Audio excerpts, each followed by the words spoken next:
This guy here is our main. He's just a supporting character who wants to live a normal life. But his fate is to fall in love with female supervillains. The student council president with absurdly overpowered strength. The little beast-eared assassin sister who can send people to the afterlife in the blink of an eye. And the demon sibling who S and SSS rank mage. Alright, no more rambling, let us get started. According to the butterfly effect, humanity's fate can change with just a tiny choice. Put another way, this is a cursed phenomenon, at least for me, because so far I've made more than a few decisions I regret. Suddenly, a heavy pounding on the door and a loud call left him frozen. Honey, are you listening to me? I came in because I knew you were in there, you'd better open the door. I already asked awfully the dorm manager. She said you don't have any classes today. Planning to ignore me completely? I'm getting extremely annoyed by that ear-piercing voice. She is nothing but a stalker. Then the person outside began to growl, and a knife was thrust through the wooden door. Fine, then I'll barge in myself. He panicked, drenched in sweat, eyes wide. This crazy woman, seeing the door mauled by slash after slash, down panicked and shouted to stop her. This is a rules violation. The student council president is the one who enforces punishments on rule breakers. The more slash marks that appear on the door, the more terrifying the threats become. Too bad for you. Because I am the student council president. The other person immediately strode in swaggering. Lately you've been avoiding me a lot. Haven to you? To be precise, 32 times. Down plopped down on the floor, terrified. You actually counted them? OS pretty face and figure peeked out from under her hat. I have a question for you. The gleaming silver tip of her shoe rested on the floor beside Down Campbell. Do you want to marry me? He panicked on the floor and looked at her. Wait. Hold on, another voice suddenly rang out, making Down break into a cold sweat as he turned to look. What are you saying, Princess Chiso-tun? Seidatsu was lounging on the windowsill, speaking to her in a taunting tone. I can't believe you'd go after a man who is already taken. Is that how your family operates? He recognized her and, wary, called her name. Seiratsu. Yo shot Seijatsu a razor-sharp glance. This place seems far too exposed for an assassin to be hiding. Wouldn't there be too many witnesses? She wasn't afraid at all. She stuck out her tongue and winked mockingly. Eradicating witnesses is my creed, princess. Down grew even more frantic. Leaning against the wall, he looked up and blurted out in a panic. Wait, I'm really in a bind here. I've never even thought about getting married. Another thunderous bang echoed as a curvaceous figure with striking green hair dropped from the rooftop into the room. Like a respawned NPC making a dramatic entrance. Yo and Sei fell into a more somber silence, while he alone went ashen and shouted, Liu. She grinned excitedly and offered, live with me. The more Liu spoke, the more stunned Down's eyes became. The wedding preparations were nearly complete. Now he only needed to go along with her and it would all be set. Suddenly, Dudaya appeared from behind, radiating murderous intent and brandishing a chain like a makeshift weapon. Snapping, how rude. She calmly stepped in front of him. Cheetos, what on earth do you do every day to attract so much trouble? As your fiancé, I can't just ignore this. He could hardly believe his eyes. Duya, adding to the spectacle, Pichwainan arrived in grand fashion, riding a magic broom amid spiraling flames. Could you all be quiet? You pests. Down is mine. Faced with that arrogant declaration, he seemed unable to restrain his emotions. Pichwainan gave him a cold glance. It seems this has really turned into a scramble for possession. Seijatsu is no less competitive. They're utterly delusional, Lilu hurriedly urged. What are you still standing there for? Come with me. Dudaya quickly offered him a solution. Chidown, I think you should refuse them all. Pichwainan, very serious about the contest, looked at him. If anyone objects to something that has already been decided, then there is only one possible outcome. In the end, Down was surrounded by 5 stubborn, overbearing women, leaving him pale as a sheet and drained of color. Those women began throwing themselves at one another in a decisive brawl. Trapped in the middle, he felt like fainting and screamed out, How long are you going to keep bickering over nothing? Right, the survival game that shoved me into this situation is called Savior Zing, also known as S, a bright academy story for passionate young people. It has a slightly cheesy vibe, but the characters are familiar and steady. The game Savior Zing is like every time I've beaten a game and watched the ending. I found it pretty entertaining and felt quite satisfied. But then the next day, I was pulled into it. Tada! Does that even make sense? No, it's not that I cursed the game and some god-tier developer decided to single me out. I also have zero romantic feelings for the protagonist. Anyway, I ended up reincarnated as Down, a person with absolutely no power, the son of an unnamed viscount, basically a third-rate NPC in this world. The Campbell domain is mainly agricultural and doesn't even have a dungeon, those things that pop up across the Empire. It was only mentioned briefly in SS introduction. So the fact that a Viscount's son was accepted into the Royal Academy became a scandal that shook the whole country. His father said, "At last you're leaving." Down replied cheerfully, "Yes, father. I'm off. Take care of your health and don't cause trouble." Fanti gathers the noble offspring from across the Empire. The best thing you can do as a Viscount's son is not draw attention to yourself, understand? He smiled obediently and answered, "Yes, I understand." The system immediately displayed his information. Status: down, strength F, agility F, vitality F, luck F, power F. Skills: none. Masteries: no particular specialties. Special gifts: none. He frowned helplessly at the readings. Everything was abysmal. Even a veteran gamer had never seen such miserable starting stats. A system notification appeared. The main quest is to enroll and be assigned to a class. According to the game's rules, if I skip this quest, it's game over. The Elfeni Academy I'm about to enter will soon descend into chaos thanks to the villains running rampant. I won't do anything that could endanger my life. He crisply reassured his father. "Don't worry, father. I'll do my best not to attract anyone's attention." The helpless father hurriedly objected. "That's not what I meant." But before he could finish, the son cut in.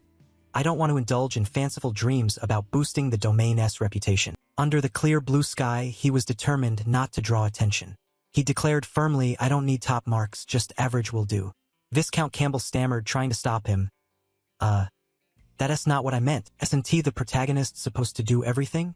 I was supposed to be invisible at the academy. My school life begins." Down's face suddenly went dark when he saw the person opposite him. "But from the very start, why am I sharing a carriage with her? Oh, the bloodthirsty one. Yellow, the one who piles up corpses. Yola Tristan. She is the final boss of this world. In the scenarios, she and the protagonist are constantly at odds and her sanity gradually collapses. The dormant being inside her, the gray demon, will eventually consume EOS body. In the end, she becomes the final boss that no one but the protagonist, who completed her ultimate evolution, can defeat." EO, reading a book, softly asked him, "Are you okay? You don't look so well." Hearing that, he hurriedly stammered and forced a smile. "I'm fine." He thought to himself that Duke Tristan seems to care a great deal about appearances. She said coldly, "My sitting here instead of in first class is a deliberate choice, meant to show that we, a high noble family, are approachable too.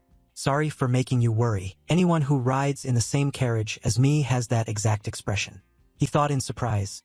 "She is different from how I remember her." Keywords used to describe ELO are meritocratic, flawless, and bold. So what's this sensitive side of hers about? Her gaze slowly lifted. Her pale pink eyes sparkled as she looked at him. She asked, "Why aren't you answering? Are you curious about something else?" The protagonist awkwardly scratched his head and stammered. "And nothing. You're unexpectedly kind." Elo lifted a cup of water and asked softly. Suddenly, "Have you heard something unpleasant about me?" He hurried to deny it, but before he could get a word out she continued in a firmer tone. "Could it be that we've met before?" He thought he must be losing his mind. Watching her sigh, he answered slowly, "It's just that I've heard you're rather strict." She replied, "You're a strange one." The male leader's face fell. He shyly admitted, "Yes, I hear that a lot." He told himself, "I'm just a background character. Don't get involved. Don't get involved. Best to stay quiet and stare out the window." Looking back now, the surrounding scenery was truly majestic, and huge boulders were even rolling toward us. "Wait, what the hell?" He suddenly widened his eyes as a rock flew toward him. He murmured, "Student Council President." Yo gave a puzzled hum. Down quickly raised his hand toward her and casually said, "Sorry. May I ask?" The huge rock, traveling at incredible speed like a raging blaze, slammed straight into the window beside him. "Identify armor and craft armor for the adult skeleton. Yo always carries that thing with her. I can't survive with all my stats debuffed." His action made Yellow suddenly open her eyes wide. Dazed, Yo asked, "Are you okay?" He, satisfied, buried his face in her chest and softly replied, She continued, "Can you move? It's heavy." When he lifted his face, he startled and let out a shout. The protagonist awkwardly and shyly stammered. "I'm sorry," she replied casually. "It's fine, you did that to save me." He was inwardly surprised. "What?" She lay beneath him, turned her face away, and explained, "This is the first time someone has approached me so directly. But thanks. I get what you meant, so don't apologize. He awkwardly replied aloud. Yet in his head he thought, I charged at her just to reap the benefits of the armor. Yo stood up and asked him his name. He was taken aback and asked back. Huh? He looked at her, quietly wondering. I have a feeling I'll keep running into her if I answer. So maybe I should reply if I tell you what are you going to do. But then he also said his name, Down Campbell. Hearing his name, she instinctively repeated, Down Cam. Her expression returned to an icy glare. All right, I won. Forget. I'll repay you later. As soon as she finished speaking, the system notified him. You have attracted the attention of a villain. The condition to receive the special gift has been activated. You have received the skills Desperate Survival and Deadly Charm. Someone exclaimed in surprise. What? Looking at the carriage burning and crushed by a massive boulder, they loudly asked, Did this train depart from Iofa? Down was being bandaged and treated by someone. The man said that thanks to special security measures, casualties weren't many. He groaned in pain. It hurts, and helplessly asked, Where did I touch? The wheels began to roll. Someone instructed, Those who have been checked may depart. Another person promptly replied, Yes. The horse-drawn carriages quickly made their way toward the city gate. System announcement. Special gift. Gift 1. Fate as a lure. You will receive more rewards when you attract the attention of those with evil attributes. After reading the notification, he said thoughtfully, No wonder I couldn't find the activation condition before, no matter what I tried. In the camo territory, don't even mention evil types. Even people with neutral dispositions are as rare as gold. Of course, that gift couldn't possibly be triggered. Should I investigate more thoroughly? He sat in the horse-drawn ambulance as the system kept pinging him to check. Desperate survival skill. Level?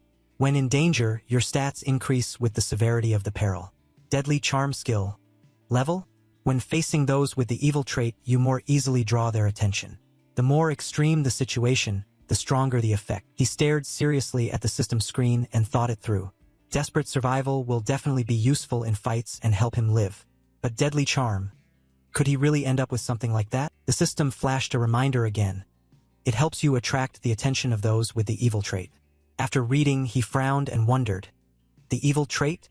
In the game, creatures with this trait include a warrior mad for battle, a sword god with a shattered mind who cuts down anyone within 3 paces, a brutal assassin who kills anyone as long as he has paid, a magic prodigy with a wildly warped sense of things.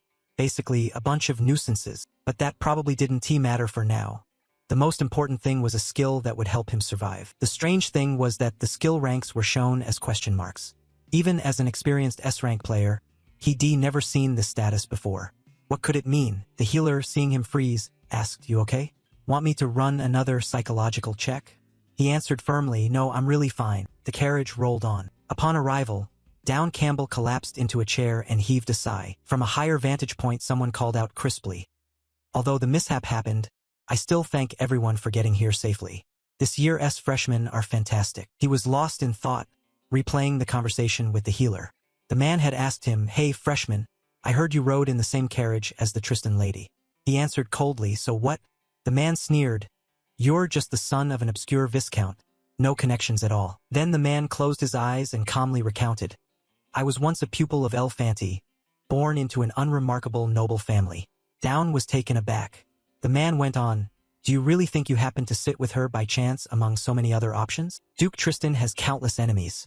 You'd better keep your distance from her from now on.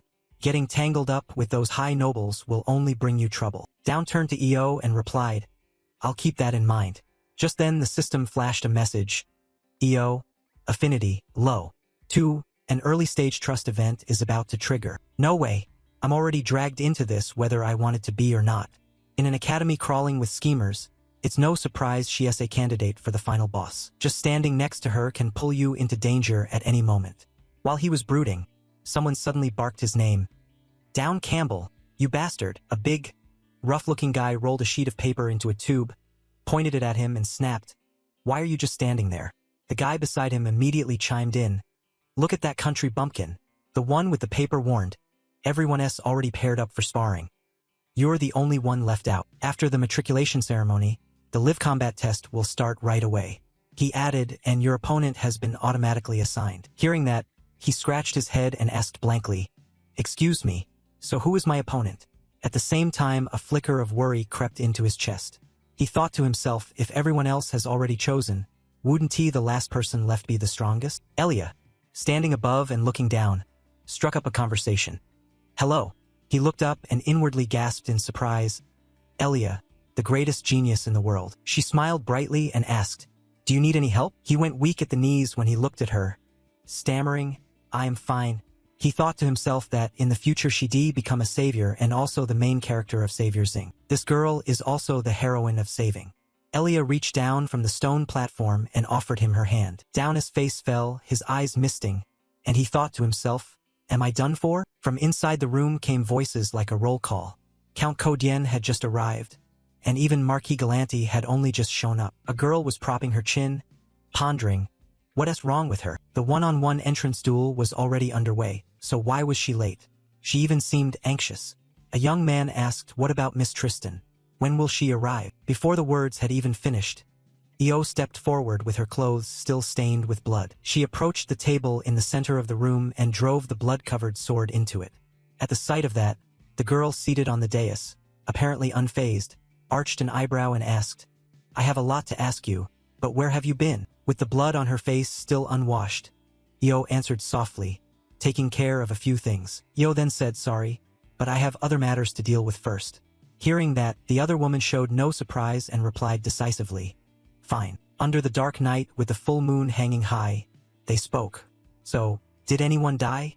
Not many, about a dozen. O folded her arms and began to recount. They tried to assassinate me. They dropped a boulder onto the Academy ship, trying to make it look like an accident. I tracked down who they were, and since I happened to be nearby, I killed them. Elfandi, upon hearing this, admonished, you should V left matters like that for the students to handle. Shouldn't you? O turned her head slightly and replied coldly, too much of a hassle. She glanced at her and, in a voice like grinding ice, asked, or do you expect me to be some perfect person who simply forgives those who try to kill me? She heard that and could only helplessly prod to steer the conversation away. All right, but at least go change your clothes. The admission one-on-one duels are happening. If you go now, you'll meet Elia, a rare genius. Yellow and Down Campbell. What the hell is this? O repeated his name, Down Campbell. The bespectacled girl glanced at the dossier and replied, yep, that's him. You know him? From a quick look, he doesn't seem remarkable at all. O began to recall the image of Down sitting in the car and couldn't help but smile. She murmured, that guy's kind of odd. Over here, the crowd below was shouting taunts. Charge, you bumpkin. Meanwhile, he stood on the arena floor clutching his sword, trembling. Some were already getting excited and turning it into a gamble. Bet on how many moves he'll survive. Another shot back, what bet? If I got hit by her, I'd be finished. Down looked at Elia across from him and thought to himself, my stats are pathetic. If I get hit, I'm dead. But looking at it another way, this could be my chance. The situation is so dangerous that I have nothing left to lose. System notification. Desperate survival skill, level. When you encounter danger, your stats will increase according to the severity of the peril. Down glanced down at the cheering crowd and guessed, the villains I'll have to face are definitely among these people. If I don't die, at least I can catch their attention. With this informational advantage and these stat boosts, I might just survive. Elia saw him just standing there, not reacting, so she called out, hey! He flinched reflexively and blurted, huh? She made a dismissive little sound and said, tell the truth. Hearing that, Down's face slowly fell, clearly puzzled. You're really weak, aren't you? He was surprised and speechless. Down stammered that, She stepped closer and declared with certainty, I guessed right, didn't I? At first I was going to beat you to a pulp. But in this state, while she was speaking she suddenly paused, which made him even more terrified. He babbled, beat me black and blue? Why is that?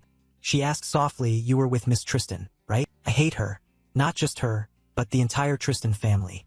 They're all devils in human disguise. Down narrowed his eyes and murmured in admiration, that S got guts, saying that here, and he is not wrong. According to the storyline, she holds a deep grudge against the Tristan house. It's a family feud. I get it. Down explained, I just happened to be in the same carriage as her. She heard that and, boldly pointing her sword at him, said, but you still make me think of her. You annoy me, so I plan to beat you to vent. Then she added, but never mind. How about we pretend to duel instead? He thought it over. Honestly, it sounded tempting, but if I don't get stronger fast within the next 2 days, I want to survive. The only way to survive is to grab attention right now. thinking that Down proposed, then fight with everything you've got. Down began to taunt her. Honestly, I kind of like her. Elia suddenly widened her eyes, looking terrifying as she stared at him. She tightened the sword in her hand and asked, "Are you serious?" He thought to himself, of course I'm lying, but if I want her to attack with everything she has got, this is the only way. Down's eyes were more determined than ever as he replied, "I'm as serious as the hatred you feel for her." System notification. Deadly charm skill activated. The Villainess attraction to you has increased significantly. A new reward has been added to the gift catalog. Elia sneered lightly, "Then I have no reason to feel guilty." Having finished speaking, she lunged at him, swinging a mighty slash that sheared the tip of the sword in his hand clean in two. The strike was so fast and decisive it left Down both shocked and terrified. He leaned back to dodge, his face contorting as a result. Elo asked in surprise, "You dodged that? So you're not completely useless after all, huh? Then I'll speed things up a bit." At that, his face fell pale with fear. Down gritted his teeth, broke out in a cold sweat, and stared at his opponent. The system alert flashed crimson. Warning. Danger situation detected.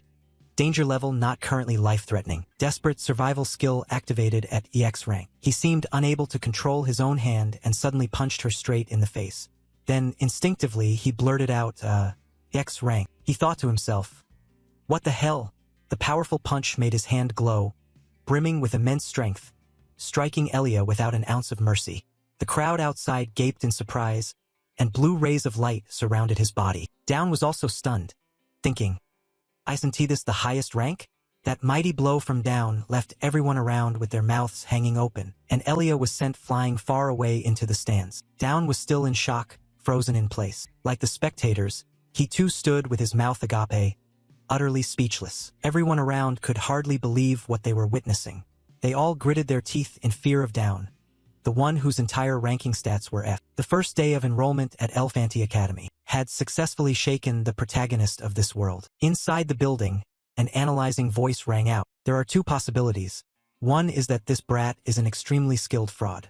You change your mind awfully fast, rat. In any case, this is absurd.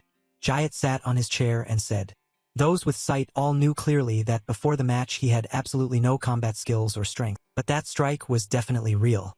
Atan, sitting opposite in the center, immediately asked, "What do you mean?" He replied bluntly and dejectedly, "I mean, no one in a hand could have gotten back up after that hit, not even me." The most likely explanation is that he beat Elia Kanax using some banned drug or tool. Somehow, he temporarily boosted his power. The second possibility. He is truly a monstrous genius. After that, Anantai adjusted his glasses and said seriously, "But it's hard to accept this victory. The border Lord Kensit, the patron of Elia, certainly won't stand idly by. However, if they overlook a student with immense potential, the academy will suffer a significant loss. If he is really a fraud, it'll come out sooner or later. So let us just wait and see what happens." He looked puzzled and asked, "What do you mean?" Anantai replied, "There are a lot of interesting trainees this year. Some are peculiar enough to require special handling. If he is truly as special as you say, he'll definitely have an important role to play." Very soon a news item about Down appeared. Hot headline. The whole world is staring at Dute. Who is he, really? A descendant of a great knight? Or the strongest genius ever to step into the academy? Beneath the silly photo was the blunt caption. Kenjit's new star? Shocking defeat right after enrollment. He held the paper in his hands and sighed in annoyance. These damn news outlets? Are they for real? The system flashed a notification. Profile information related to the special gift has been updated. The system displayed EOS info. Character L lack hit. Trust level increased from rank 1 to rank 2. Reward ready to claim. Character event D1. Viscount AMU. Curiosity level 2. Received 100 points. He sullenly tossed the news sheet aside, sat back in his chair, and watched the system notifications. The system kept displaying, Baron Lubin, Curiosity level 1, received 50 points. Baron Gond, Interest level 3, received 100 points. Down glanced up at the system screen and thought to himself, if development levels run from curiosity to interest to trust, and these points can be spent in the points shop, he searched intently, then said, the person with the highest curiosity level is EO. But why does the final boss, who supposedly shouldn't have the slightest interest in him, have so many? The system showed rewards coming from ELOS gift. You have obtained the swordsmanship trait Shiso Tun. Startled, he tapped the screen and said, a signature sword technique of the Tristan clan, one of the world's top sword arts. What a steal. He hesitated inwardly. The problem is this clan has ties to demons, but oh well, live for now. The system displayed character information. Elia CXER, Curiosity Level 4, cannot receive rewards at this time. Seeing that, Down blurted out in surprise, "Why is she on this list?" He wondered pensively. The gifts are only for villains who take a positive interest in him, and she is not a villain, nor does she show any interest at all. While he was musing, a knock at the door from outside made Down start and spin around. A voice from outside called in. "Is this Down's room?" He thought for a moment that voice sounded familiar. "Is Elia outside?" She called. "Elia here. May I come in?" Hearing that, Down was a bit stunned. "Huh? What is this? Why is she here? If I stay quiet, maybe she'll go away." She looked bruised and pitiful, standing outside the door and quietly asking, "Hey, are you in there? If you don't answer, I'll break the door down." Down panicked and shouted, "Wait, are you crazy?" Elia, undeterred, asserted, "So you're in there. Can you open the door? I have something I want to tell you." He ground his teeth and asked, "What is it?" Elia leaned against the door and, a little awkwardly, said, "Just things to help us understand each other better." Down, hearing that, was flummoxed and thought to himself, "What on earth is going on?" Looking down the long hallway bathed in warm amber light, Elia frowned and looked around. Then she turned her back in anger, walking off while muttering, "He should just go along with it. Why is he so stiff?" Elia remembered being dragged away earlier. She had struggled and shouted, "Hey, can't we be friends?" Back in the present, Elia was simultaneously annoyed and curious about Down. Sensing that there was something odd about him, she sighed and hesitated, thinking she had no idea how to make friends with men. Lost in thought and not watching where she was going, Elia bumped into someone approaching, causing a small bag in that person's hand to fall to the ground. She knelt to pick it up when the other person spoke. "You should watch where you're going." Scolded, she stammered. Alina looked down and asked, "Are you all right?" When he realized the person in front of him was her, he went weak and was speechless. Neither of them said a word. They just stared at each other. Elia suddenly remembered the desperate reminder. "Hey, run, Elia." It brought back that stormy, whirlwind, fire-lit night, when someone stood between her and the fight, settling the score for her. She replied in a trembling voice, "I'm fine." Elia's eyes were full of hatred. She thought to herself that she had reflexively grabbed her sword. "At my current level, could I beat her? Hello, Tristan." No sooner had she thought her name than Io gently reached out her hand. Elia was astonished, staring at her intently, puzzled. Yet surely she had seen the hand. Why didn't she react at all? Io said, "Give it back." Elia took the bag, stood up, and wondered. Is she implying she doesn't even need to acknowledge me? Her hand trembling, she handed the small bag back to Io and said, "Here, take it." Elia couldn't help but think, Down. Is he also familiar with her? They walked past each other as Io reminded her, "Go to the right. This turn leads to Down's room." After saying that, Io suddenly froze. Then she called Elia back, looking puzzled. "Wait, how do you know where his room is?" Io's face darkened, her brow knitting. She heard the other woman reply, "I've been with him all along." Io pressed on. "For what?" Elia thought to herself. Why is she so hostile? Still, she smiled back politely for the sake of freshman camaraderie. Io sternly reminded her, "Freshmen are not allowed to socialize with the opposite sex." Elia was astonished by this newly imposed rule. She brimmed with murderous intent and slowly repeated, "Not allowed." Elia asked in confusion, "Is there actually a rule like that?" Before she could finish, Io cut her off sternly. "I just made the rule. From now on you are forbidden to go to his room." She scratched her head in puzzlement and asked, "Excuse me, but what does the president have to do with him?" Io replied over her shoulder as she turned to leave, "Nothing at all. However, remember exactly what I told you." As Elia watched Io's retreating back, she remembered Down saying that when he fights he is as serious as the hatred she feels toward Io. She thought angrily, "There's definitely something between those two. Even if it's only a little, I should keep moving closer to him." The class placement exam at Elfanti Academy is designed to scrutinize every aspect of a student. After a one-on-one duel, students are sorted into groups. Since I defeated the warrior candidate, I was placed in the highest tier group. Everyone else looked proud, while I was the only one worried. The biggest problem is that girl. Yesterday I tried to push her away, but now she's in my party. The system keeps popping up notifications about the character Elia CXER. The interest level is creeping up toward fascination and curiosity sits at 5, so no reward yet. It's almost time for the interest status to change, and a key character will trigger a special event when that happens. He thought helplessly, Her interest level went up again? What's going on? He remembered that last night a package of snacks and a letter wishing him luck on the exam had been delivered. In his head, he began to analyze. So someone is watching me?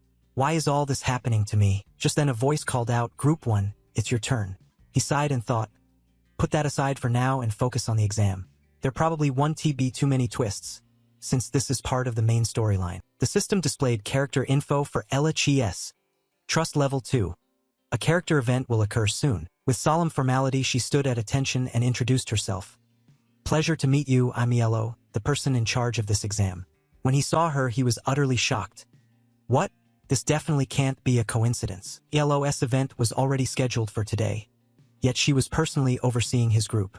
If nothing happens during this exam, that would be the real oddity. The 5 people sitting around the round table were also intently watching the orb set in the center.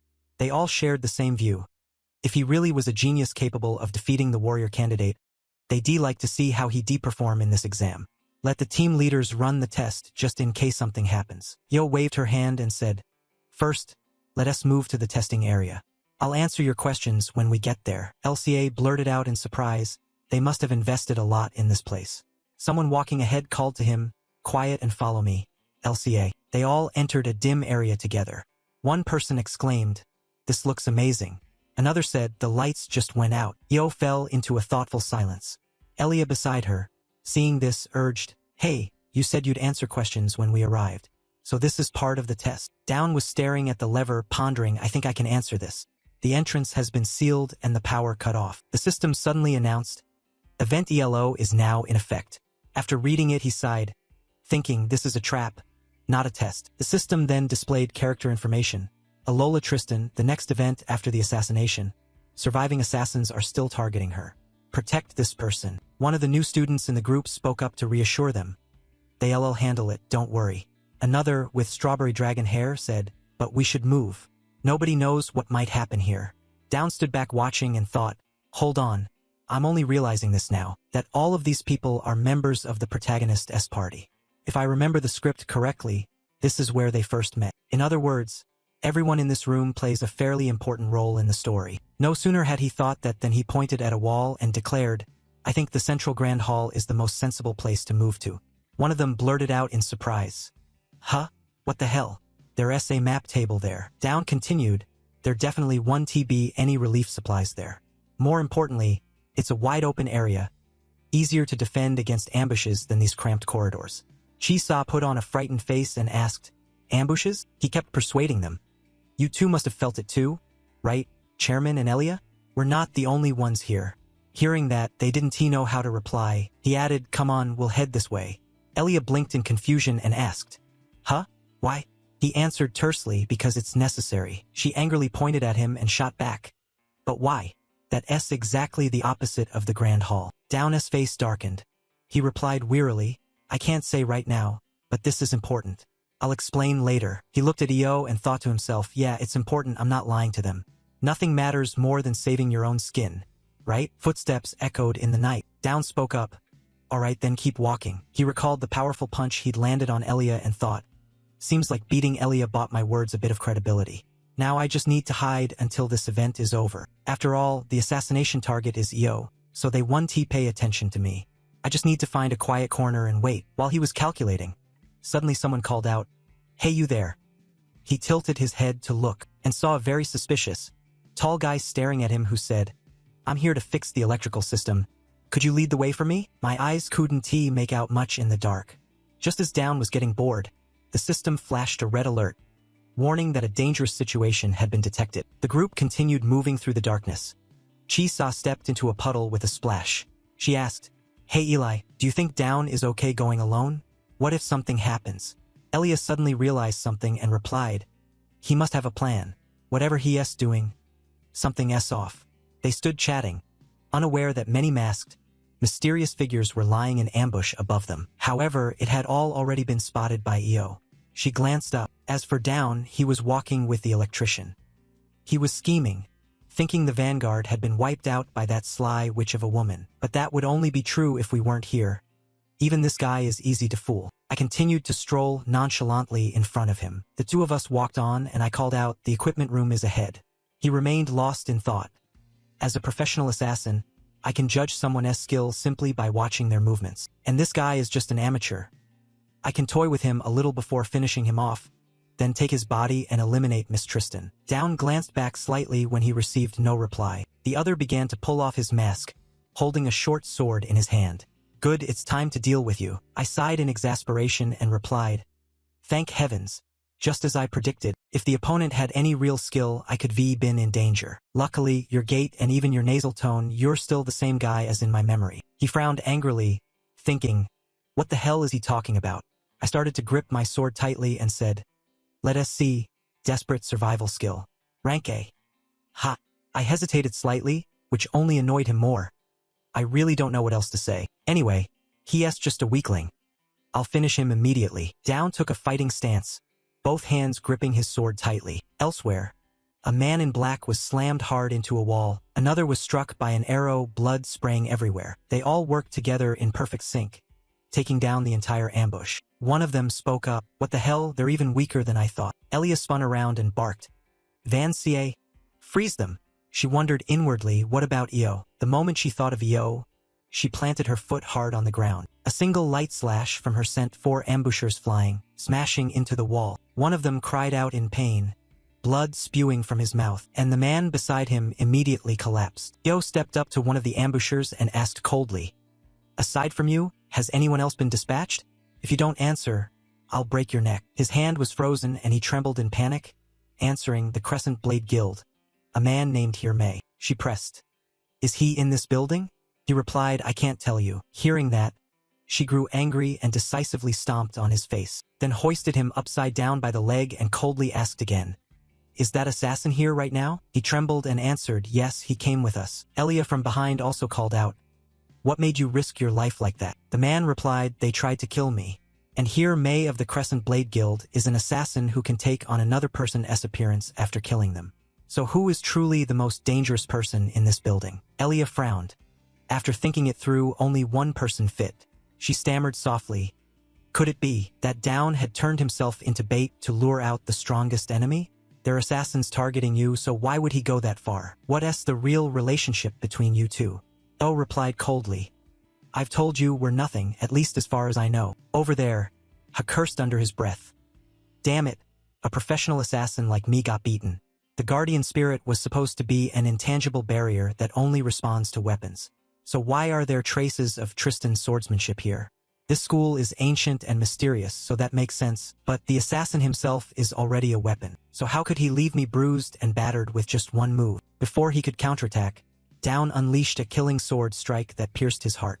The system displayed a notification. You have successfully performed the Tristan sword technique.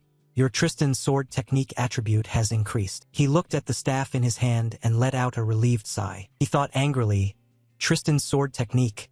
I suppose I shouldn't have tangled with him from the start. Then he slumped against the wall and said with effort, so it was you who lured me into a trap. Who are you? He replied, puzzled. The system continued to display. Deadly charm skill activated.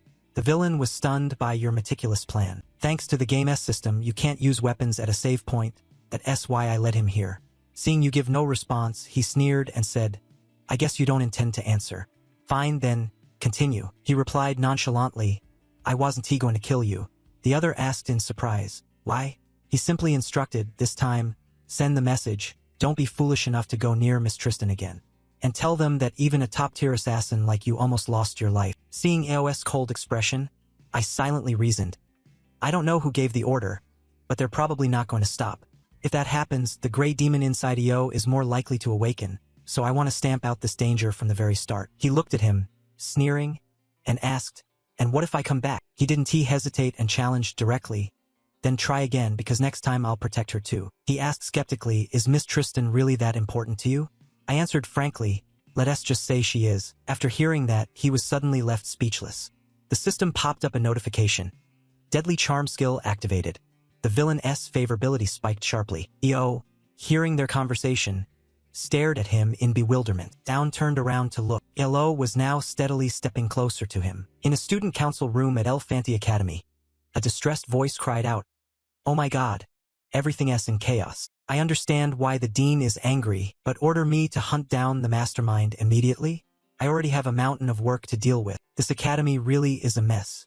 Based on the route and timing of the assassination, you can be almost certain there's a spy within the ranks. Yo, I know the political backstabbing aimed at you is as routine as a daily meal, but this is already the second assassination attempt. They look really determined.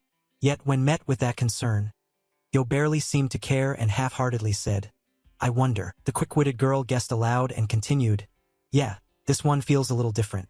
Whoever's behind this, I'm certain they'll strike again. And the people who accompanied her last time were all officially praised, yet not a single one of them was killed. As for Down, he's the only one with no record of having been commended. There's no reason he shouldn't have been recorded. I don't know why.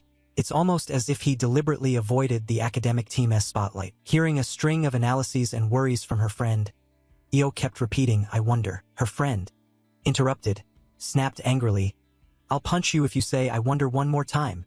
Io, unfazed, taunted back, try it. Fed up, her friend grabbed a nearby bottle and hurled it at Io, shouting, what on earth is wrong with you? Oh easily caught the bottle and, emotionless, asked in return, is there something wrong? Her friend, losing patience, said, you've been spacey all day. Can you focus at all? I don't know what's going on, but if you want to tell me, I'm not helping you anymore. At that, Io unexpectedly chimed in, I think I'm starting to get interested in someone. Startled, as if she couldn't believe her ears, her friend asked again. What? Io replied lightly, I said I'm interested. Immediately a question popped out. No thinking needed. Who? Io said shyly, you just mentioned him. Didn't you? Her friend asked in surprise. Down Campbello? A hush of silence blanketed the room for several seconds. Only then did the girl seem to process the information, and she asked in astonishment, wait, hold on, do you like that country bumpkin? Io immediately protested, I never said that. Her friend looked at Io worriedly and asked, not yet? I don't know what he did to catch your eye, but what if Duke Tristan hears about this? Io simply replied, that old man will definitely get angry. She stepped closer, put back the bottle she had just caught, then said nonchalantly, I don't even like him. Seeing that indifferent attitude, her friend could only think to herself, probably so. El Fanti rubbed his head in exhaustion and said to his friend, good heavens, don't deny it. No matter what he does, he treats you pretty well, right? Normally you'd start to get suspicious right away. As a lady of House Tristan, shouldn't you be more careful? Io answered calmly, that's true, but I'm only testing him. She looked at the photo on the student's profile and said, if you study it closely, it should be fine. Her friend, not quite understanding, asked, what do you mean? In the dorm room down, the fellow just mentioned, was sprawled out on his bed, staring oddly at the Academy's notification. He muttered to himself, what's this about? The message read, we regret to inform you that we are currently unable to announce your class. The academic team is still conducting a project to ensure optimal results. You can expect good news in the future. After reading it, he felt nothing about the notice and only thought, I don't want to wait for anything. Just toss me into some class and forget about it. But by the rules, shouldn't I be placed in a special class like Elia's group? Why are they excluding me like this? Down then saw another notification arrive. The first main quest has been completed. New information has been updated. The main quest is to resolve the incident that will occur during the freshman welcome ceremony. The reward is exclusive equipment crafting materials. He began analyzing the new quest. The freshman welcome ceremony is where the protagonist's S-class is decided: archer, warrior, mage, cleric. His specialization will be determined by what he focuses on developing. Like Elia uses a sword, he'll follow a strength-focused path. That way he'll receive the appropriate exclusive crafting materials for equipment. There was only one problem. Down clicked on the notification about the newly updated character. Character info, Alola Tristan, trust level has risen from rank 2 to rank 5. Temporary increase due to a special effect. Special rewards may be obtainable. This is an important character with a special event about to occur. Time remaining for the related event: 3 days. Next, character info for Elia Catch. Interest level is 5, requiring the goodwill change threshold to be met. She is also an important character with a special event approaching. Time remaining for that event is 3 days. He slumped forward, clutching his head in exhaustion, thinking, the final boss, the protagonist, and the main quest event all happening at once. Something huge is definitely about to go down. Suddenly a notification popped up. Skill acquired. Skill copy. Allows you to copy one skill from a target. He stared at the blinking text in disbelief and panicked. Terrible. What the hell is this? Copy a skill? That's insane. He hadn't expected this at all. The joy hit him like a surprise. Could I copy the final boss's skill? But then he hesitated, thinking no, using it now would be such a waste. Even though Io can currently sit at the top of the Academy's food chain, like Elia she is also a final boss with growth potential. Later she'll have a dozen broken skills, so there's no reason to burn skill copy right now. For now, I need to prepare for the event that's coming in 3 days. Luckily, I know one thing that can help me survive. Taking advantage of the darkness, he hurried to a warehouse deep in the Academy's abandoned district, which was the old weapons depot. Looking at the dilapidated place before him, Down breathed a sigh of relief. It was perfect to be able to use the point shop. Before coming here, he had equipped himself with several items for this run.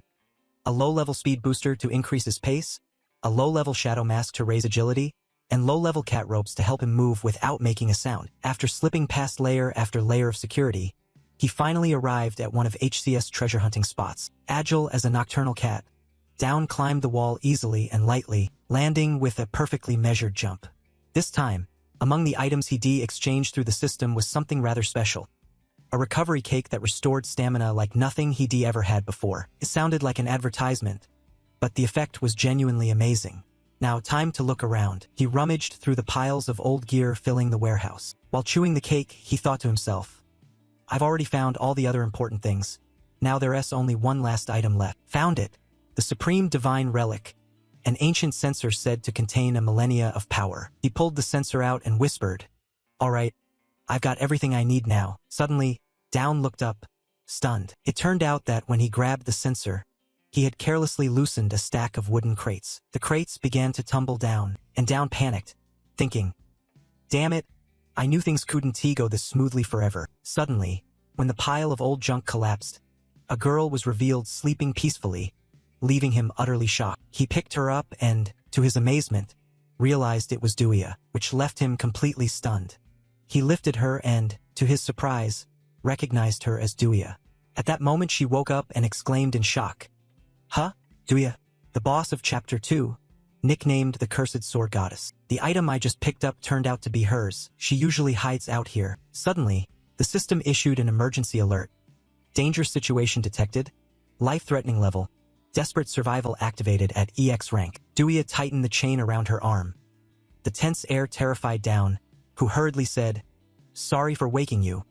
But actually, before he could finish, Down, panic written all over his face, was struck by Duya swinging the chain. Back then, it had only been a one-on-one match with Elia, but this time the attack was so powerful he could only grit his teeth and endure it. A cold iron blade swept past. Down understood clearly the situation before him. It was now a matter of survival. During the fight, Down repeatedly tried to explain, It's a misunderstanding. I wasn't going to do anything while you were asleep. But even with frog-tier power, his whole body ached. Duya didn't answer. She only regarded him with a cold, suspicious stare. Giving Down no time to rest, Duya tightened her grip. The chain hissed through the air like an angry steel snake. He could only dodge, begging out loud.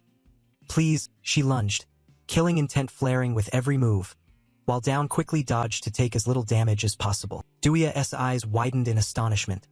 Then, without a word, she launched another relentless barrage. Down backed away in panic, his heart pounding. He thought to himself, Luckily, I know what to do to avoid getting hit again. The sword's tip shot forward like lightning, but Down clenched his teeth, shut his eyes, and stood perfectly still. He held his position without moving, and strangely, the blade stopped, its tip hanging less than a fingertip's width from his face. Right after that, Duya reeled the chain in.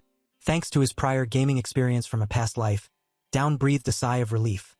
A 3.5-step radius, any enemy who enters that range is instantly defeated, but in return she can't advance even a single step. That is the mechanism of Duya's curse, an absolute limit.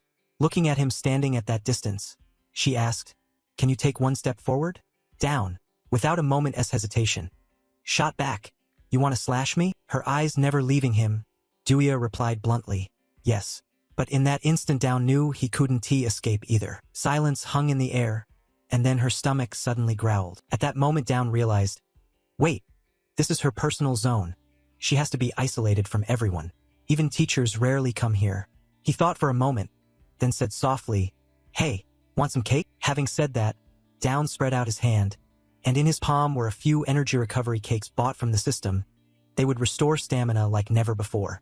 He basically assumed everyone would be hungry in a situation like this. Duya, seeing him act like that, snapped angrily. I wouldn't be tempted by such petty tricks. Are you really trying to bribe me with food? Down said nothing more and simply tossed a cake. But by instinct, Duya dashed forward to catch it like a little puppy. The mood eased thanks to the cake. She spoke up. All right, I'll believe this was just a mistake. Down also thought to himself. She really can't communicate when she is hungry. Only then did he dare to breathe a sigh of relief, mumbling under his breath. Nearly died. Duya stood obediently behind him and suddenly asked, Who are you and what are you doing here? The question made Down freeze. He thought to himself, to steal stuff, but of course he couldn't say that out loud. He opened his mouth in a righteous tone and replied, I've come to bring you food. Someone I know asked me to look after you. Duya chewed the cake and glanced it down curiously. Someone you know? Leaving a bit of an impression now could be useful later. In the game, there was no way he'd meet Duya this early, so he added aloud, Right, don't worry, your sister is safe in the Holy Empire. The current emperor doesn't care about you two sisters. But anyway, you'd better stay where you are for now. I'll be back. Duya was originally from the Holy Empire, so she has to hide in Epony because of the Holy Emperor. Her sword is infamous as an evil artifact, and as the sword's unwilling host she must bear the three-step curse. So mentioning her one and only relative should probably be fine. She must have been through so much, and there's hardly any hope left. Cut to the next morning. Sunlight floods the scene, and a pleasant voice rings out across the open grounds. This is the Academy building. That is the arena, and over there is the training field. You can see everything from here, right? Yes. The one giving the tour was none other than Headmistress Offalier. She was briefing her students. You will have to choose a major and a minor. Production, academics, martial arts, and faith. You all know about these 5 faculties already, right? A curious student called from below. Does our tribe use the same educational system as the Holy Empire? Offalier smiled, not the least bit bothered by the question and even a little amused. Yes, we teach much like wartime training and the Grand Holy Temple. Don't even think about transferring away. Now let me explain the majors in more detail. Among the students listening to the orientation, Down stood quietly, his mind sinking into private thoughts. This is the orientation event, where I can pick up more information about this world, but I can't skip it. All my efforts so far would be wasted. Growing impatient, he thought, why do you keep asking that? At that moment, a young man nearby pointed toward the distance and asked, Headmaster Offally, who manages that area? Nearly completely separated from the academy, a vast area appeared, draped in a shimmering barrier. The hazy light looked like a borderline between the real and the unreal, between magic and mundane reality. The teacher replied, Yes, but it's a forbidden zone. Anyone who enters will be punished immediately. The idea of the void flashed through Down's mind, the remnants of the legendary war between heaven and hell. It was here that the divine emissaries and the chosen warriors sealed away the demons. Even after hundreds of years have passed, the aftershocks of divinity and death still clash without end. This area is critically important in case the demons break the seal. Therefore, the Holy Empire, the Tribal Alliance, and the Empire established a golden triangle to keep watch over the area. Elfanti and the other academies are also part of that system. Snapping out of his thoughts, Down returned to the present. The atmosphere of the trainee orientation snapped back into focus. Lucas C.A., his hair standing out in the crowd, raised his hand and asked, voice tinged with curiosity and excitement, Headmaster Offally, can we go closer to take a look? Offally replied kindly, you may stand at the rim of Zijipin's protective shield. Inside it you will be safe. In the crowd, Down gave a small, joyful smile and silently thanked them. Okay, the next plan is to leave, have lunch, then come back here. I have other things to take care of. The angels, beings who could overturn mountains and drain oceans, and Zijipin, entities even higher than angels, formed this barrier. The group of students was now standing right before the barrier, only a few steps from the void. Phi Lai of Jiang, arms outstretched, called out cheerfully, let us have lunch here. The students smiled happily, resting and taking in the surroundings. Although they stood at one of the most dangerous spots, it was thanks to Zijipin's barrier that the academy could exist so close to this hazardous area. Down tightened his grip on his bag strap and looked at Ms. Offally to ask permission. Could I step a little farther away? I don't feel very comfortable standing here. She frowned slightly and thought, this boy has been the subject of much class gossip about what happened. But she still admonished, you can't go far, or you'll get into trouble. Down quickly replied, yes. In the distance, Lion saw this and muttered angrily, that country bumpkin is getting arrogant. Just because he's getting attention? In a secluded spot, Down took out an ancient censer and added powdered Chelan horn, phoenix feathers, and a fan made from coral. Everything was ready. The supreme divine relic, a portable sensor imbued with divine power. At that moment, a swirl of ethereal light suddenly appeared in the air. He stared at it without blinking, wondering, I didn't miss anything. Did I? I came all the way here to use this thing. This thing lets me access entities ordinary people would never dare to dream of. This thing lets me access entities ordinary people would never dare to dream of. A fog rolled in, and a voice rang out from somewhere. You said the Allied forces are where? Exactly? He told us to flatten the ground, not to dig trenches and leave them. He looked up and stared ahead. Someone said, they say the Zegian did it. Following his gaze, they saw someone digging and said, Look, hey recruit, do you think flattening means digging holes? Well, it's just that the ground is too hard. Another replied, the shovel in your hand sure isn't any harder. As soon as he finished speaking, Ego and the man beside him both turned to look it down. He couldn't help asking, what is up with that human guy? He'd been staring this way for a long time, but whatever, at least he is quiet. Better than those who loiter and bother people while they're working. Suddenly, Ego stepped forward with a terrifying look and immediately demanded, Why did you suddenly stop? Why isn't your shovel moving? He stammered that a magic circle appeared before his eyes. Meanwhile, the two on the other side were still arguing. It's moving. Hey, spread out. Don't dig down anymore. Then someone shouted, voice tinged with fear. A frog jumped out. A little while later, a vehicle pulled up with 2 loudspeakers. Someone in the truck called out, Hey everyone, the sacred mud bricks are here. Hurry up and unload. One angel wondered how many. No sooner had the words left than sacks of bricks were flung to the ground along with the reply, a lot. Then a shout went up. The girl driving saw an angel snacking on a cloud biscuit on the job and asked, Why are you just sitting over there eating? He answered, You're the driver, right? I'm a soldier too. Please save your energy and keep driving. He stood before the magic circle watching as Ego urged the other angels. Hey, can't you see the seniors are working? Move it. On hearing that, the guy bolted off as if chased, stammering, Corporal Ego, I'll get right on it. Then he came over and asked the captain, Captain, haven't the supplies arrived yet? The captain replied, Sorry, the transport truck is delayed. They're fixing it. Please wait a moment. A complaint came from over there. Rank Corporal, it's broken. Hearing that, Down chuckled to himself, thinking, no wonder angels can't keep their mortal forms tidy. If you had to describe angels, they'd be like an army, clear ranks, and a strict chain of command. This world has its own rules. Meeting angels only happens from Chapter 2 onward, and direct contact with high-ranking angels won't come until much later. I know what they want, a simple, basic thing. A moment later, the spot where he sat was piled high with food neatly packed into cardboard boxes. Down exclaimed, Thanks for the meal. He immediately took the first bite. The delicious flavor made Down close his eyes in bliss. The scent wafted out and caught the angels' attention. They whispered to one another, He is still looking this way. What did he bring? Look how happily he is eating. Can we have a little? You still don't meet the requirements. What are you doing standing there? Hurry up and move the bricks. Suddenly he smiled and called out, Dear angels, please eat before you continue working, or you'll exhaust yourselves. With that, the boxes of food were instantly teleported away. A system notification popped up, offering delivery complete. The pastries were brought to the angels who were working. They turned to one another, smiling. Ego shouted, This guy is... Fine, break time, 10 minutes. Does anyone want a roll? There was even steak, what a considerate human. Down thought to himself, the rules in this world are different from the real one. A single meal intended for one person is already enough for all of them. As a few rays of light appeared in the sky, a voice rang out from the ground. We're full. How indulgent. You want us to bring it while we're still working? The censor next to him, You're here because you need a favor, right? Hand it over and we'll bless you. Speak. But make it reasonable, we'll try to fulfill your request. Hearing that, he thought in astonishment. Huh? Just like that? They've already agreed? I had prepared a whole stack of negotiation plans. Was there ever such an easy path in the original? He seemed to read all his thoughts. Ego looked pensive. You're thinking, why is someone as ordinary as you being treated so well?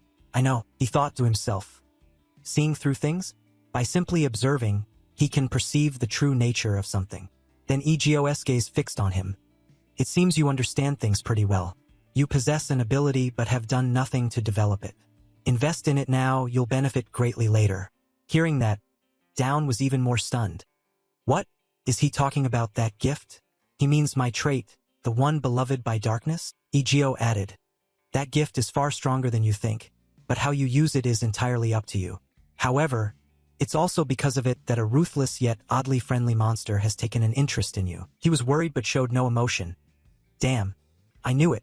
After I get the sensor, I'll do everything to optimize my survival path at all costs. In an instant, Egeo shifted into another form, seemingly praising him. An ordinary person would panic at these words, but he began to analyze and strategize calmly. I see. A great person is slowly taking shape. It seems I have nothing to worry about anymore. All right, I finished granting the blessing. He replied, Thank you, sir. Different voices rang out. Sergeant, why are you saying those things to a human? Routing is almost complete. Meanwhile, Down stood there bewildered by his own thoughts. Cruel but friendly? What does that even mean? And me, a great person, wasn't he overestimating me? Before leaving, Egeo still managed to turn back and deliver his final line. Believe in yourself. I acknowledge you. When the conversation ended, the circle blinked out. He sat there in a daze for a long while, then sighed because he just completed the objective. I was only trying to work hard because I didn't want to die. But anyway, this was a warning from an angel, so I'll think it over carefully. When the sensor hovered in midair, the system appeared. Supreme Divinity C+ contains a special power derived from divine entities of other worlds. There are 2 ascetic skills. C. Convert all additional stats into stamina by spending a small amount of mana. 20's cooldown. Can evolve through the proof of faith. Protective shield. A C. Spend a small amount of mana to create a one-time protective barrier and gain a stamina effect. 20's cooldown. Can evolve through the holy wound. He closed his eyes, his soul restless with hazy thoughts. That angel had granted him a few pretty useful blessings. Physical stats are tied to health, so they directly affect your chances of survival. My desperate need to stay alive could help me raise those stats quickly. These skills will definitely come in handy, but the most important thing is evolution. In this world, anything that can grow naturally improves its performance over time. Getting something like this so early in the plot really feels like a godsend. A system notification popped up. Consume a small amount of mana. He thought that was a pipe dream for someone like him who didn't have a single relevant trait. If I can't use mana yet, I'll have to find some temporary substitute. That's also why I came here. The man in front of him warned, You're not focused at all. Down replied, I'm listening. Hey, are you hearing what I'm saying? I heard all of it. You said we have to form a 2-person party, right? He wore a slightly dumbfounded expression. Do you even know what a 2-person party is? So where's your companion? Hearing that, he laughed confidently and answered, She'll be here soon. The other man sneered. Who would want to go along with someone as poorly reputed as you? Down said, I'm not lying. This place will get crowded soon. The other snapped, What are you talking about? He glanced at his watch and assessed, My companion is more than just famous. He thought to himself, She should appear soon, given how the story's unfolding. No sooner had the words left his mouth than Elia appeared right behind them. Hi, sorry, is this the Monster Research Department? Down turned to greet them, thinking to himself, I didn't plan to get involved with the protagonist at first, but I changed my mind, especially after that old angeless advice. Elia recognized him too and muttered under her breath. Down turned back to discuss with Elia what she meant about getting to know. Getting to know each other better, does that still apply? She was flustered, unsure how to respond. Oh said, I really like that person, but no sooner had she spoken than a guard dragged her away. They were separated, and the others whispered, Freshmen aren't allowed to date each other. They kept interrogating. What's the relationship between them? Nothing. What are you doing, Down? You said there's nothing between us. Down offered a friendly handshake. She was flustered, thinking, He's unbelievable. Down has no effective moves, so now he's resorting to a jealousy tactic. Wait, was I only hearing rumors? How delusional is this guy? Really? Dungeon Simulation Academy. In the dim space, only 4 ominous red dots appeared. Someone asked Down, Are you sure about this? Down tries to persuade the other with a face that hardly inspires confidence. Trust me? Didn't you want to be friends? Remember when we first met, you were about to hit me, weren't you? Elia replies in a somewhat forced tone. Of course, even though I'm the one who took the hit. Then he immediately switches into combat mode, looking deadly serious and shouts, pointing forward. If you really want to be friends after that, do as I say. Now, 9 o'clock, 3 of them. Instantly, the massive monster roars in fury. Its razor-sharp teeth look like they could crunch an enemy at any moment. It raises a fist to attack. Someone suddenly yells. Huh? She lashes out with a quick sword stroke and severs the monster's head. Everything happens in a flash. At that moment, Down speaks up again. Two more coming from the ceiling. They were two bat-like monsters, but with long fangs and deep, razor-red eyes, looking utterly vicious. With his observation, knowledge, and experience, Down quickly announces, "Their weak spot is the neck. Don't aim for the wings, strike straight into their bodies." Elia reacts swiftly, unleashing two rapid sword strikes into their bodies. She speaks up, sounding displeased. "Down. Don't just stand there giving orders. Give me a hand." But she only gets a curt reply, "No." He continued to watch and give instructions.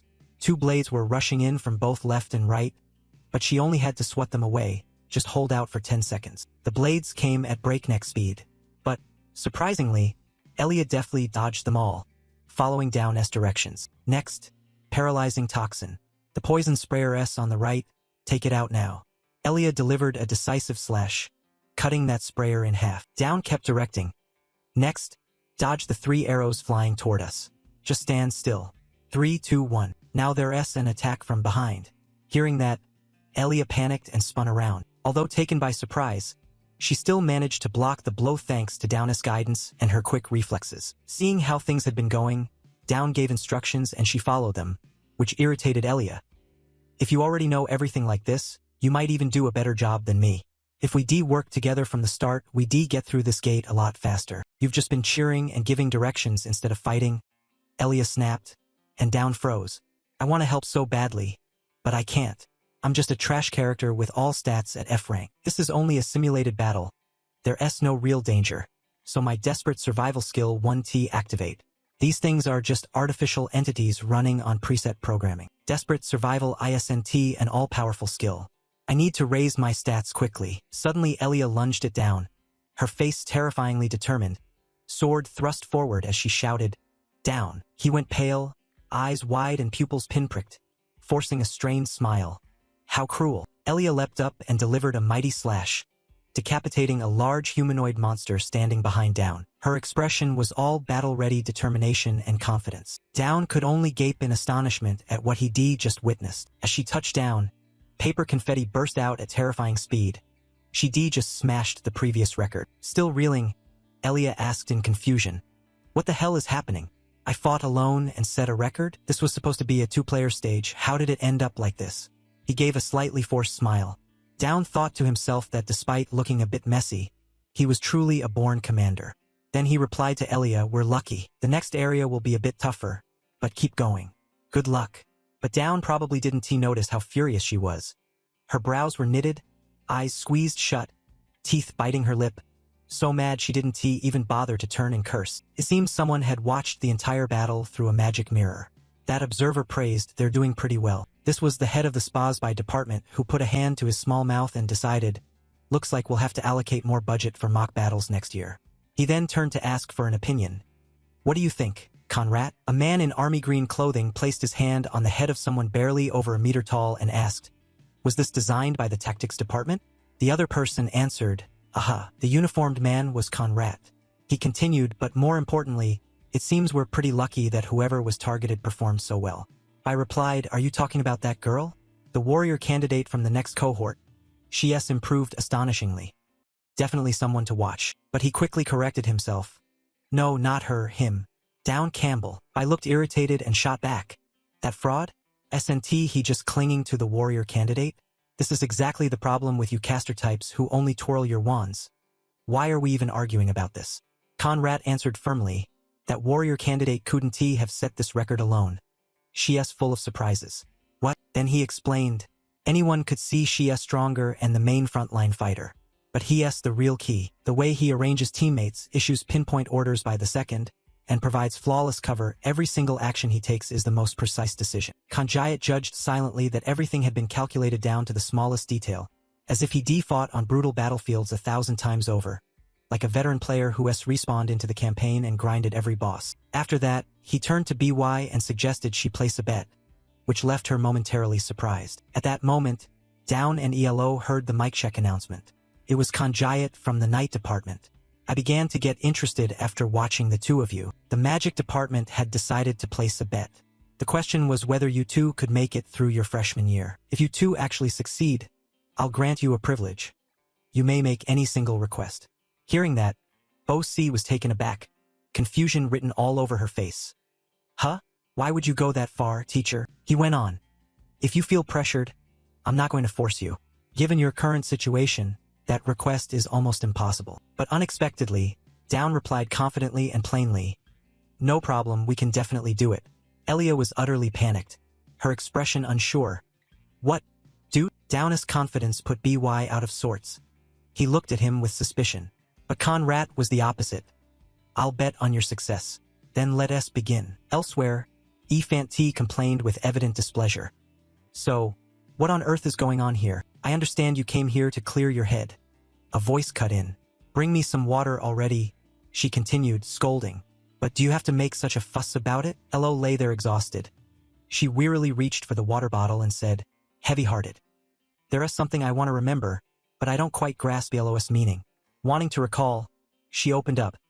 When I was little, my mother taught me these techniques, but I don't remember them clearly, so I'm trying to relearn them. A demon runs in the bloodline of the Tristan family. This dark rumor has two sides. One is the extraordinary, almost inhuman talent they possess. When asked, aren't you overdoing it? She half opened her eyes and said, the other side is sudden bouts of madness, moments of extreme violence, and the erosion of reason. That SY, although members of the Tristan family achieve countless great accomplishments, their final years are always tragic. Then she paused, opened the water bottle and drank steadily. Fanti asked, it's not that serious, is it? She sat up and answered, there's nothing to worry about. I don't care about it anymore. The other woman didn't believe her and asked again. Really? Then I suppose I can speak frankly. Yo set the bottle down, looking serious. Why are you being so cautious? I already said it, nothing can trouble me now. The orange-brown-haired girl replied. About that, someone told me to report it immediately. I heard this from a group of Imats who are currently with the candidate warrior of the next cohort. On hearing that, Elo turned to the candidate warrior of the next cohort. She quickly confirmed, yes, Elia Catch, the girl who once fought Down. She hazily guessed, so you're saying those two are teaming up, since the simulation test is organized in pairs. I get it, but it wasn't hard to notice. She sighed again, perhaps lost in thought. The water bottle had been squeezed out of shape, water spilling across the floor. Yo said, take me there. Fant, taken aback, blurted out loudly, but you just said you didn't care. Dowd drew his sword. Seeing this, Elia asked, what do you plan to do? I know you're very skilled, but the question is, even so, is it really worth challenging the all-time record? He replied indifferently and briefly, yeah. Faced with Dowd's reaction, Elia, smudged and frowning slightly, thought, his confidence is no joke. Does he really have a plan? He adjusted his clothing, thinking to himself, artificial monsters have a fixed movement pattern, so their weak points are easy to target, but that's not something I can tell her. So he casually replied, all right, since you're here with me. She frowned slightly, her cheeks flushing pink, and answered, I don't believe you. The rat spoke up over the loudspeaker. This is the rat. Are you two ready? Without hesitation, he replied, I'm ready. Hearing the confidence in his voice, the man expressed some admiration. Well done. Now let's adjust the test difficulty. But if we do that, they'll get bonus points. Dowd confidently answered, please set the difficulty to the highest level. The beau frowned upon hearing this and said loudly, honestly, you can't trust these freshmen. It sounds reasonable, but this is too much. The highest difficulty, they might lose their lives. He still answered with unwavering confidence. Even so, I believe it's worth the try. The beetle, pleased with his confidence, said, grant his request. Elia revealed a clear look of worry. Perhaps she didn't think that two freshmen could complete this highest difficulty mission. Dowd reassured her. Don't worry, warrior, the water's already spilled. It can't be scooped back up. At that moment, enjoying a warm drink and a delicious sweet cake, Bo could only sigh. I can't believe what that teacher did, Conrad. He acts like this is the first time. Didn't we already do the same thing with the previous batch of freshmen? She thought there was something different this time. He confidently replied, wait and see, Professor BY definitely has a good reason to be so sure. No matter how dangerous everything gets, all we need to do is save them. Alright, the massacre mode has been activated. Prove your worth. Freshman, Elia shouted out loud. Damn it. Let's go. Bo could only helplessly sigh, while the head of the tactics department wept. Our club is doomed. Meanwhile, he was extremely confident. Monsters from all directions rushed toward him. At that sight, the system flashed bright red text. Danger warning detected. Threat level classified as life-threatening. Gripping his sword tightly, his face calm and focused, Dowd swung the sword swiftly and powerfully. Swish, the huge, fierce rhinoceros before him was beheaded in one strike. Kanjayat was extremely excited. He shouted loudly, "I knew it! That's exactly what I've been waiting for. Did you see that?" She was so shocked she spat out the tea in her mouth. Even the head of the tactics department stared in astonishment. Elia, while fending off the monsters, also witnessed the scene and silently exclaimed, "Dowd, I knew it right away." A large fierce wolf charged at him, but Dowd didn't flinch. Instead, he rushed straight ahead at an extremely fast speed. Bosi couldn't believe what he was seeing. How could this be? He's totally useless. Every strike of Dowd's sword was incredibly precise. With just one blow, he could instantly take down a monster. Kanjayat, as if understanding his nature, replied, "He's just pretending." "No wonder you reacted that way. If you hadn't witnessed his real skills, anyone would respond like that. But over time, the monsters will grow stronger, and so will he. That means both sides will evolve together." At this moment, Elia was also intensely focused on her battle. She continuously took down 2 monsters and a giant ant. On Dowd's side, it was no less impressive. The number of beasts defeated was comparable. Both kept eliminating many powerful monsters. Elia gritted her teeth, bent her knee, and swung her sword. Her figure and weapon gleamed dazzlingly and sharply. After delivering a finishing blow to the giant ant, she shouted, "Now it's your turn, Dowd." He immediately understood the meaning and responded, "All right." Then he used Elia's shoulder as a springboard to leap up, carefully aiming the exact position, preparing for a magnificent sword strike.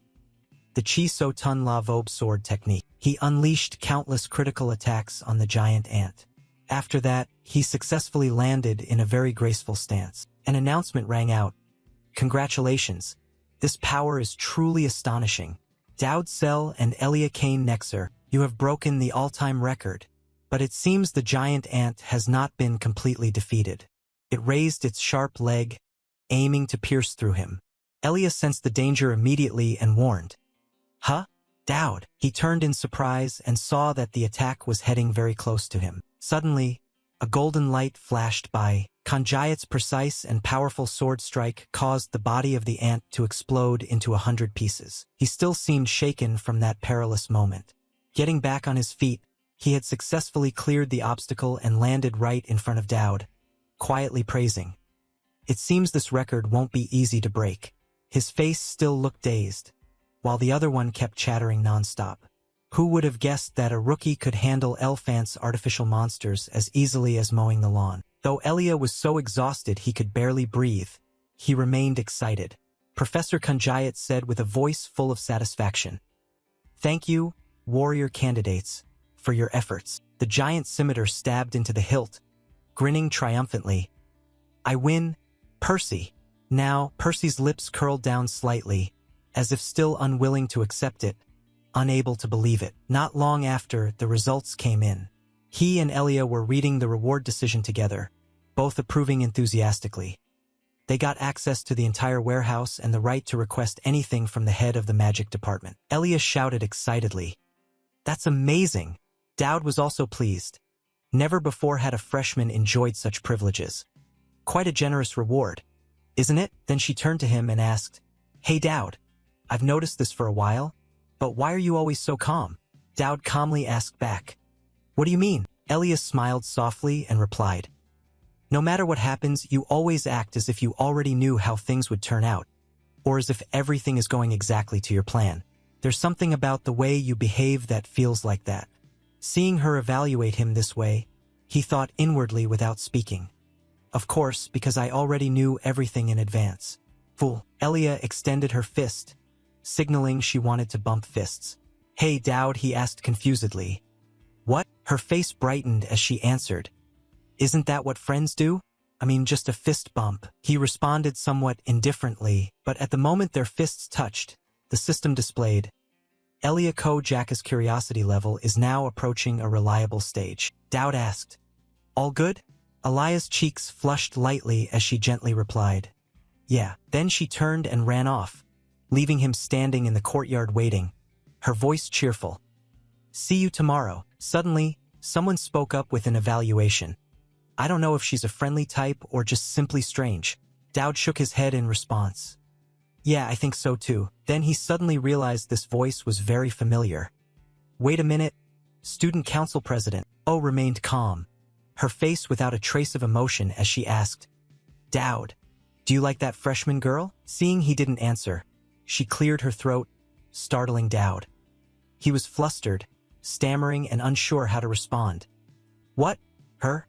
Then Dowd thought quietly, if desperate survival mode isn't triggered, it seems she has no intention of doing anything to me. Wait, isn't that obvious?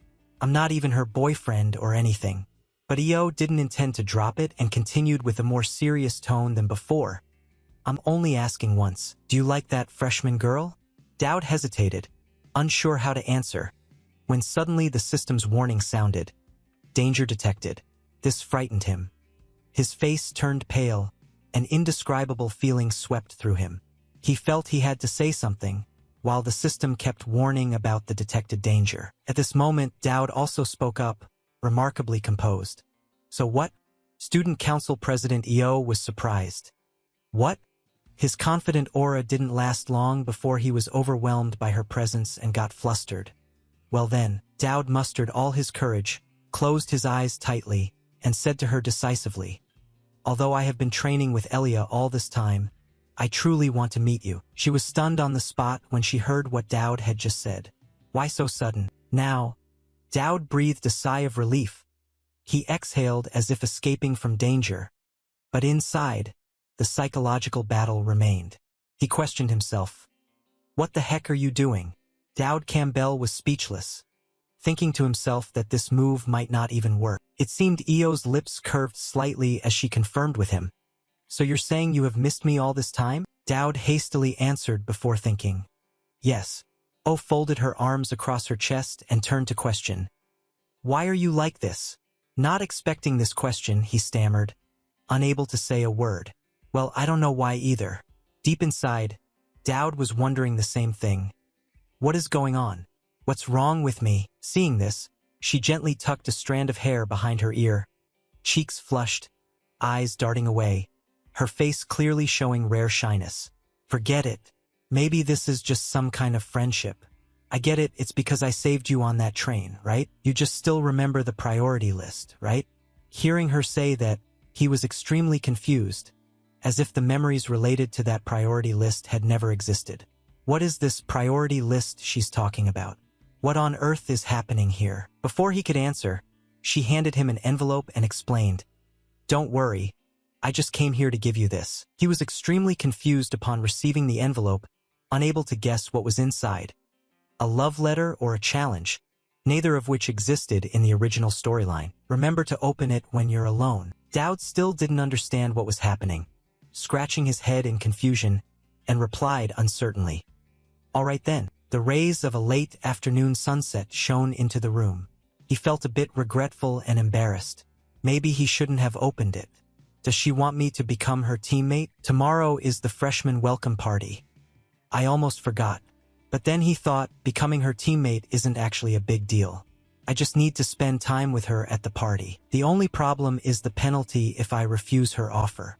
Not only would her goodwill towards me drop, but it might also make someone else hostile. Suddenly, there was a knock at the door from outside. Dowd opened the door and said, "I knew it was you." Then Elia held out an envelope and said, "Here." Hearing that, she immediately pressed him again.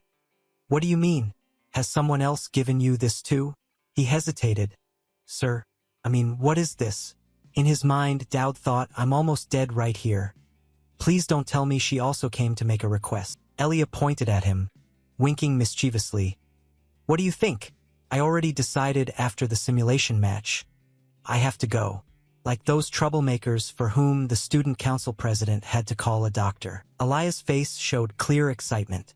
She shouted enthusiastically, "Hurry up and open it." Dowd raised his hand to stop her, but it seemed too late. Huh? Why are there so many weird people in this world? I wonder what it is. Maybe another request to become teammates. It could also be a challenge if it's from Elia. But she said it would be a surprise, and that's exactly what we guessed.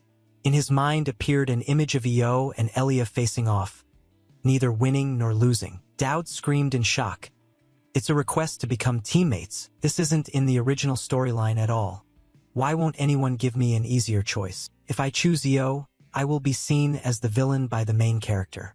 But if I choose Elia, I will make the final boss hostile and might die because of that damn priority kill list. So what if I refuse both? I don't know what to do anymore. This must be happening because both of them are still in the honeymoon phase. What a hassle. And Dowd came up with a bold thought. Could I accept both of them? So the freshman welcome party finally arrived. The venue was decorated incredibly splendidly. Lantern clusters shone brilliantly, casting sparkling light all over the room. This place was noisy and bustling. Class B goes this way. But where is the last student from Class C? Are they in the auditorium? The freshmen happily got to know each other. Hey, aren't you in Class A? Class A? A young man with brown hair parted in the middle spoke up. The professor is here. There were many students at the welcome party. Wherever you looked, all you saw was people after people. The scene was extremely crowded and lively. Elia looked incredibly beautiful but seemed to dislike crowded places, sighing in frustration. So crowded. This place is no different from a pigsty. She turned to the person beside her, beaming brightly. Anyway, thanks for coming along with me, Dowd. He looked really different now with his hair parted down the middle. The two of them proceeded inside together, back to the scene where he was buying an item. WR clone $1,000. Capable of creating a copy of oneself with all enhancement effects applied. Dowd seems very hopeful about the effectiveness of this item. I've used up all my points. Although it can only stand in for me, maybe it will work. At this moment, the system displays an event notification. Double date. You have decided to go on a date with both of them. Don't get caught until the end of the event. There will be consequences if you fail. No matter how many people show up, this plan could still fail miserably. If anyone sees me and my clone in the same place, I'll be immediately exposed. So I decide to use the cool gentleman option to shut him up. Then suddenly, Dowd jumped in surprise at an extremely loud noise. It was a monster growling. It bared its sharp teeth, looking incredibly angry. It was locked in an iron cage and was being transported by a cart. A warning sounded. Clear the way immediately. I regained my composure and breathed a sigh of relief. Just a monster from outside. It seems they plan to experiment on it, then let it escape. That will be when the main event begins. And all I have to do is survive. With Io and Elia by my side, it shouldn't be too bad, right? Suddenly, an effect malfunctioned. FZO has been activated. You are no longer a normal kid. The effect you just bought is now applied. I suddenly realized my body was emitting a strangely alluring scent. Io appeared. Here I am. Dowd jumped. Oh, the student council president. She quickly recognized the scent. Huh? What is this? What smell is that? Are you wearing perfume? Dowd defended himself. No, the flowers here just smell nice. But Io still trusted her own nose.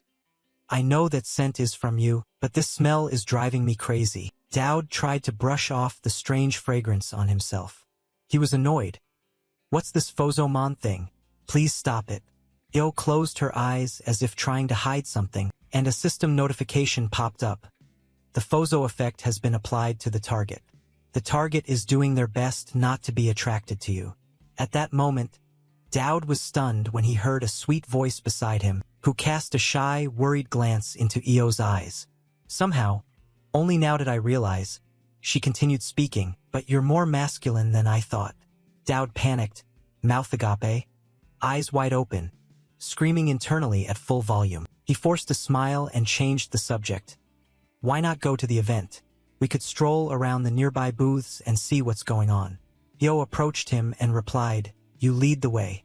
The new student felt a bit anxious, thinking silently that maybe his clone had already met Elia. He had to avoid any confrontation with them at all costs, because she was affected by Dowd's Fozomon scent. Io was trying to calm herself and stay sharp. She whispered to herself, calm down, calm down. Meanwhile, Dowd just hoped he wouldn't run into his own clone and that nothing bad would happen. If everything keeps going like this, it should be fine. All I need to do is escort both of them with my clone. Dowd suggested, hey, why don't we stop by that snack stall and grab something to eat? Io's cheeks flushed a delicate red as she gently nodded in agreement. Sure, and headed to the grilled meat stall. Looking at the enticing skewers of golden, juicy meat sizzling over the fire, he said to her, how about trying these wild boar skewers? In his heart, he firmly believed this was definitely the worst choice for Io, who always kept her figure. He needed to reduce Frosomon's effect immediately. But contrary to Dowd's calculation, Io lowered her head shyly and asked, how did you know I like this dish? Could it just be a coincidence? This unexpected comment caught him off guard, making him stammer. That's right, but inside, I was as surprised as Columbus discovering America. Oh my, perhaps if she realized I didn't like wild boar. But Io still held the skewer, ate, and then turned to ask, interrupting his train of thought. See, you're still eating, aren't you? Not knowing how to answer, Dowd glanced away awkwardly. I need to maintain this relationship, but at the same time, keep some distance. I also have to make sure Elia doesn't come near us. The farther, the better. Io walked up to a street vendor stall excitedly and said, looks like they sell this accessory here. Hey, freshman, do you need anything? Dowd looked at the small, cute things in front of him and guessed that all the girls must like them. He said, but let me buy something for you. Saying that with his mouth, but inside his head he was screaming in the opposite direction. Buy a gift for Io? No way. I need to lower her favorable impression of me. Dowd picked out a plain yellow button that wasn't particularly special, then asked Io, this button looks okay. What do you think? He believed he had to give her the worst gift possible. But Io's reaction made him deeply disappointed. The girl shyly replied, actually, I'm in need of a button to replace one on my uniform, causing Dowd to grit his teeth again and scold himself. I'm doomed. After that, the two decided to sit down to rest and have something to eat. Io asked curiously and then remembered. Have you chosen your major yet? Dowd and Io chose a table in a rather private spot, where a few delicious-looking dishes were already laid out. In response to her question, he answered, yes, I plan to study theology. She was a bit surprised and asked again, theology? Why don't you think it over again? With your talent, it would be such a waste not to join the Knights. But Dowd also explained his choice. I have my reasons for choosing this path. It's part of my plan, not just a sudden thought. Oh put her hand on the table and seriously asked, what are the reasons? Dowd could only answer, to protect what's important to me, I need to learn certain things there. She asked curiously, what is the thing you want to protect? Looking at her, he thought there was only one answer.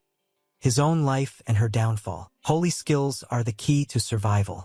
They are crucial to achieving the ending I desire. And of course, he didn't just answer Io like that, but said, since childhood, I have had something I want to protect. It involves a secret society. An event that will happen in the future. The final boss is especially vulnerable to holy skills. She frowned slightly and asked, is this related to why you keep getting involved with me? Dot could barely answer and just hummed. About that, Io frankly continued, I know very well about the Tristan family's curse. The curse drives every member of the family insane, but isn't the only way to stop it by strengthening the mind? Do you know how to break the curse? Contrary to her expectations, Dot gently replied, the blessing of the archangel, a miracle where two archangels bestow a blessing on one person. At least that's what the rumors say. Io kept a serious look in her eyes and said, exactly, and you also understand how difficult it is. That's why, no matter how many merits the Tristan family has earned, we have always been terrified. So why can you be so close to me?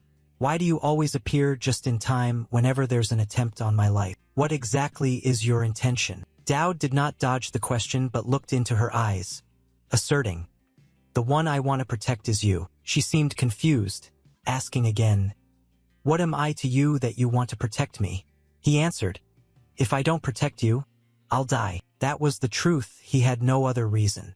Io was calm now, gently pushing a lock of hair behind her ear, replying, I knew that from the start, But you really are a strange one. He sighed as if used to it. I've been told that many times before.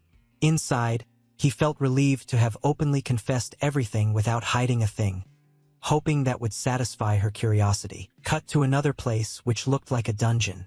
The woman was pondering. He really is a strange one. Turns out it was Elia and Dowd's clone. Around them, fierce monsters were growling terrifyingly. Elia walked ahead, silently wondering, is he mad at me? Why is he so quiet? Suddenly Dowd stopped, questioning, wait, since when did we get to the basement? She turned to look at him, thinking she needed to get closer to learn about the Tristan family.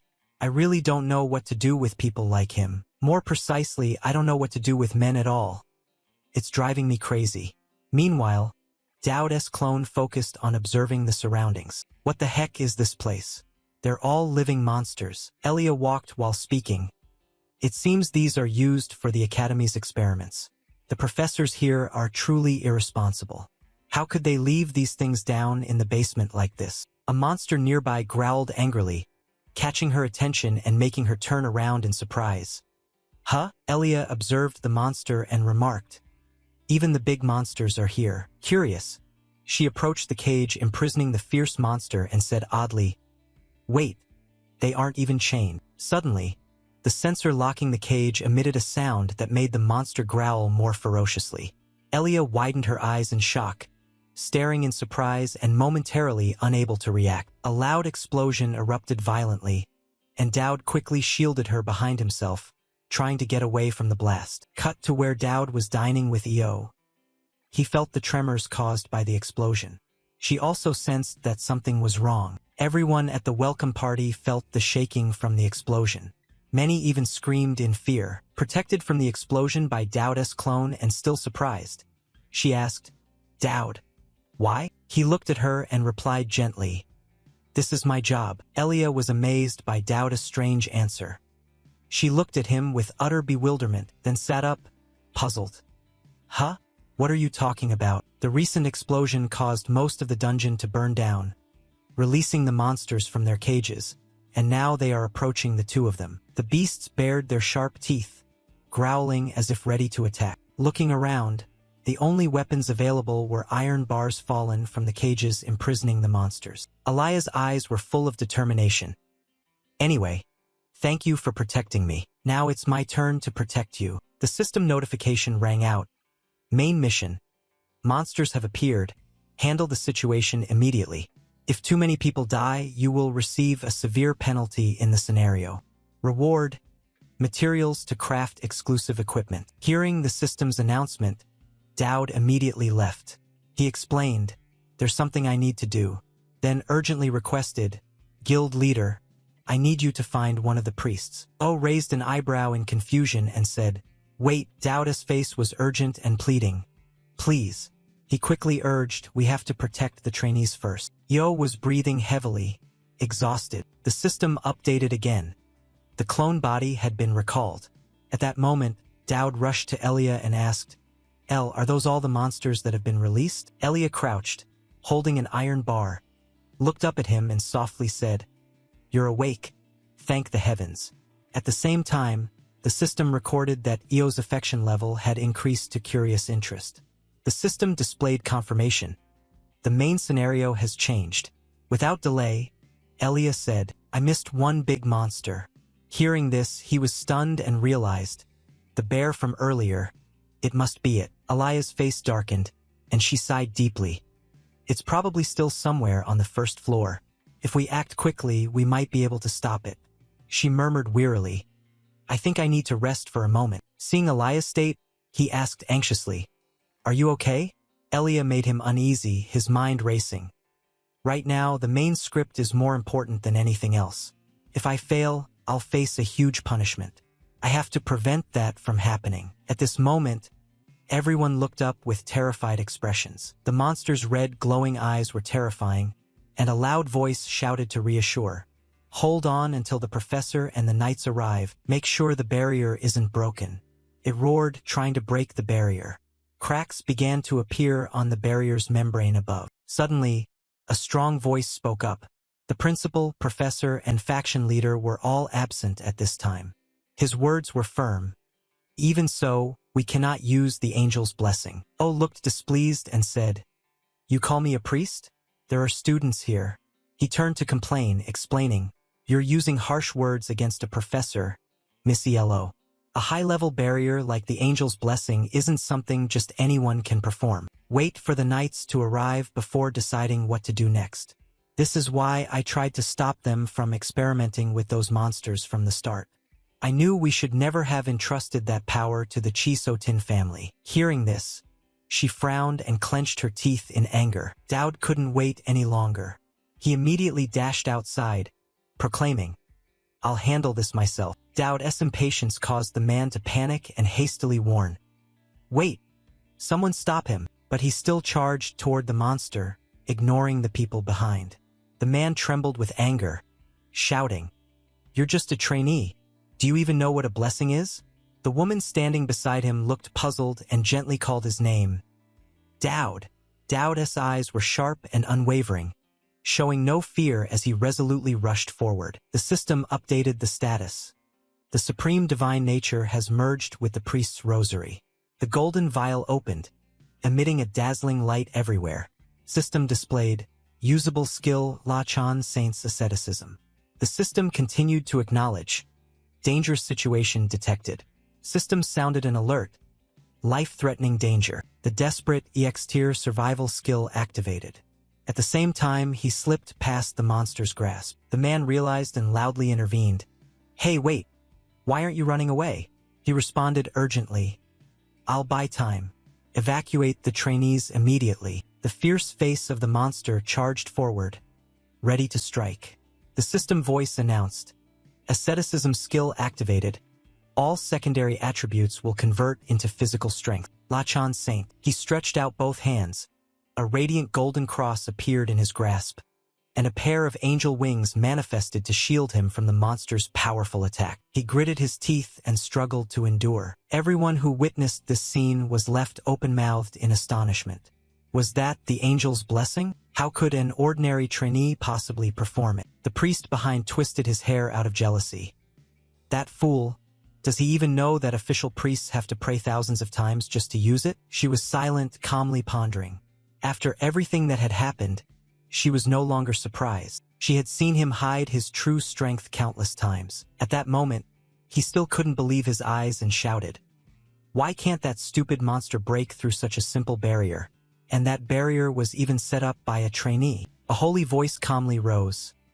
"Voktran, are you really a professor? You didn't even do anything." Yo turned and asked. As for Elia, she slapped him and with a deadpan face replied, "The student council president is clearly useless to us. Just ignore him." Then she asked the other party, "Why were you late?" Her body trembled violently as she hurriedly explained, "I fainted in the basement. I just got up here. Just forget about it." That guy, could he really perform the blessing right there on the spot? He wasn't even a combat priest. They said it takes at least 10 years of training to use it. How is this even possible? Hearing that, Io was briefly surprised. She pondered, pure holy energy can only be used after 10 years of training. O recalled his earlier words. "If I don't protect you, I will die. I have no other reasons." She fell into deep thought, her eyes vacant. Elia glanced over, admiringly assessing. Even if it's a blessing stored up, there still must be a limit to how well she controls it. O looked at her, asking what she was talking about. Her chest heaved. Elia closed her eyes and gently explained. "He is doing all of this for the Chisotin family and for her. Otherwise, there would be no reason for him to do all of this." O gradually realized it, though she wasn't sure if she had sensed it from the start. But she sat hugging her knees in the darkness, her indifferent eyes staring off into one direction. Light was emanating from that place. Yo opened her eyes wider to get a better look at it. At that moment, she raised her sword high towards Dowd, thinking about him. He really is a strange guy. The attacks became increasingly fierce. Dowd struggled immensely to face them. Elia exclaimed in surprise, "Chairman!" Everyone widened their eyes in astonishment. Yo's gaze was resolute. Without hesitation, she charged straight at the monster with her sharp sword. Yo leapt up and struck the monster's nape with her sword. The sudden pain made it roar. In that instant, the monster was slammed hard to the ground. He stared wide-eyed and exclaimed, "Oh!" It howled in rage. Filled with fury, the monster got up and charged like the wind towards her. She decisively raised her sword at it. The power radiating from it was overwhelming. He froze, eyes wide, looking at Io. That was the true Tristan sword technique. She skillfully thrust her sword repeatedly into its body. A source of radiant energy continuously emitted from there, shooting straight forward, aiming directly at the monster's body. Io's gaze remained unwavering. It was attacked so relentlessly that it had no chance to fight back and could only endure the assault. She spread her legs, and as swift as lightning, appeared right in front of it. In just another moment, her sword would reach the monster's neck. The arc of her sword created a shockwave that severely wounded it, knocking it far away, causing a massive explosion. She majestically brushed her hair back, observing as Io chanted, "Cha Montana." A huge, earth-shaking explosion occurred. Io calmly watched. Dowd was still astonished by her power, amazed. "She's on a completely different level compared to the clone I once used. Wait, is this right?" In the original story, Io was never involved in these events. The system appeared, acknowledging, "Main mission, eliminate the monster, current casualties. None, an impressive achievement." The system notification reminded, "Time until the night appears, 30 seconds. His gaze shifted to the right, silently pondering. All the professors who supported experimenting on living monsters are advocates of the Chisotan family. If ELO participates herself, it means she is indirectly admitting her family's mistake. Io stood before the sea of fire without the slightest fear, her stance full of pride. But ELO was never interested in politics. So why is she helping us? I just don't get it. Oh well, let's just focus on finishing the mission quickly and worry about that later. Outside, flames flared wildly, and a voice shouted, "Everyone, get outside quickly. Anyone still trapped?" A confirming voice echoed, "No, everyone has escaped." She said nothing, her eyes cold and detached. She sheathed her sword with an air of nobility. Oh let out a relieved sigh. "It's over." Dowd furrowed her brows as if she had just noticed something serious. Behind, a monster stepped out of the flames, swinging its arm toward her, and he warned, "Chairman, behind you." Io's eyes widened as he sensed danger. She had just turned around to see him there, using the angel's blessing to block the monster's sudden attack and protect her. The monster, its fur burned off revealing a skull-like head, roared repeatedly and lunged at Dowd. Io was amazed by what he did. Exhausted, his eyes glazed over, blood dribbled from his mouth as he slowly collapsed. His vision blurred. Long after, Dowd startled awake at a voice. "You're awake," he mumbled groggily. "The monster..." "Oh." Antai replied, "The monster has been defeated, and everything is fine." He realized the person before him was none other than Chief Antai. She closed the book and cheerfully announced, "Of course, all trainees are safe. Surprised to see me? I never got a chance to talk with you after the rookie battle." Dowd regained his composure and replied, "It's all right, I'm fine." But inside, he wondered why Antai, the immortal who's lived over 1,000 years, would come to see him. Could it be because I used the angel's blessing? She then got straight to the point. "I'm here to deliver bad news. Actually, bad news and then even worse news. Which one do you want to hear first?" Dowd didn't hesitate and answered, "Bad news first." She began to explain, "You've attracted more attention than ever before in the Academy's history. No student has ever been involved in so many accidents and incidents like you. And based on my experience with your bad luck, this will continue." Dowd frowned thoughtfully, knowing he never wanted any of this to happen. He asked next, "So what about the even worse news?" She narrowed her eyes slightly and questioned him, "What do you know about demons?" In the room at that moment, the light from the lamp illuminated the entire space brightly. Antai smiled softly and said, "That's quite an interesting reaction." Dowd showed no sign of worry even though the Academy president just mentioned this topic. He hesitated, sitting on the bed looking at her, and continued, "I can't reveal everything I know. If I did, I wouldn't be able to guess what you're plotting." Antai became curious. "Plotting?" Dowd calmly replied, I'm the only one not yet assigned a class. And I can't attend any classes either. So that's it, you're annoyed by this situation. Huh? Like the recent events, I've had to deal with quite a lot of problems. Do you realize it? The ruling powers no longer have much control over this society. These are troubling times. They will do whatever it takes to recruit talented individuals, even if it means dragging them up from hell. Dowd looked away and said, the coup in Beta, the structural changes in the Holy Empire, and the struggle for succession, aren't they all connected? That's the cause of all recent turmoil. She glanced at him, thinking to herself. Look at him, then she spoke up to answer, yes, you're right.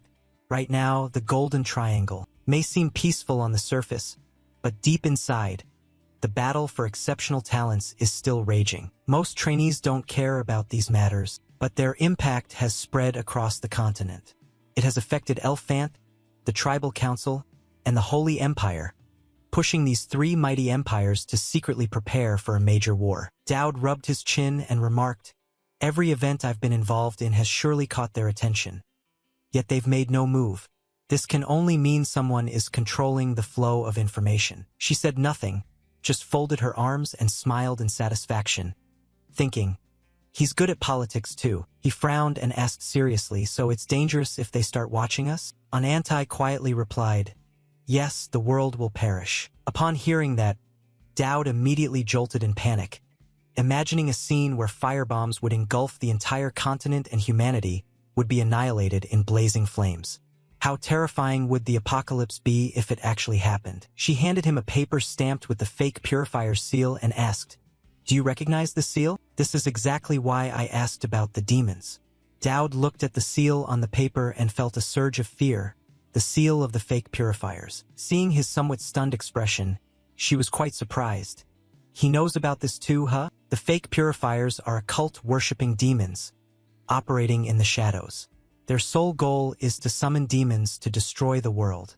Both the failed assassination of EO and the monster outbreak incident were caused by them. Both of these events targeted the Tristan family, and there's no guarantee there won't be a third time. Dowd fell silent for a moment, then asked, why are you telling me this? She summoned a black card with white cracks running across it and replied, though I cannot explain why, I want you to take this. He took the black card, surprised, thinking, a key to interspace, this is a game-changing item that can open doors to other worlds. Seeing Dowda's face, Anantai immediately understood and smiled. Look at your face, I guess you already know what it is. Huh? Keep it very carefully and show me what you can do. If you satisfy me, I will give you an extra gift. Boom! A small explosion happened high above. Everything around turned back to the original room. Anantai poured tea for me and said, this conversation must be kept secret. Hearing that, I immediately responded. Suddenly, she asked again, how are things between you, the warrior candidate, and Miss Chiso too? Dowd immediately frowned, his heart screaming. Why is she asking that? He replied without expression.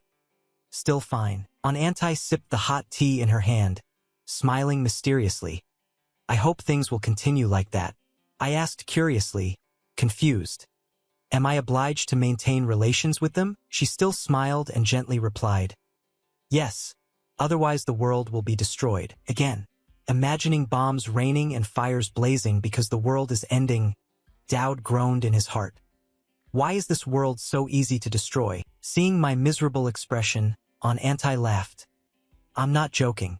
In her mind she added, the final goal of this plan can only be achieved by 3 people. The scene instantly changed to outside the academy, where suddenly a sigh was heard somewhere. Taking the interdimensional key in hand, Dowd sadly prepared to destroy the world. He stood in the middle of the hallway, continuously feeling frustrated, thinking he would deal with it later, but he couldn't believe she actually gave him this, an item that players definitely shouldn't be able to possess. There was definitely something wrong with the main script. Suddenly, a voice echoed, you're here. Dowd immediately showed surprise upon hearing it. Professor Kanjayat, the night principal named Konat, smiled and said, I was looking for you, Dowd Campbell. He quickly hid the key behind his back and tried to stay calm, asking, what do you need from me?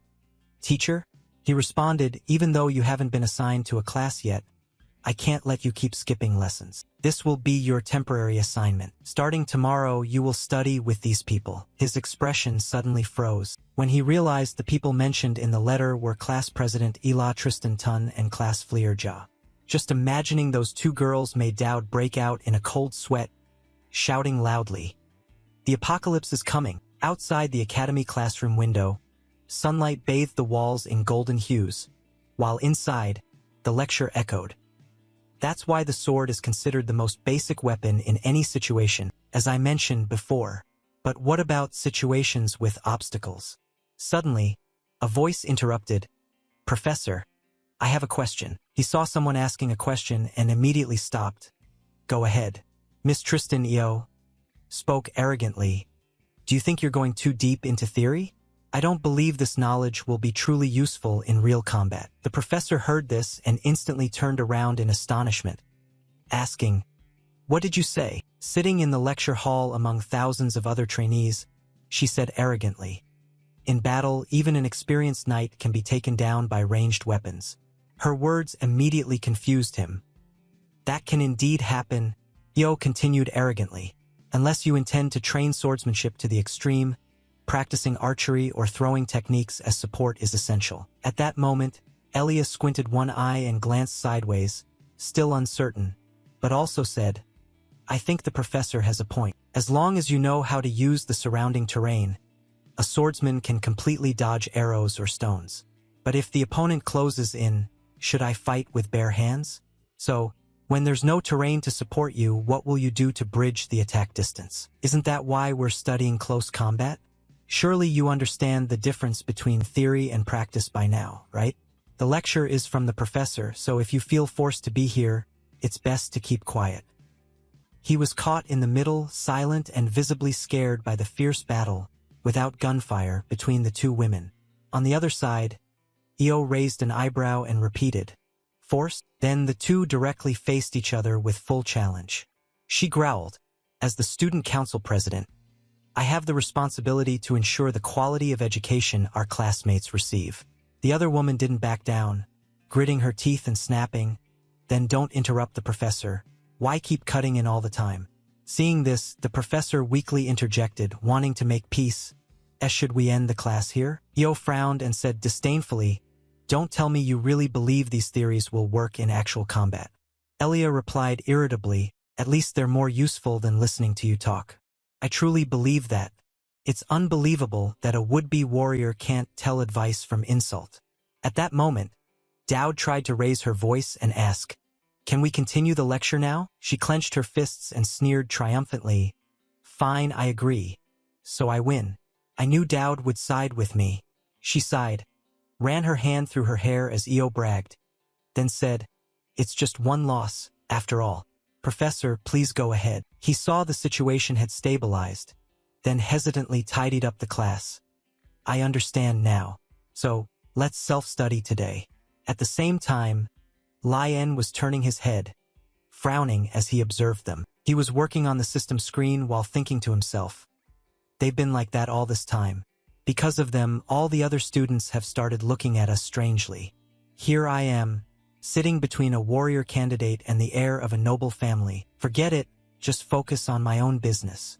On the system screen was the image of Elal Tristan.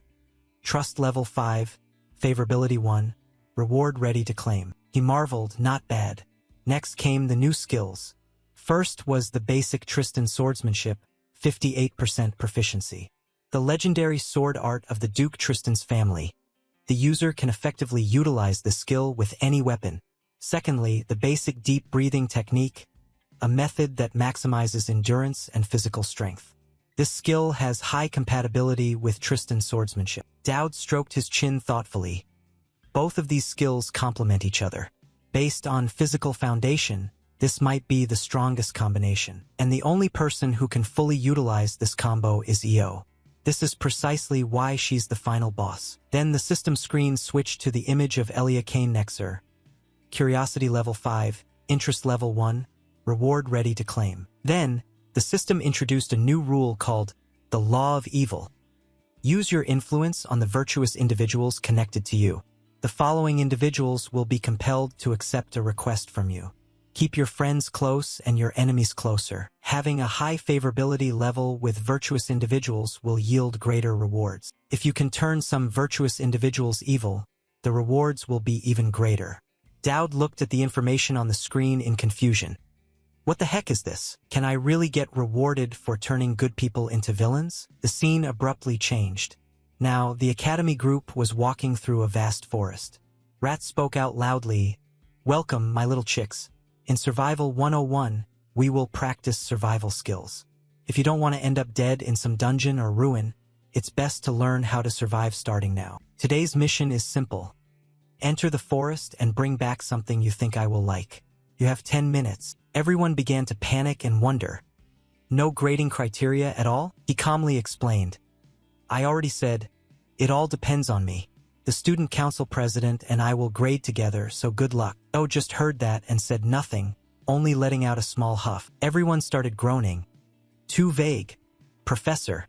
Elle suddenly gave a wicked smile amid Conrad's screams. Life is experience. Little chicks. We'll start in 5 minutes. While everyone at the back was gathering into groups, Dowd sat alone on a rock, staring at the system screen, deep in thought. Keep your friends close and your enemies closer. How am I supposed to use this?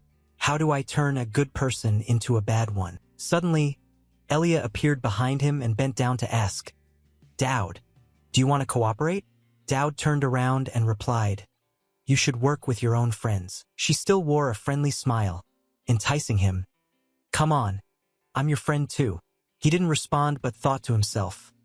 It's best if she goes back to her main character group. Elia kept trying to persuade him.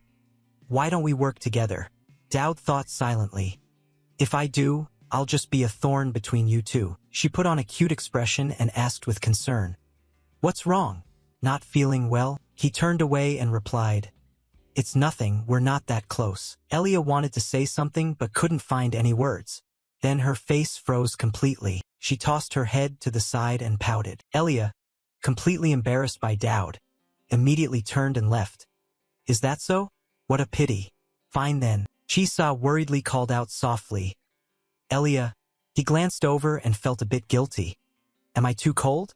She looks uncomfortable now. Ta Lai and observed the entire situation from beginning to end, then suddenly spoke up, making Dowd curious enough to look up and see who had arrived. Ta Lai stroked his chin and questioned.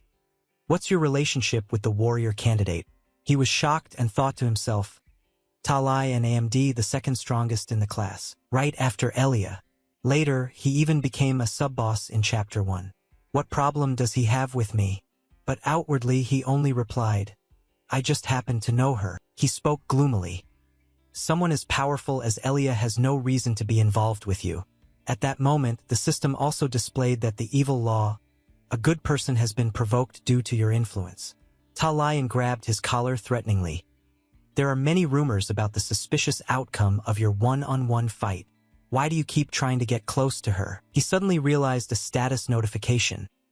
Looks like I triggered a personality condition by making him angry. He gritted his teeth and hissed. Be honest, that match was just a staged act, right? Dowd paid no mind to the hostility and thought. He'll become a sub-boss later. Maybe I can use him and trigger the evil law for future benefit. Ta Lion shouted. You can't hide the truth from me. Calmly, he didn't resist but gently leaned closer and whispered.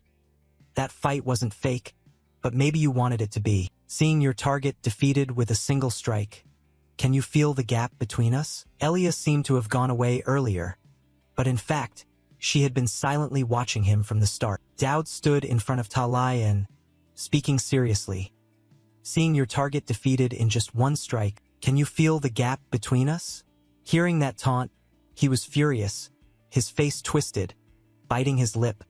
So why don't we try making a bet? Let's bet on who scores higher in this exercise. Though his expression was a bit unseemly, everything went exactly as Dowd wished.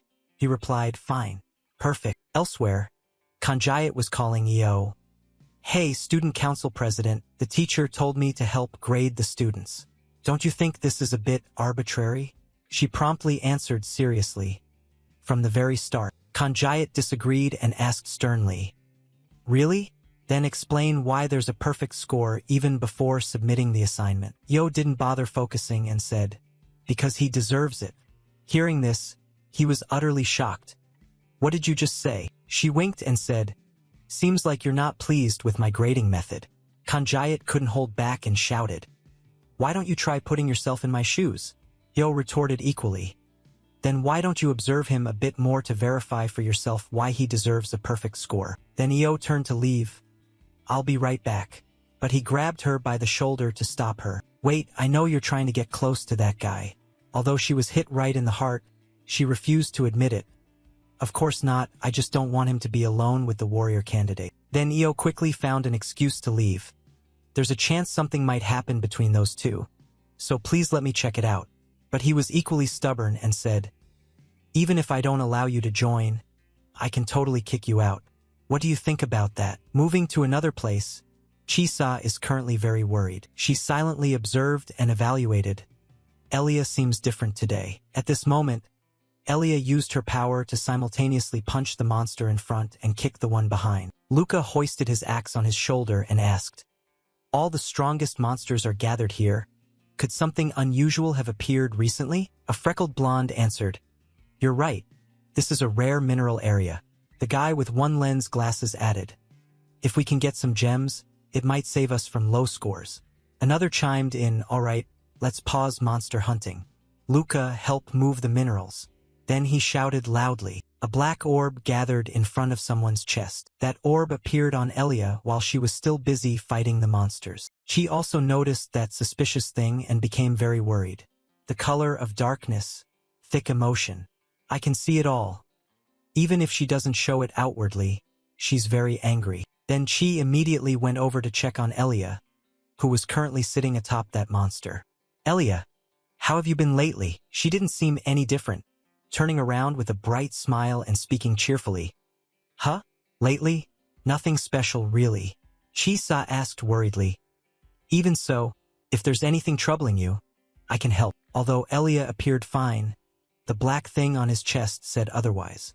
What are you talking about? Nothing's happened. That only made Chisa more anxious. Even if you say that, I'm afraid your emotions might be overwhelming your reason. Chisa continued to offer advice. I know something is bothering you. Elia couldn't bear it anymore, sat down by the tree, and sighed. Sadly, his voice gentle but clearly worn out. Is it that obvious? I can never lie to you. After a while, Chisa summarized what Elia just shared. D-Cell always keeps his distance from me, and all I want is just to be friends with him. Yo, a bit annoyed, said, even though we've recently been through a lot together, I don't think there should be such a boundary between us. Chi immediately asked, could it be that that's not Dowdus' real intention? Elia was surprised. Not his real intention? What do you mean? Then Chisa explained right away. He's just a guy from a small baron family. If you, a warrior candidate, were seen hanging out with him, surely many people would gossip. Io immediately recognized the problem. Is this how he's trying to help me? Chisa forced a smile. Yes, he probably worries that he might cause some unnecessary misunderstandings. Even though he's keeping his distance now, once his reputation is solidified, he will surely still consider you an important friend. As Io began to reflect, he thought, is that really so? Cut to another location. Dowd was running as if something was chasing him with full force. He ran while glancing behind him, as the system kept announcing. Ta Lion's rage is reaching its limit. You've caused him unbearable humiliation. A sharp spear was flying toward him, and the system continued. Your negative influence has become permanent. The system then announced, you have activated the evil rule and received a command reward. Ta Lion charged with his spear like a massacre and shouted, you bastard! I will kill you! He shouted in fury. I'll turn you into kebabs. Immediately, Ta Lion struck repeatedly with his spear at Dowd. As Dowd ran and dodged, Ta Lion missed and grew angrier, yelling even louder. Don't run. Fight like a true man. Why do you always try to land the finishing blow after I've dealt the most damage? Suddenly, Dowd turned around, raising his hand. Wait! Stop! One foot just barely stopped in time. He called out to Ta Lion. Ta Lion was immediately confused and froze in place. Dowd, with a sinister look, asked, if that's the case, Do you want to split the loot in half? Upon hearing this, Ta Lion got so angry he snapped a nearby tree branch and shouted, "You bastard!" Meanwhile, Dowd took the chance to make a run for it. He immediately grabbed his spear, focused lightning bolts on it, preparing to launch. Ta Lion hurled the spear, but it was blocked by a sword and cleaved in two. Both men watching couldn't help but be stunned. It turned out Elia had sliced the spear into several pieces with her sword. She growled threateningly, "Don't lay a finger on my friend." Elia frowned and warned, "Stay away from my friend." Ta Lion was shocked to see this person appear. He said in surprise, "Elia." Then he exclaimed inside, "The warrior candidate." After that, he spoke. "Long time no see. This must be the first time we've met again since those monsters ran away." She quickly darted forward. She pressed her sword to Ta Lion's neck while replying coldly, "Wrong. This is the first time since you lost to me." At this moment, Dowd was also very surprised by her appearance. His face darkened. Where did she crawl out from? With the sword at his throat, he broke out in a cold sweat but tried to remain calm. "It's really good to see you again," Oh immediately asked without hesitation. "What did you just do to her?" Ta Lion stammered. "Huh?" Dowd cut in. "Don't tell me you're harassing her." He wanted to explain, but Elia tripped Ta Lion, causing him to fall painfully to the ground. She stomped on Ta Lion and pointed her sword down with an angry face. "I don't want to hear your excuses." He panicked and hurriedly said, "I get it. I understand. But why do you keep defending her? Someone talented like you." Elia didn't care. "You don't need to worry about who I befriend." At the same time, Dowd tried to cut in from behind. "Hey, Elia," but she ignored him. "I hate people who think they're better than others and then get angry at them." Suddenly, Ta Lion shouted, "But he's deceiving all of us. He did this just to teach us a lesson. He's not the type to be cruel without reason. Isn't that right, Dowd?" Dowd was confused. "What?" Elia glared. "Do you want to be knocked out in one hit like last time?" Ta Lion was stunned, recalling the scene where he was slammed through the wall. What was that? Is that his real self? Could I have died back then? Then he sincerely knelt down, bowing his head respectfully. "Sorry, Dowd. I won't come near you without your permission anymore. Let's try to get along. Okay?" Then she casually brushed past Dowd, leaving him bewildered with many thoughts. She's truly a warrior candidate. She's excellent at teaching others a lesson. I wonder if we can still be considered friends. Right now, I guess we still are friends, at least for now. Wait, that's not important at the moment. I still have to get points for my assignment. Just as Dowd was about to leave, a voice called him back. "Dowd, we've met before, right?" Chi. Dowd recognized her and replied, "You're Elia's friend. I remember now." Chi started, "I have something to ask." But Dowd looked very discouraged. Both in the original story and now, she always dragged out conversations. She hesitated, well, this might be a bit troublesome, but before Elia could say anything, Dowd had already left. He just left one sentence behind. "Let me get my points first." She could only accept that. As if realizing something, Chi Sa furrowed her brow thoughtfully. He made her fight Ta Lion. Usually, she would try to talk things out, not draw her sword from the start. "The real problem is you, Dowd." When he stepped up to receive the points, the place was already filled with thick dust and smoke. Huh? The scene before Dowd startled him. What the heck is going on? Kanjayat and ELO had an intense battle, resulting in her lying on the ground unable to get up, while he still sat firm and, seeing him, slowly said, "Damn guild leader, he insisted on venturing into the forest, so I told him he'd have to get past me first. Turns out I won." Dowd had nothing more to say, inwardly judging the situation harshly. This environment is totally crazy. Still, Kanjayat praised. "She's better than before now." "Hey, are you pretending to be dead?" Meanwhile, he just hoped she'd keep getting punished. Then Dowd perked up. "Right, I came here to receive my points." While ELO stayed lying there, the two masters cheerfully chatted. He said, "That's right, we're still in class. Let's see, why did you bring back so much?" He replied, "It's nothing, just took a bit longer because I wanted to make sure I picked the best materials." Kanjayat looked at the bag full of mineral stones and was delighted. "Perfect, you really are number one. I'm sure Percy would love these if you gave them to her." Then he asked, "You've already made your wish agreement?" so why not take this chance to score some points with her? Dowd tied up the bag and replied promptly. All right, I'll do that. Then Chi-sa suddenly appeared, urging. Are you done yet? Before leaving, Jayat gave some advice. Okay, you can go now, the class is over. But Chi-sa, please take good care of her. She agreed as well. All right. Chi turned back and said with all her strength in one breath. Dowd, please take care of Elia, but don't be too kind. Every time she mentions you, she loses all reason. I'm worried things will get worse later on. After hearing this, Dowd couldn't help but become pensive. He was grateful for the warning, yet also a bit scared. Before departing, he waved and agreed to the other's request. All right, don't worry, Chi-sa, I will do my best. Chi-sa was both thoughtful and concentrating her healing power. You better do that if you want to survive this. She was healing EO while recalling her close friend's face, unable to hide her deep reflection. She might not realize it, but I do. One misstep and she could cross the line. Cut to the afternoon at the Department of Magic. Boy was sitting cross-legged, sipping tea and asked, You want to use your wish already? That soon? Boy was sitting cross-legged, sipping tea and asked, You want to use your wish already? That soon? Boy was sitting cross-legged, sipping tea and asked, You want to use your wish already?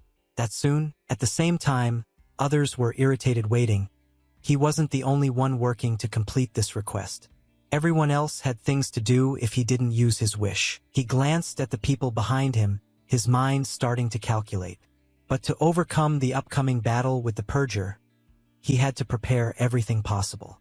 Meanwhile, she said, I have orders from the director to support you as much as possible, as long as it's not for other purposes.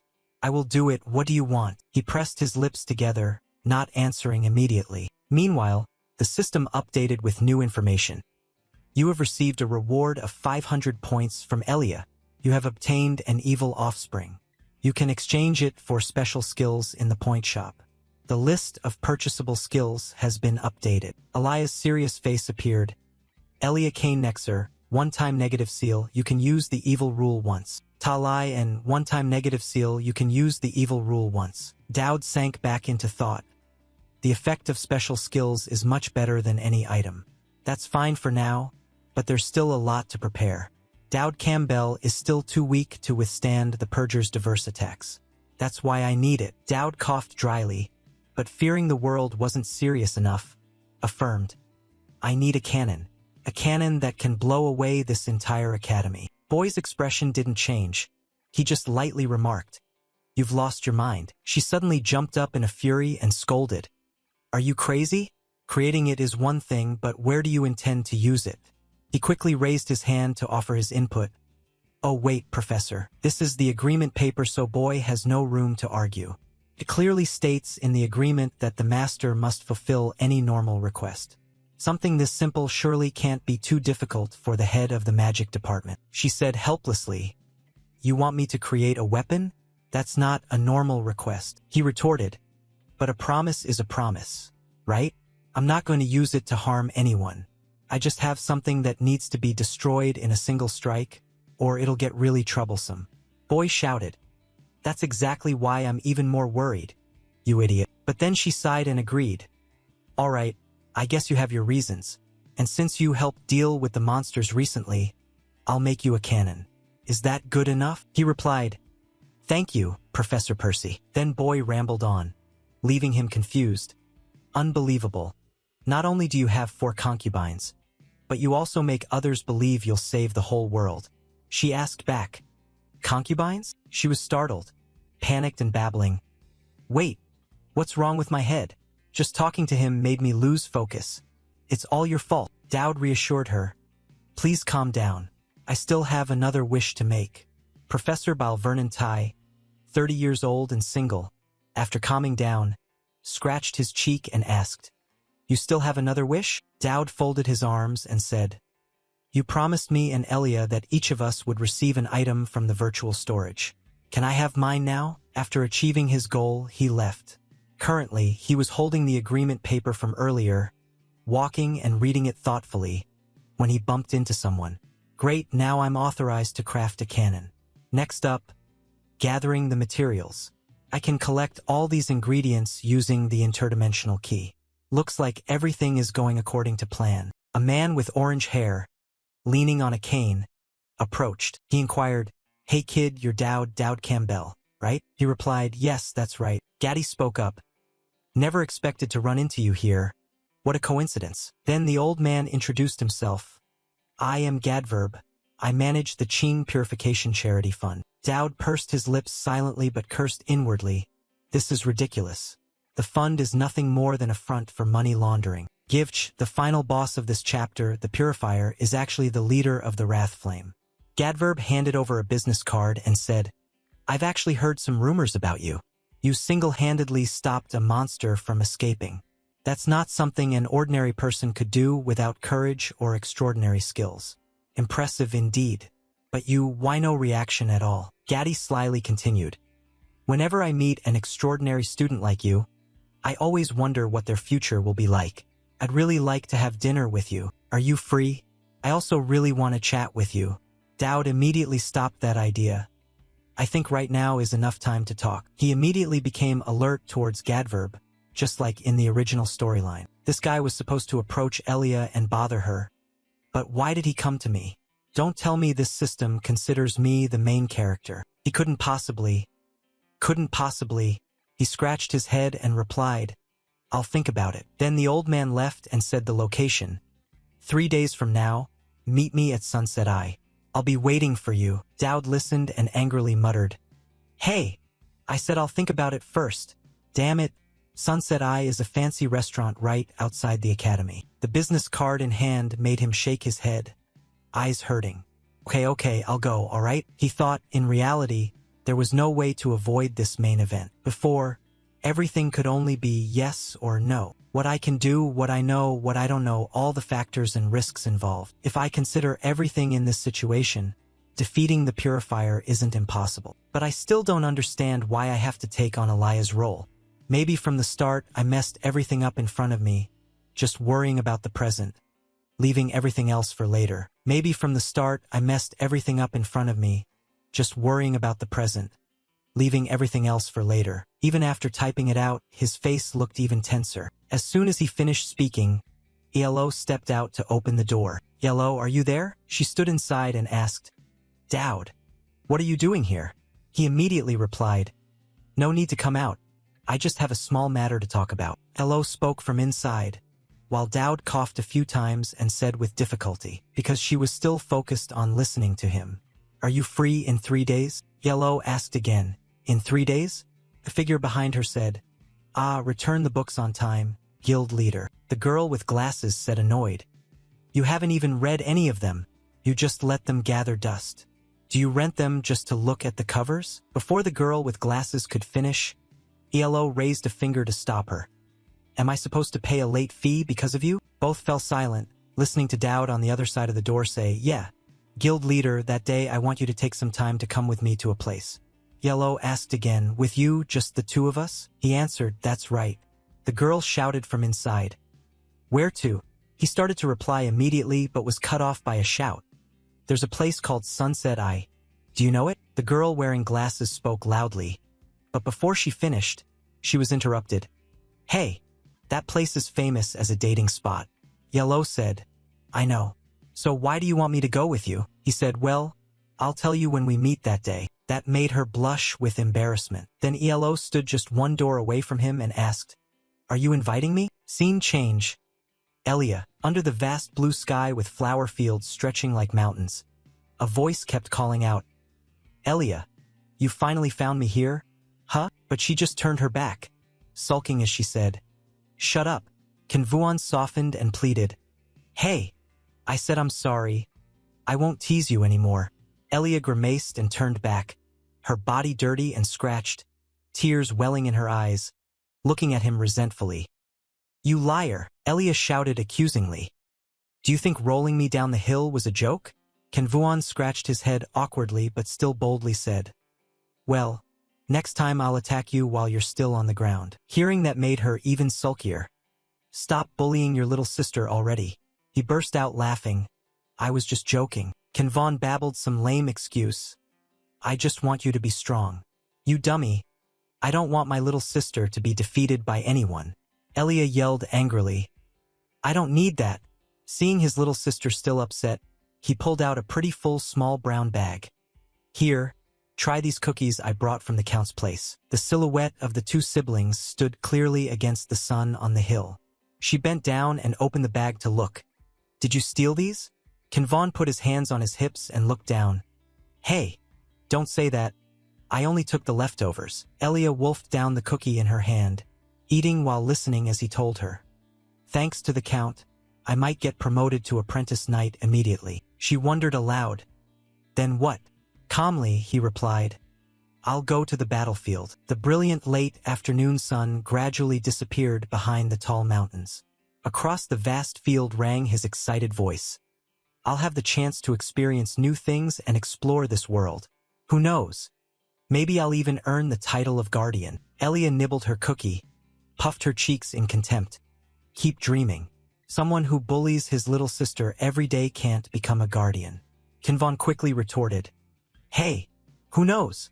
There's no rule that people have to stay stuck in the same spot forever. The sunlight grew brighter and brighter. The sky dyed a vivid orange. Elia whispered worriedly. If you go fight, will you die? He responded.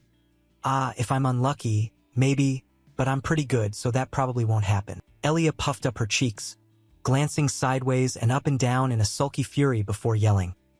I hope you get bad luck and just die. Just go away, you're always teasing me and bothering me. You never listen to our parents.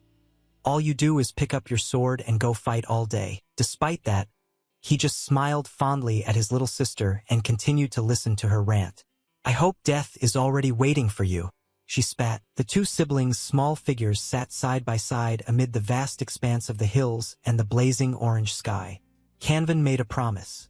If he became a guard, he would always be there to protect her. Time and setting changed. She vaguely awoke to urgent calls. Elia! Elia! Elia's face was still groggy as she walked over and opened the door. What's going on? It was Daoud. He stood outside the room, nervously scratching his head and avoiding direct eye contact with her. Sorry, since I'm from the countryside, I'm still not used to everything here. About what I said about not being friends with you, I apologize. I brought some cookies from the kitchen, they're actually quite good. But Elia's answer startled him and made him frown awkwardly. Why apologize? That's not cool at all, we're friends. Anyway, go to sleep. Daoud hesitated and stopped her. Wait, I need your help with something. Could you come with me for a bit? It's really urgent. Elia frowned in annoyance, silently cursing. Is he crazy? The scene changed again. A slender hand swiftly wrote each letter on a page. Io sat upright, put down her pen, and thought of what the other person had said. So we finished processing all the teaching materials. She seriously considered, I will also double-check the fees from the various clubs. Io's close brown-haired student gently raised her glasses and reviewed the report. The only thing left concerns the transfer students. I've heard that we'll have a student coming from the Tribal Alliance. She belongs to a sect that collapsed after a coup. She must be the daughter of one of the tribal leaders. Now they're basically exiles, with many followers accompanying her. In fact, her entire family is seeking asylum here. Her name is Lila Gauda. Have you ever heard of her? Apparently, she's quite famous. The image of a strong, fierce Lai Lu launching a powerful kick like a massive shield forward appeared. She slowly opened her eyes, revealing bright ruby pupils. This has to be it. The whiteboard was covered with densely marked notes, with 4 items checked off, leaving only the last point marked with a question mark. The silhouette of the Holy Maiden, holding a scepter and standing proudly before countless worshippers of the Holy Congregation, appeared in her report. And next semester, a true Holy Maiden from the Holy Empire will arrive. Io softly asked, She's coming in person? The brown-haired student just took off her glasses and said somewhat anxiously, They say there will be an entire delegation of emissaries accompanying her, but given how things are being handled, perhaps the academy director has pulled some strings. She sat upright in the chair, leaning against a cluttered desk piled with books and papers, lost in thought. A saintess and the daughter of a tribal leader, she slammed her pen hard onto the densely written page, closing her eyes to affirm. This academy is definitely scheming something. First, there was Lai Lu with her striking green hair, then a mysterious saintess with jet black hair, followed by Elia with her beautifully cold face, and finally the boy who is always just like that. The guild leader suddenly realized, "Oh, I completely forgot." She held the notebook in her hands, confused by Elo's attitude. "Why are you so worried about that? It's not like you've only been here a day or two." Oh remained silent, staring intently into the void. Her soft voice echoed beneath the pitch-black sky, illuminated by the moon and stars. "It's just that I'm not in a good mood." Everything turned back to Dowd. He looked up excitedly, surprised that the school even had an observatory. Dowd was still marveling. "The night sky is so beautiful." Oh grimaced and glanced sideways. "Dowd, do we really have to do this right now?" Dowd held the remote in his hand, trying to convince EO. "I have no other choice. This is the only way everything will perfectly align." "Alright, wait a moment. This giant contraption is your plan? With the catapult I took from the Vision warehouse we can get over there. Even though this area is reserved for high-level players, I have the secret card the director gave me."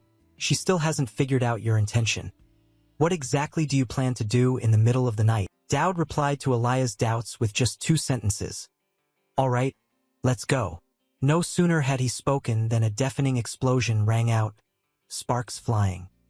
He seriously tucked his arms and legs into a flying position, while she panicked, flying and screaming, her face twisted in a pitiful grimace. Dowd called out anxiously, "Elia, focus, open your eyes." The space suddenly tore apart, creating a sinister red circular rift. The two flew straight into that glowing red space together. He held up the black card, grinning smugly. "This is the location of the spatial link gate. We're about to enter it." "Don't worry, Elia." The familiar smile of Canvorn appeared again. "Hey, why are you crying? What are you afraid of? Look at me, Elia." Finally, her face showed a bit less panic. Dowd kept reassuring her. It might be a little dangerous. The 2 small shadows gradually moved deeper into that strange space.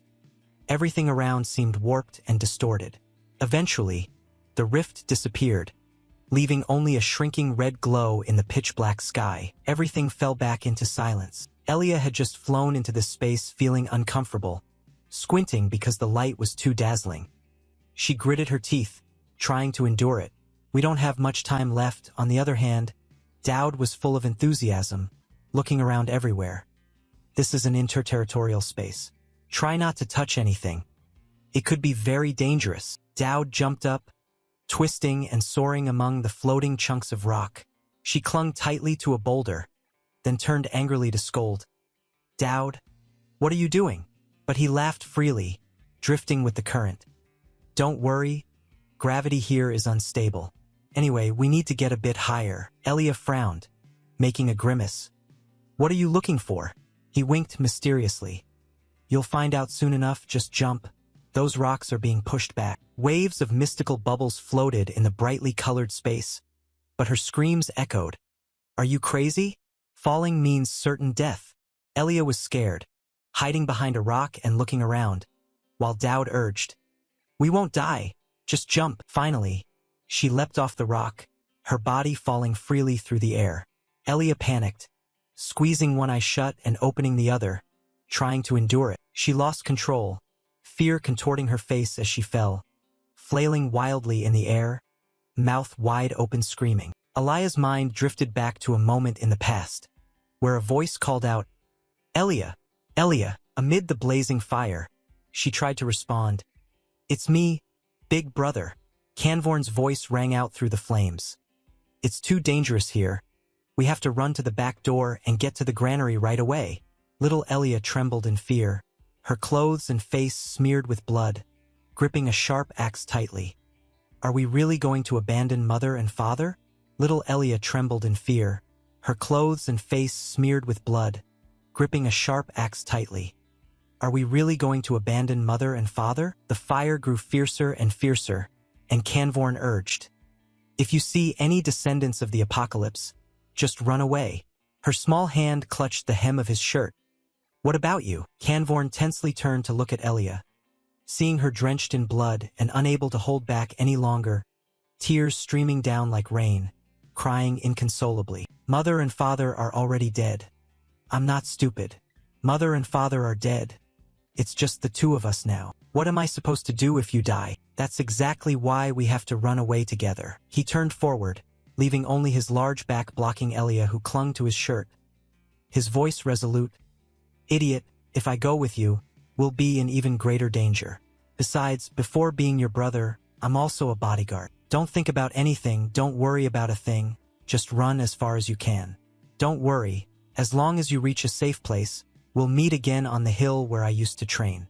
Her small hand gripped tighter as Canvorn urged. Answer me, Elia. Elia cried as she let go of his coat, softly sobbing. Yes, Canvorn's deep blue coat fluttered before her. All right, calm down. Everything will be fine. Now run, little sister. I'll be right behind you. The flow of memories was interrupted when Dowd grabbed her arm. A reproachful voice rang out. Where's the gravity you talked about? He held onto the rock face with one hand, pulling Elia closer with the other, still teasing with a smile. You're falling very slowly. She was so terrified she lost her composure. You should have been more clear. I nearly died, but Dowd remained calm, gently reassuring her. Calm down, Elia. You'll get used to it. Look up, I found our target already. He and she sat neatly on the floating rock's tip, observing everything together in this inter-realm space. A bizarre object, rainbow-colored, hovered and weaved through layers of bubbles. A ghost of Git Pavilion. Dowd tossed Elia a bag, leaving her dazed. He himself eagerly caught one too. Here, take this. The ghost of Gijus Bayan was gradually drawn into the bag, startling Elia. What is this? What am I supposed to do with it? Dowd quickly tied the bag tightly. We'll have to run soon, we'll use it then. She didn't understand at all. Huh? Run away? He looked back excitedly and asked, Did you see that? The sky shimmered with magical pink and blue hues, a faint shadow drifting. Dowd hoisted the sack onto his shoulder, his body bent, suspended in midair. Elia stood bewildered on the rocky outcrop, clutching the sack. Huh? It's just the sky? Suddenly, the space turned pitch black, paralyzing both of them in place. Dowd frowned in alarm and blurted out. A creature from the inter-realm space. Looks like it's time for us to leave. Elia's eyes widened in panic. The monster's eyes blazed red, lunging with a terrifying speed, jaws wide open ready to bite. He hurriedly said, We have to make sure it lets go. She was completely clueless. Huh? Elia gritted her teeth against the wind and opened the sack, releasing its contents. Like this? This is so annoying. Danger loomed close as the giant monster's sharp teeth were just inches away. Waves of spatial energy rippled outward. Both passed through it and then landed forcefully on familiar ground. Dowd exhaled in relief, just as I calculated. It worked perfectly within the card's duration. He asked with concern, El, are you okay? Any injuries? Their hands clasped tightly. He, sweating profusely, glanced over. Well, but Elia, drenched and coldly snatched her hand away from Dowd. She wearily said, Don't tell me you planned this whole thing all along? Even the escape? He smiled brightly. Of course, everything is going according to plan. This tactic is pretty easy for a seasoned player like me. But Elia asked a question that left Dowd dumbfounded. How do you know we're heading to the Interkingdom space? He blinked in surprise. Huh? I thought you wouldn't follow me here. She hoisted her bag and placed it next to him, with Dowd staring blankly. I'm certain I'll trap it. I can't believe you woke me up just to do this. Dowd watched Elia's receding back and hesitated. Thank you and sorry for not informing you in advance. My apologies. But then the familiar blue notification popped up. System. Elia's affection level has increased rapidly. Interest level 4. He was utterly stunned, still kneeling on the ground with two bags beside him. Huh? Dowd had no idea that as she left, Elia was walking away with a sly little smile. He couldn't understand. Wait, why did her affection level increase? But recalling the moment they held hands flying through the interkingdom space, Elia couldn't take her eyes off his handsome face and radiant smile. At that moment, she hurriedly looked away, but her flushed cheeks completely betrayed Elia's feelings. Atan had just finished training, tiny beads of sweat glistening on her timeless, graceful face. A hair tie still caught at the corner of her mouth. She looked at Dowd suspiciously and asked, "This is—" She glanced at the bag he brought, then continued, "Is it exactly what I think it is?" Dowd didn't answer directly but replied gently, "I don't know what you're thinking, but it's a spiritual entity." Atan quickly tied her hair back, still damp with sweat, and curiously asked, "So that means it has entered the interdynasty realm?" Dowd, unclear on the situation, simply answered, "Exactly." He raised the black card in his hand and asked her, "Isn't that why you gave this to me?" Atan looked at him with a hint of embarrassment, then hesitated before asking, "I didn't think you'd use it so quickly. More importantly, what happened to your hair?" With his hair standing up in crazy spikes like he'd been electrocuted, Dowd frowned and gave a wry smile. "Din Percy struck me with lightning." Ignoring his embarrassment, he got back to the main point. "They're in the middle of transporting the apasm we took from the interdynasty realm." Hearing this, she pondered deeply and said, "A spiritual entity? Huh? Boy is going to be very surprised. Even though she's a witch, she's quite the scaredy cat." She pointed to the brown bag Dowd had brought and asked, "Is this enough?" Atan said nothing, instead replying with a question. "Enough.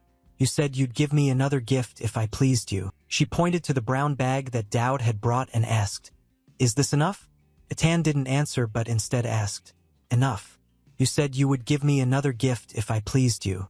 Understanding the question, he explained, "It's not exactly a gift but a request. A spiritual entity is the consciousness of great people with extraordinary achievements. I want you to merge an entity into an item." Atan hesitated and said, "If I do that, the consciousness inside will gradually awaken and grow stronger." "A bold decision, Dowd. You've chosen wisely." Seeing the request could be accepted, he continued to ask, "That item will be—" Before he could finish, Atan interrupted and asked, "Before that, let me ask you something." She looked curiously at the young man before her, as if trying to see inside him, then slowly asked, "Why are you doing this? You defeated Xaso Xian, a warrior candidate, with a single blow without a weapon. You even held off the monsters alone. Why are you so focused on getting stronger?" In response to the rather personal question, he hesitated and said, "Because those bugs that appear in the main storyline are all at the Demon Lord level. This story will eventually revolve around Io and Elia, and I've already accidentally tangled with both of them." In his heart, he knew he couldn't say those things, so he just hesitated without answering. Dowd asked again, "Then I have a question too. Why are you so fond of me?" Atan lifted her big, beautiful round eyes to look straight at him and then asked, "What do you mean?" Dowd replied seriously, "Surely you have many questions for me. How do I know the location of the interrealm domain? How do I understand spiritual entities? How do I defeat Elia or stop the monsters? I know things that an ordinary student simply cannot know, and mind you, I'm only a freshman. But lately, I feel as if the entire academy is revolving around me. I realize this might sound a bit arrogant, but honestly, I feel like both my studies and daily life are influenced by you, Principal. It's as if I'm being guided to do exactly what you want. You've been favoring me like this, so what exactly do you want me to do?" Hearing this confession and question, responded somewhat displeased and coldly lectured, "That kind of talk to the principal, student, I don't like that attitude much. But it seems you've already realized it yourself. Huh? You're asking why I treat you with such special consideration. The truth is, maybe it's simply because you're adorable." Dowd was both confused and perplexed by her attitude, just scratching his head, puzzled inside. "What? I haven't told her anything, so why?" "Anyway, she has agreed to help me merge a spiritual entity into an item. If I increase the synchronization rate, the spiritual entity will awaken, and if I continue to nurture it later, it will be extremely useful from Chapter 2 onward. But for now, the main task of Chapter 1, the Purifier, is to resolve the upcoming incident at the Sunset Eyes. First, I have to complete this mission." As I was looking around, suddenly a voice called out behind me, "You're here, Dowd." I turned toward the voice and replied, "Ah, President, did I keep you waiting too long?" Oh calmly applied some lipstick on her beautiful lips and said, "Not at all, not very long, just about 6 hours." Looking at the beautiful, radiant, and alluring girl dressed in a rose-red outfit standing before me, my eyes couldn't look away, and I asked, "You look completely different from the new student welcome ceremony." In my heart, Dowd silently blamed himself. 6 hours means she's been here since before the sun set. The girl gently tucked a few loose strands of hair behind her ear, walked up to me and said, "It's been a long time since I've been somewhere like this, so I took the chance to find a suitable corner." Hearing this, I thought to myself, she's way too thoughtful. Oh, gently asked, "This is your first time going outside the school, right? Freshman year, isn't it?" I shyly replied, yes, that's right." She came closer and softly scolded me. "Why don't you look into my eyes?"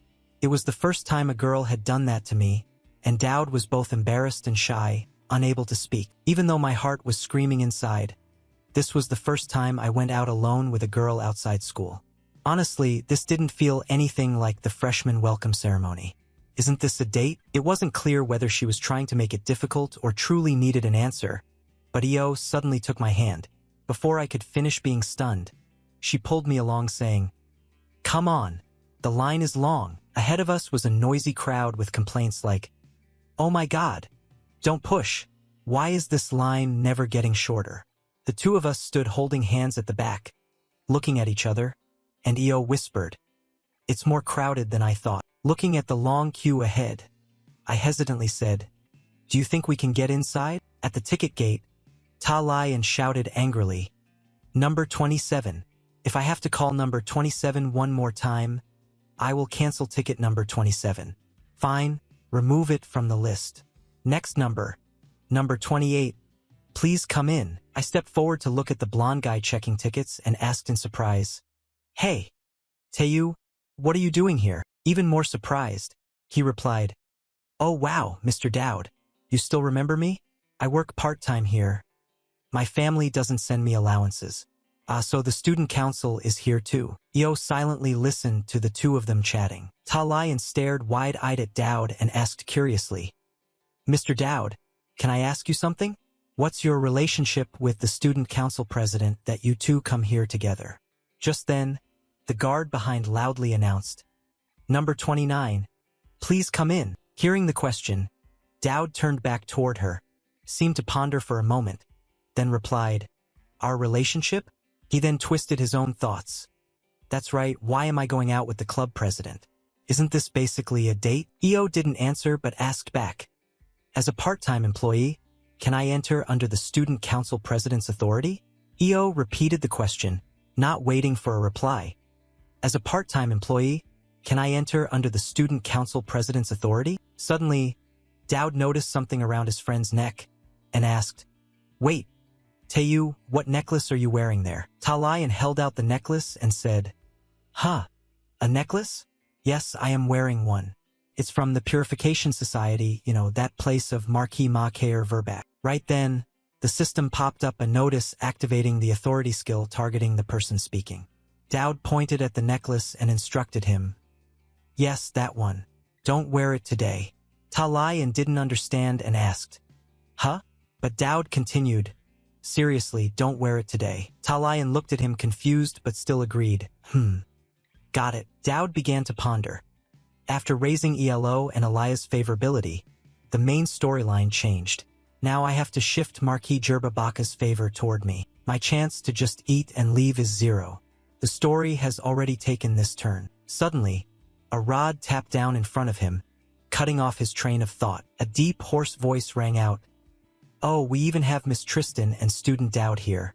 Looking at the man in front of him, he thought to himself, "Well, at least I have to prepare a counterattack move." The screen displayed a notification. Main mission. A villain is trying to lure you in. Skillfully escape this situation. Marquis G stood leaning on his cane and solemnly said to Io, "Miss, I want to borrow Student Dowd for a moment. I have matters to discuss with him." Hearing this, she was momentarily stunned and asked back, "What?" But a second later, Io immediately refused. "Who gave you permission?" However, Dowd, standing behind, quickly stopped her.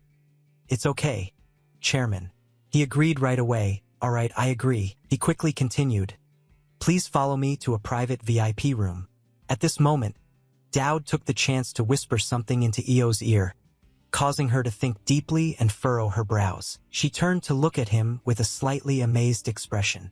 He reassured her, "Miss, it will only take a little time." The Marquis spoke up, It seems you are quite close with the daughter of Tristan. Student Dowd, if your conversation with her is finished, please follow me. Cut to the scene where the two are talking privately. A glass of gin martini placed in front of Dowd. Marquis G began the conversation. Perhaps you know why you were called here, right? Dowd calmly asked back.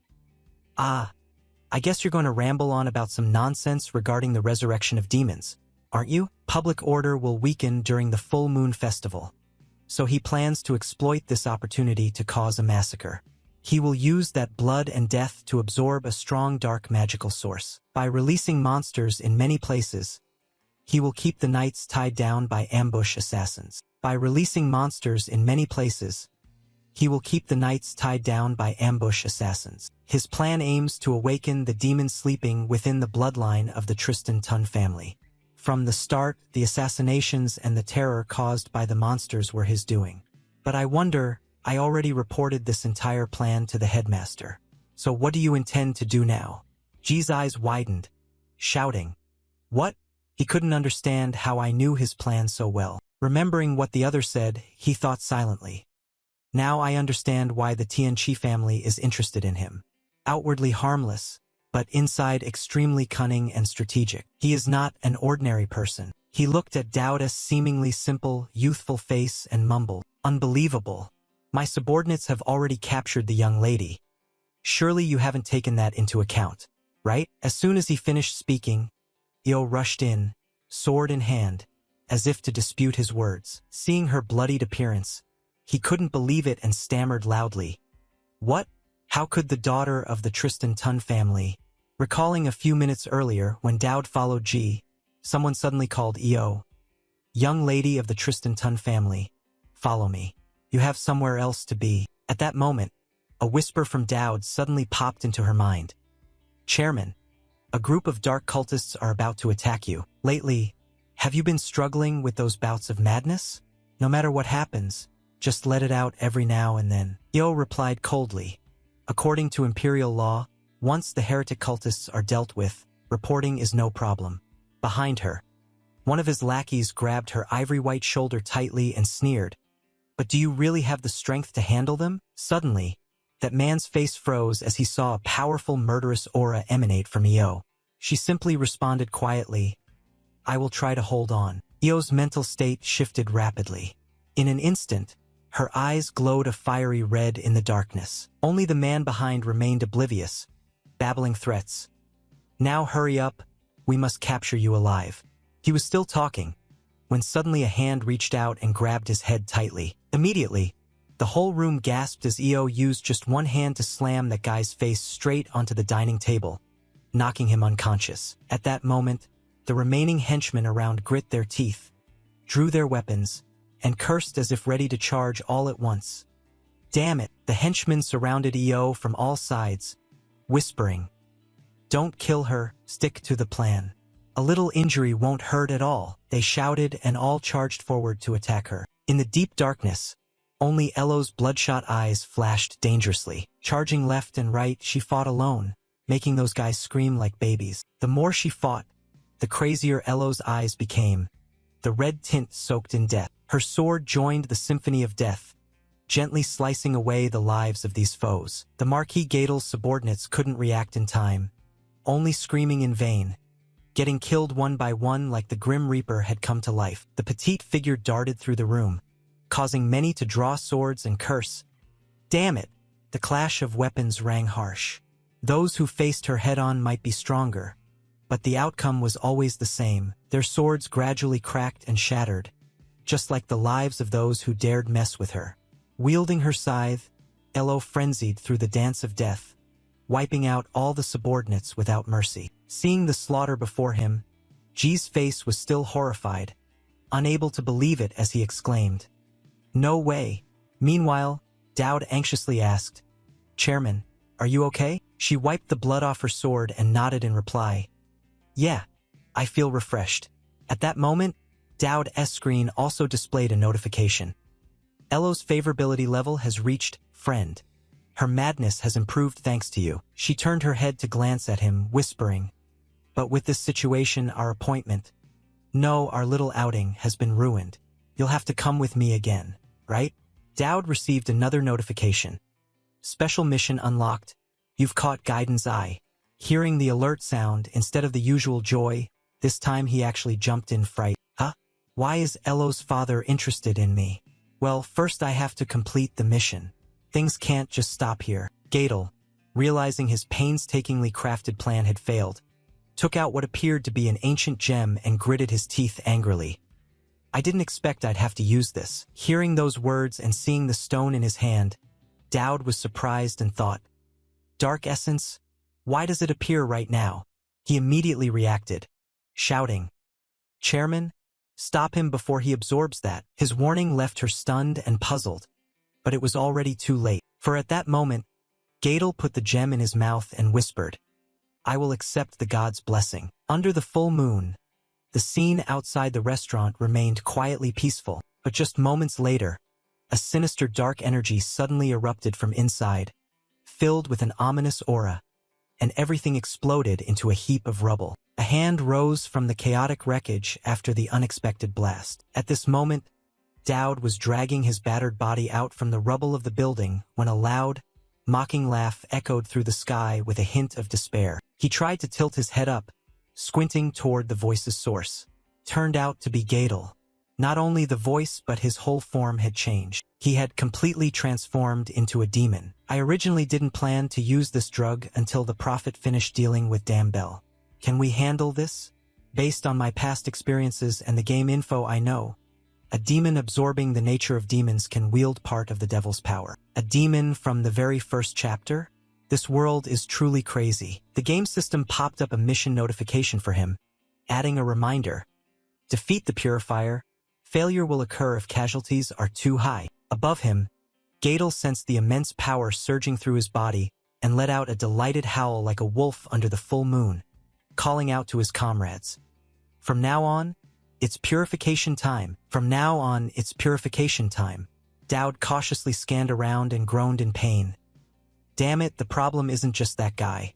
The demon followers that EO had dealt with, they've been resurrected. From his gaze, the bodies of those henchmen had transformed into demons with bloodthirsty eyes as if controlled. They all charged toward him at once, reacting swiftly. Right at that moment, Dowd shouted and unleashed a beam of blue light charging straight at the mana monsters, blasting them away with Dowd's finishing move, the piercing stab. He frowned in confusion as he watched the scene, while loud laughter echoed above, surrounded by a desolate, ruined landscape. Talayan stepped forward to the guild master, scratching his head and repeatedly asking in surprise, "What the heck is going on here? What are these monsters? And where's Viscount Jerba?" In response, his friend joked, "Oh, you noticed my technique? I'm looking forward to your feedback." Then Dowd explained, "They're all your teammates who have been transformed." He looked at the monsters and continued, "If you wear that necklace, you'll become like them too." Hearing that, his whole body started trembling uncontrollably. "What?" Talayan glanced at Dowd and asked, "Could this be a situation orchestrated by the Viscount himself?" Dowd nodded and replied clearly, "Exactly. If you don't want to witness true hell, from now on, listen to me." Quickly grasping the gravity of the matter, Talayan nodded urgently in agreement but continued to ask, "I understand, but what about you? What do you plan to do?" Dowd answered, "I have to take care of something else. I must protect the civilians and stop the Viscount." His words made EO turn back in awe and admiration. Dowd's combat abilities, even in a disaster situation, were nothing short of impressive. Still surprised her. He hurriedly urged, "Anyway, let's go." Talayan obeyed the urging, also realizing that staying here wouldn't help the two of them, so he quickly ran away immediately.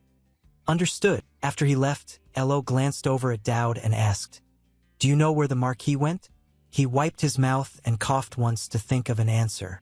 "Well, I have a guess." Dowd looked at the energetic man to crowd standing under the moonlight and shared his deduction. The goal of these demon cults is always the same: to spread despair and chaos everywhere, bringing the darkness of the demon realm into this world. There is only one place he would target. At the same time, G flew to a yellow energy barrier ahead. Staring at the huge barrier before him, the old man wasn't confident he could destroy it. "Though I can't break the entire protective barrier, at least I can cause some damage." Saying that, Ji quickly began compressing dark energy into his palm, shaping it into a sphere. In an instant, the black sphere grew larger, emitting an oppressive aura that made anyone nearby tremble with fear. Suddenly, Daoda's cold voice rang out from behind. "All right, stand still." Hearing this, Ji was a bit shocked, unable to hide his surprise. He turned around and asked, "Daud, how do you know you're a dragon?" He sneered at the old man's surprise. "Too obvious. Your actions are far too predictable. You've gained the power of the demon, yet you plan to leave the place where evil is sealed." Given the critical situation, Daud was now being carried hurriedly on Eo's back as they rushed forward, watching the two battered figures who had just arrived. Gon was not panicked at all. Instead, he was even more delighted, sneering, "Thanks to you, I don't have to waste time searching for it. From now on, just kill them all and protect the princess. That will be enough." Gon was not panicked at all. Instead, he was even more delighted, sneering, "Thanks to you, I don't have to waste time searching for it. From now on, just kill them all and protect the princess. That will be enough." Oh nodded upon hearing this, an audacious thought rising in her heart. "Until now, the level of trust he placed in me is truly hard to get used to, but I have to be worthy of that trust. That is the pride of Tristan." Seeing her like that, Gon didn't understand what she intended to do, and only managed to say, "Princess." Immediately after, Elo concentrated his strength into the sword and charged straight to confront the devil. While the two were fighting mid-air, down below, Daud seized the chance, running closer to the net while shouting loudly, "Chairman, this way." Watching the direction the pursuer was coming from, the demon Gon was startled, then focused dark energy in his hand and hurled it at him, shouting, "Don't even think about touching me." The old man was high above and would not let him off easily, continuously launching dark energy spheres to attack, but Daud seemed to dodge them all. His eyes went wide, stunned that he hadn't hit the guy even once, and he exclaimed in surprise, "How is this possible?" While he was still shocked and focused on Daud, Elo's sword blade kept relentlessly attacking, almost stabbing Gon. The situation became critical. Quickly regaining his composure, he swung his arm to retaliate. The two powerful attacks collided, flinging both men backwards. Streams of his black energy kept raining down from above, forcing Daud to do nothing but desperately defend and dash toward that spot. Gad saw him focusing on running and gave chase closely, taunting, "You filthy insect, fight me." Behind him, Elo stuck tightly without letting go. Growing increasingly irritated by the chase, he shouted, "Don't just keep running away like that." Ji looked back, feeling really annoyed, thinking, "What a pain." The princess, forced to deal with both opponents at once, he shrank his body and began releasing an enormous surge of energy, blasting both Daud and Elo away. Not stopping there, Ji focused power into a sphere at his chest, causing it to glow fiery red with increasing intensity. Seizing the moment when Daud was sprawled on the ground, he directly unleashed his dark claw attack. It was like a gigantic arrow composed of tens of thousands of black beams, carrying destructive power, aimed straight at Daud. He shouted loudly, "I will definitely end you." A massive energy sphere with terrifying power showed signs of cracking. Daud's eyes popped wide open, teeth clenched as he stared stunned at the scene before him. Immediately after, shards of black smashed directly into the yellow protective barrier, making him scream out loud. The shout caught Eo's attention and he turned to look. Just like that, Daud took the full brunt of the energy attack, and the yellow protective barrier around him shattered into pieces. The direct hit caused him such pain that his eyes rolled back, face twisted as if punched. Then he was flung through the air accompanied by a pitiful scream. Finally, his entire body slammed to the ground from momentum, covered in wounds that made him helplessly groan. Gali up high watched this unfold and laughed loudly. "There are more of you here than I thought. Looks like you're out of tricks." Elo bravely stepped in front of Daud to protect him. "Get up. I'll buy us some time. You go ahead." Elo bravely stepped in front of Daud to protect him. "Get up. I'll buy us some time. You go ahead." The old man put on a smug expression, smirking sarcastically, honestly saying, "You two truly are a match made in heaven." His words made her slip into a brief moment of thought. Until now I've only been taking and never giving back." Suddenly, She remembered the moment Dowd rushed to shield her. Her next memory was of him helping her fight off the traitor. The image of him raising his fist to block, protected by the yellow barrier, appeared before her eyes. Isn't it about time, at least once, I repay him for that? After a moment's thought, Io finally turned around and urged him, "Hurry up!" At this moment, a notification appeared. The life chain has been activated to increase endurance, and health is regenerating. She slowly edged forward, her body darkening, her hand gripping the sword emitting a few red sparks. "I will trust you till the very end." In the darkness, G witnessed the touching scene of the young couple and got a sudden urge to snuff it out. How touching. "So your little strategic meeting is over, isn't it?" Unfazed, Io looked up at the old man and challenged him. "Count Gade, just one question. Tonight, in your eyes, are that person and I a good match?" This unexpected question made the old man's face freeze, and he was silent for a few seconds. But just as G was about to answer, suddenly a fierce whirlwind attack slammed into him from nowhere. He lost balance and was flung to the ground, creating a cloud of dust. At that moment, a shadow appeared in the sky, radiating strong energy, diving straight down with a thunderous sound before approaching his body. After being hit, Gade coughed up a mouthful of fresh blood and cursed, "Damn Dowd." Unwilling to accept defeat, he ignored his injuries and stood up, silently swearing, "The rats have all fled." Elo's eyes burned red, and a thought flashed through her mind. Old man Gade screamed madly in rage and charged straight toward her. "You hit him from me, didn't you?" Suddenly, the scene shifted to the Man A to gang inside the city. At this moment, Jayat and everyone had wiped out all of them and brought the chaotic situation under control. He looked at the defeated big brutes, nodded while leaning on his sword. "It seems like everything has almost been resolved." Not far away, Io kept chiming in. "Luckily, all the department heads were present. If even one was missing, we'd be in serious trouble right now." Hovering in the air, Bo slightly frowned in agreement. "Thankfully, we listened to Dowd and went with Master Conrad." Conrad suddenly became pensive, analyzing seriously. "He only said we'd go eat out recently, but if we hadn't come, things would definitely be much worse, right?" Under the bright full moon in the night sky, his words still echoed in the quiet space. Is such a terrible event really just a coincidence? Over here, Dowd was struggling with his recently recovered body, pushing through every difficult step. "Well done, Talai, and placing it exactly where it should be." Suddenly, something resembling a bell caught his eye. Seeing it, he quickly grabbed it like a straw for his life. It hurt like crazy, though. Seriously, Dowd reached out with a ray of hope, just needing Io to hold on just a bit longer. Just thinking that, he caught sight of Io's figure flying across his field of vision. G looked at her helplessly lying on the ground and couldn't help but spit out some harsh words. "Miss Tristan Tun." Then he suddenly looked over at Dowd, making him break out in a cold sweat. "So, Student Dowd?" The old man began raising his hand, gathering a black magic sphere. "Do you still have any other plans up your sleeve? If not..." He unleashed a powerful black energy like a sword piercing through the freshly healed body, causing fresh blood to spurt out. Gade's voice echoed in both their ears. "You must die." Gade's voice echoed in both their ears. "You must die." At that terrifying instant, she seemed to turn to stone. The surrounding space suddenly froze, leaving only black and white. Gade still grinned gleefully over his recent feat suddenly. The trees on both sides were tossed back and forth by a raging storm. Though that attack made Dowd feel pain, it was the key that boosted his energy. His tightly shut eyes suddenly snapped open, glaring fiercely. The system's voice continued to ring out.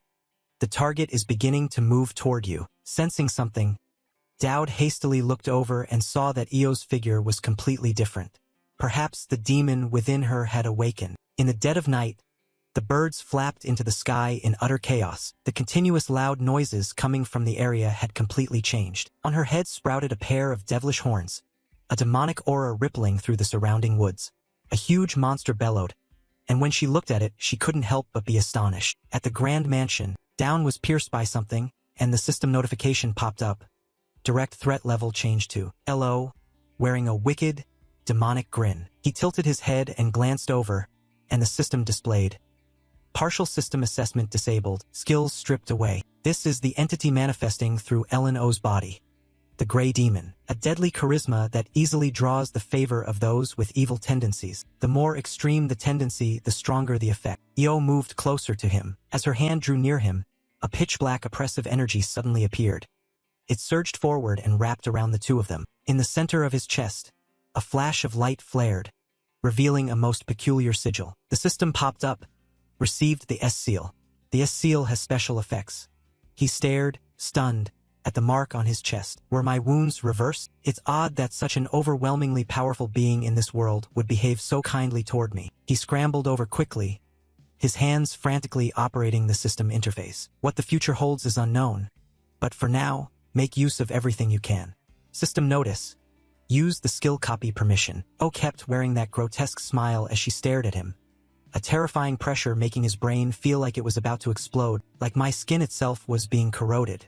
Relying on the link with LNO, I'm gonna copy a skill right now. A skill that'll be crucial both now and later. Her body was like a mirage, flickering in and out, making it impossible for him to look away. Before she vanished, she didn't forget to toss him a greeting under his stunned gaze. Until then, see you later. Right then, a monster suddenly lunged in, thrusting out its hand to attack at breakneck speed.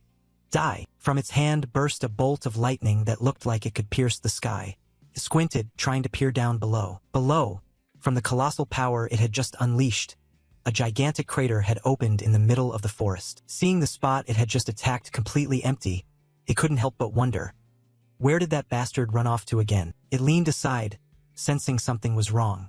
Suddenly, a huge black shadow streaked past, accompanied by a massive bolt of lightning. It was struck and fell, and then a booming explosion rang out. Down in the forest, the white wisps of smoke gradually drifted apart. It looked around, still not understanding what had just happened. What the hell is going on? To its surprise, Down descended from above and landed on the ground. The system kept flashing danger alerts, announcing that a direct threat to life had been detected. The Razor's Edge situation was rated rank itch, activating a new skill, Vongjia Band Demonium. For 5 minutes, he would have absolute dominance over every enemy of the demon race. The monster stared at him and snarled with contempt. A lowly bug like you has something like this? His eyes flashed coldly, and he lunged forward at breakneck speed. It screamed in panic. The celestial messenger never mentioned this, but no sooner had it finished speaking than it took his full punch. Down slammed a bold punch into it, sending it flying in an instant. He looked ahead and called out, "Round 2. The second half's begun. Get in there." Under the quiet night sky, the monster lay motionless on the ground, constantly emitting low growls. Down's brutal silhouette loomed in the distance. The monster slowly sat up, turned its gaze toward him, and thought, Why? Why can he control a higher-tier version of the very ability I possess? Suddenly, it braced itself on the ground, blood continuously pouring from its mouth. It stood up, looked at him, and continued thinking, what I had to struggle for years to obtain. What right does that nameless brat have to use it? So unfair. Truly unfair. His foot slammed down on the ground. A system notification appeared. Black Node emits demonic energy from the demon crystal to amplify the blessed power of the Black Soul. Its body is empowered by the demon crystal, greatly increasing its physical resistance. Immediately after, the monster charged at him, repeatedly shouting, "You bastard, Down! Die for me!" Down, seeing that, didn't hesitate. He unleashed his mana and charged straight at it. It wasn't about to be outdone and lunged up at the same time. Both launched their respective sources of power directly at each other. He frowned, his eyes flashing a red light, his pupils wide, reflecting the silhouettes of the two opponents. Both slid apart. It raised a hand in front of it, pointing at him. "You bastard, die!" He quickly activated a technique, a blazing golden power enveloping his body and protecting him from the attack. Not stopping there, it shouted, "Holy power!" Hearing that, even a bystander like him was stunned. How can it use holy power too? But before it could counterattack, he lunged in and delivered a straight kick to its face. This sent it flying hundreds of miles. Its body kept smashing into the massive boulders behind, accompanied by blood-curdling screams. The scene before it left it puzzled. Where did that surge of power come from? Down had his fist raised and barreled forward, appearing directly before it. His gaze tracked him in panic. He clenched his teeth, eyes full of hatred yet wide with undisguised shock. The skill's duration was over. Suddenly something fell from above into a bowl of water. The monster blurted in astonishment. What is that?" Meanwhile, he breathed a sigh of relief. Lucky me, I didn't return it. Then he reached over and pressed a button on the remote. A strange object launched him high into the air. The monster gave chase at full speed. You damn bastard! Below, the barrel of a gun suddenly appeared.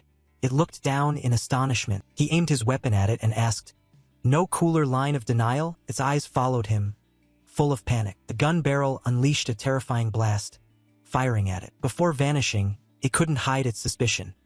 Don't tell me everything up to now was part of his plan from the start? The system displayed a notification. Main mission completed. Received a demon crystal, a hero fragment, and 5,000 points. He sat looking down and thought to himself, might as well take the whole lot. It seems the rewards scale with difficulty. At first, you could only choose one of the two options. Anyway, I also got 2 more items. They could warp the plot. A tan anti stepped up behind him and said, one of the two. Should I use it right away? Right. Guild leader LNO is still safe, but you're ruthless, Down. I want to hear the whole story you went through about the Grey Demon. A tan looked at him and requested, I want to hear everything about the Grey Demon. He heard that and asked, what do you mean? She immediately fired back. Even though I suspected it, I'm asking, are you involved with the Grey Demon? Oh lay motionless on the hospital bed. Nearby, her voice and the nurses could still be heard.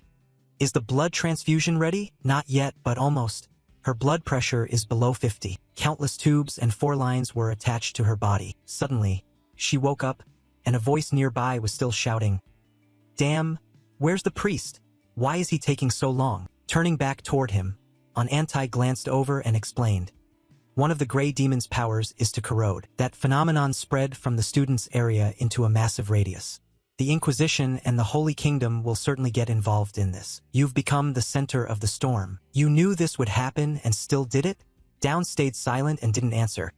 In his head he thought, I've long given up dreaming of being an extra, especially when I'm directly entangled with a demon like this. A few minutes later, he looked at her and said, you could say I'm still pretty lucky, right? Anti, sitting opposite, continued, among the demonium factions, the strongest is the Grey Demon. As I suspected, he chose the guild president LNO as a vessel. Hearing that, he asked, Principal, did you know about this beforehand? She realized she'd gone a bit too far and spoke up. Sorry, I was a little heavy-handed. She added, first, thank you for fighting for the school and protecting LNO. Make yourself comfortable, but now focus and listen carefully to what I'm about to say. This is top-secret information. His body suddenly moved toward her, his knee landing on her thigh. Anti looked down from above at him lying beneath her thigh, then continued. Since the last hero fell, the demon fragments have scattered everywhere. If any of those fragments were to manifest in this world, the other fragments will gather around that one. Yesterday the Grey Demon woke up for a moment, so before long the remaining fragments will be drawn to the other vessels. Before hearing her story, he thought to himself, in the original, these vessels always end up causing disaster. The Red Demon's vessel once turned Gitch City into a living hell. Elsa's family was swept up and vanished without a trace. The fragments are random, except for the setups of Eliza and LNO, which were fixed. Anti frowned and added, the Holy Nation's intelligence is very strong. They've already narrowed down the candidate vessels. LNO is among them. I'm trying to gather all the candidates at this school. Hearing that, he couldn't help but wonder. Putting all those dangerous people together. Honestly, it's brilliant, but isn't concentrating so many dangerous individuals in one place a bit extreme? Atan Anti continued, once a demon vessel truly fell in love, and as a result the demon fragments were completely destroyed. Love wiped away the seed of destruction. Hearing these details, Down merely frowned with a bored look. Sounds irrelevant to me and a bit too rom-com. Huh. Then her voice rang out. The Grey Demon seems to have a thing for you, Down Campbell. He couldn't help but be astonished. What? No way. Atan Anti put a hand on his chest and explained. I saw it clearly. It healed your wounds and even clapped for you. Down tried to make excuses. Maybe it felt sorry for me. Atan, not particularly bothered, continued. Whatever the reason, the crucial point is this. The image of ELO sitting in a seductive pose, reading a book in the forest, flashed into view. She went on. The demon has been overly friendly with you. Down, your judgment, knowledge, and ability to act. I've been testing them all along, so I really want to ask you to go flirt with the vessels. On hearing that, Down sprang up and shouted in her face. What? No way. I'm not playing games. Anti insisted. I'll supply you with every resource to make the flirting as smooth as possible. Seeing she'd misunderstood, Down kept protesting. It's not about the resources. Fearing he'd worry, she kept reassuring him. Don't worry. Right now all the candidates are female. This is a godsend. You've even gotten the gray demon to clap. Conquering those mortal hearts will be a piece of cake. He thought to himself, if it were that easy, I wouldn't still be single. She frowned slightly and said, at all costs, you must flirt with every one of them and destroy all the demon shards. Then the world will be saved. Down. Hearing this, couldn't help but panic. Wait, you mean genuine love? How many people are you asking me to be promiscuous with? He also thought to himself, honestly, that sounds easier to me. Atan, still calm, replied, not so fast. There are cultists who worship the demons targeting them, and the vessels themselves aren't pushovers. Atan lowered his voice, his eyes sad as he continued. But even so, I still beg you, please save humanity. He looked toward her, not exactly pleased. I want to log out of this world so badly. He frowned and asked, hey, principal, I can guess the answer, but what if I fail at flirting? She replied, didn't I say in episode 14 that humanity will be wiped out, the world will be in ruins, and the demons will set up an evil empire? Hearing that, he could only curse under his breath. I seriously hate tragedies. Soft sunlight filtered through the window. Yo slowly woke up. She sat up slowly in bed, her eyes somewhat weary. She asked, did we win? A voice rang out, you can't just storm in like that. Student.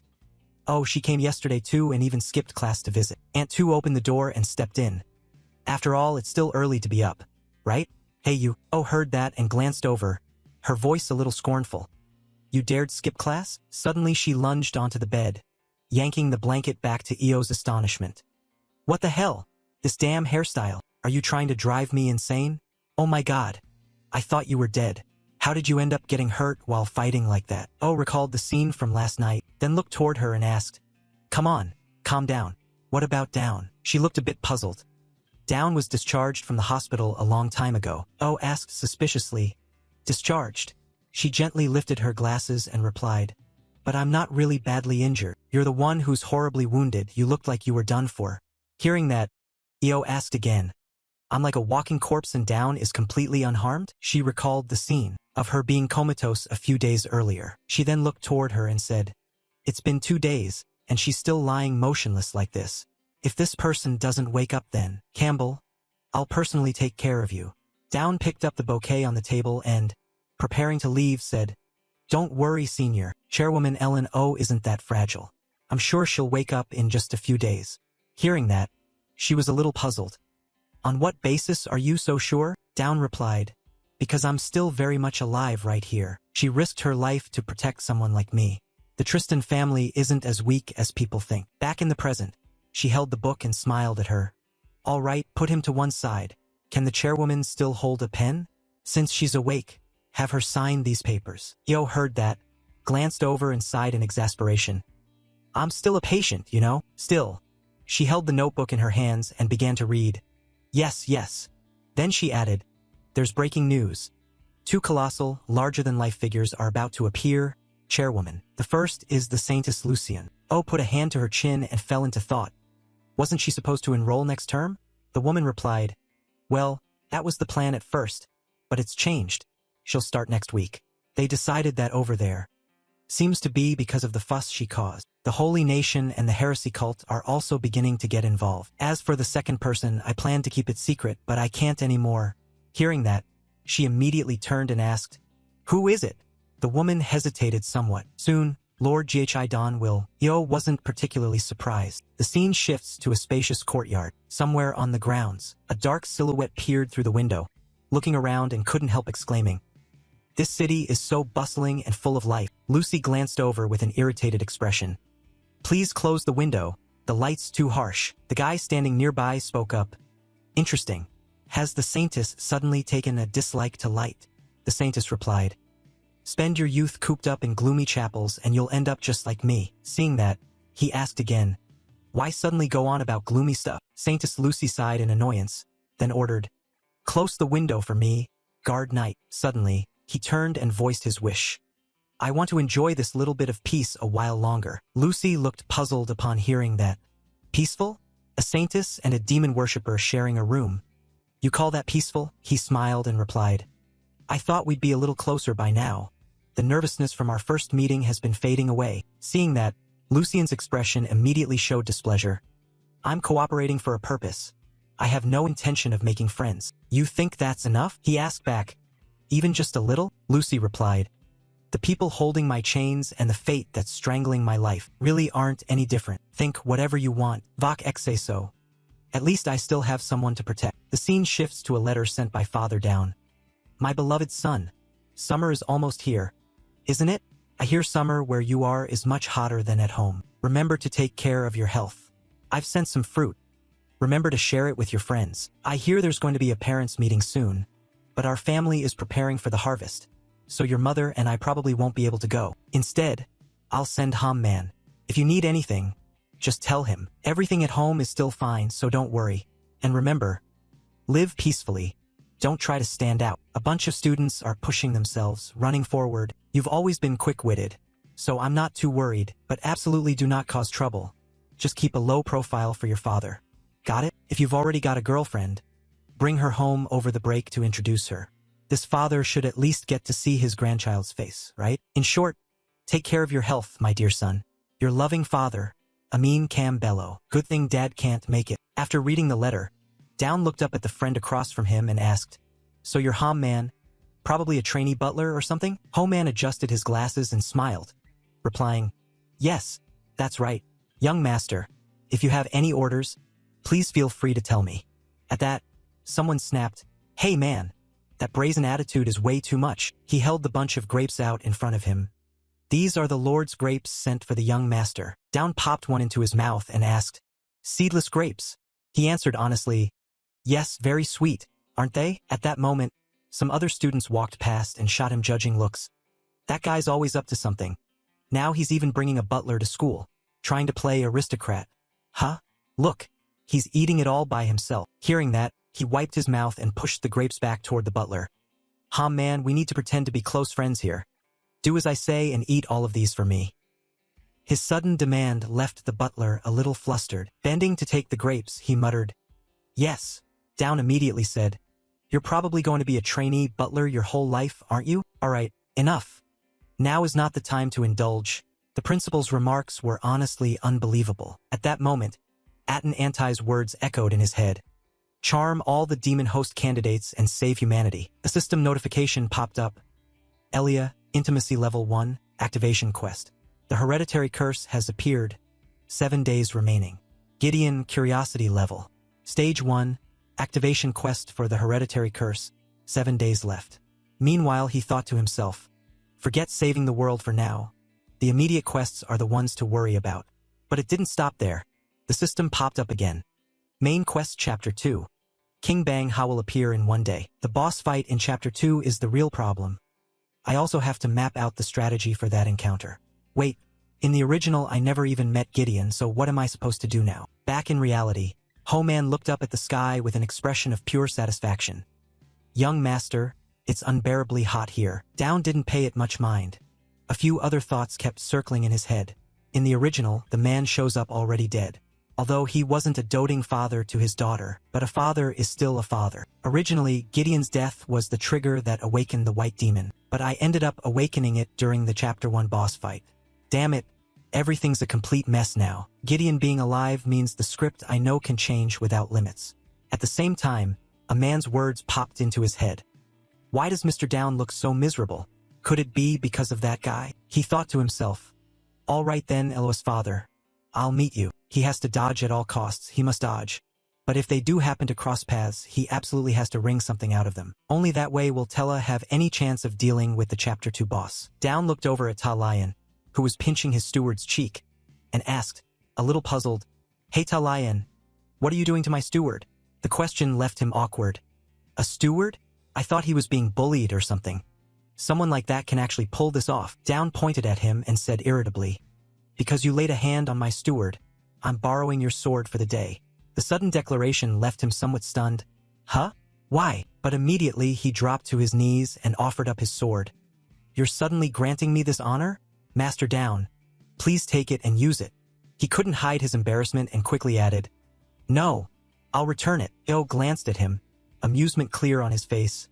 Interesting. You registered for theology and now you want me to teach you swordsmanship? Down waved a hand and began to explain. After that demon incident, I realized a lot.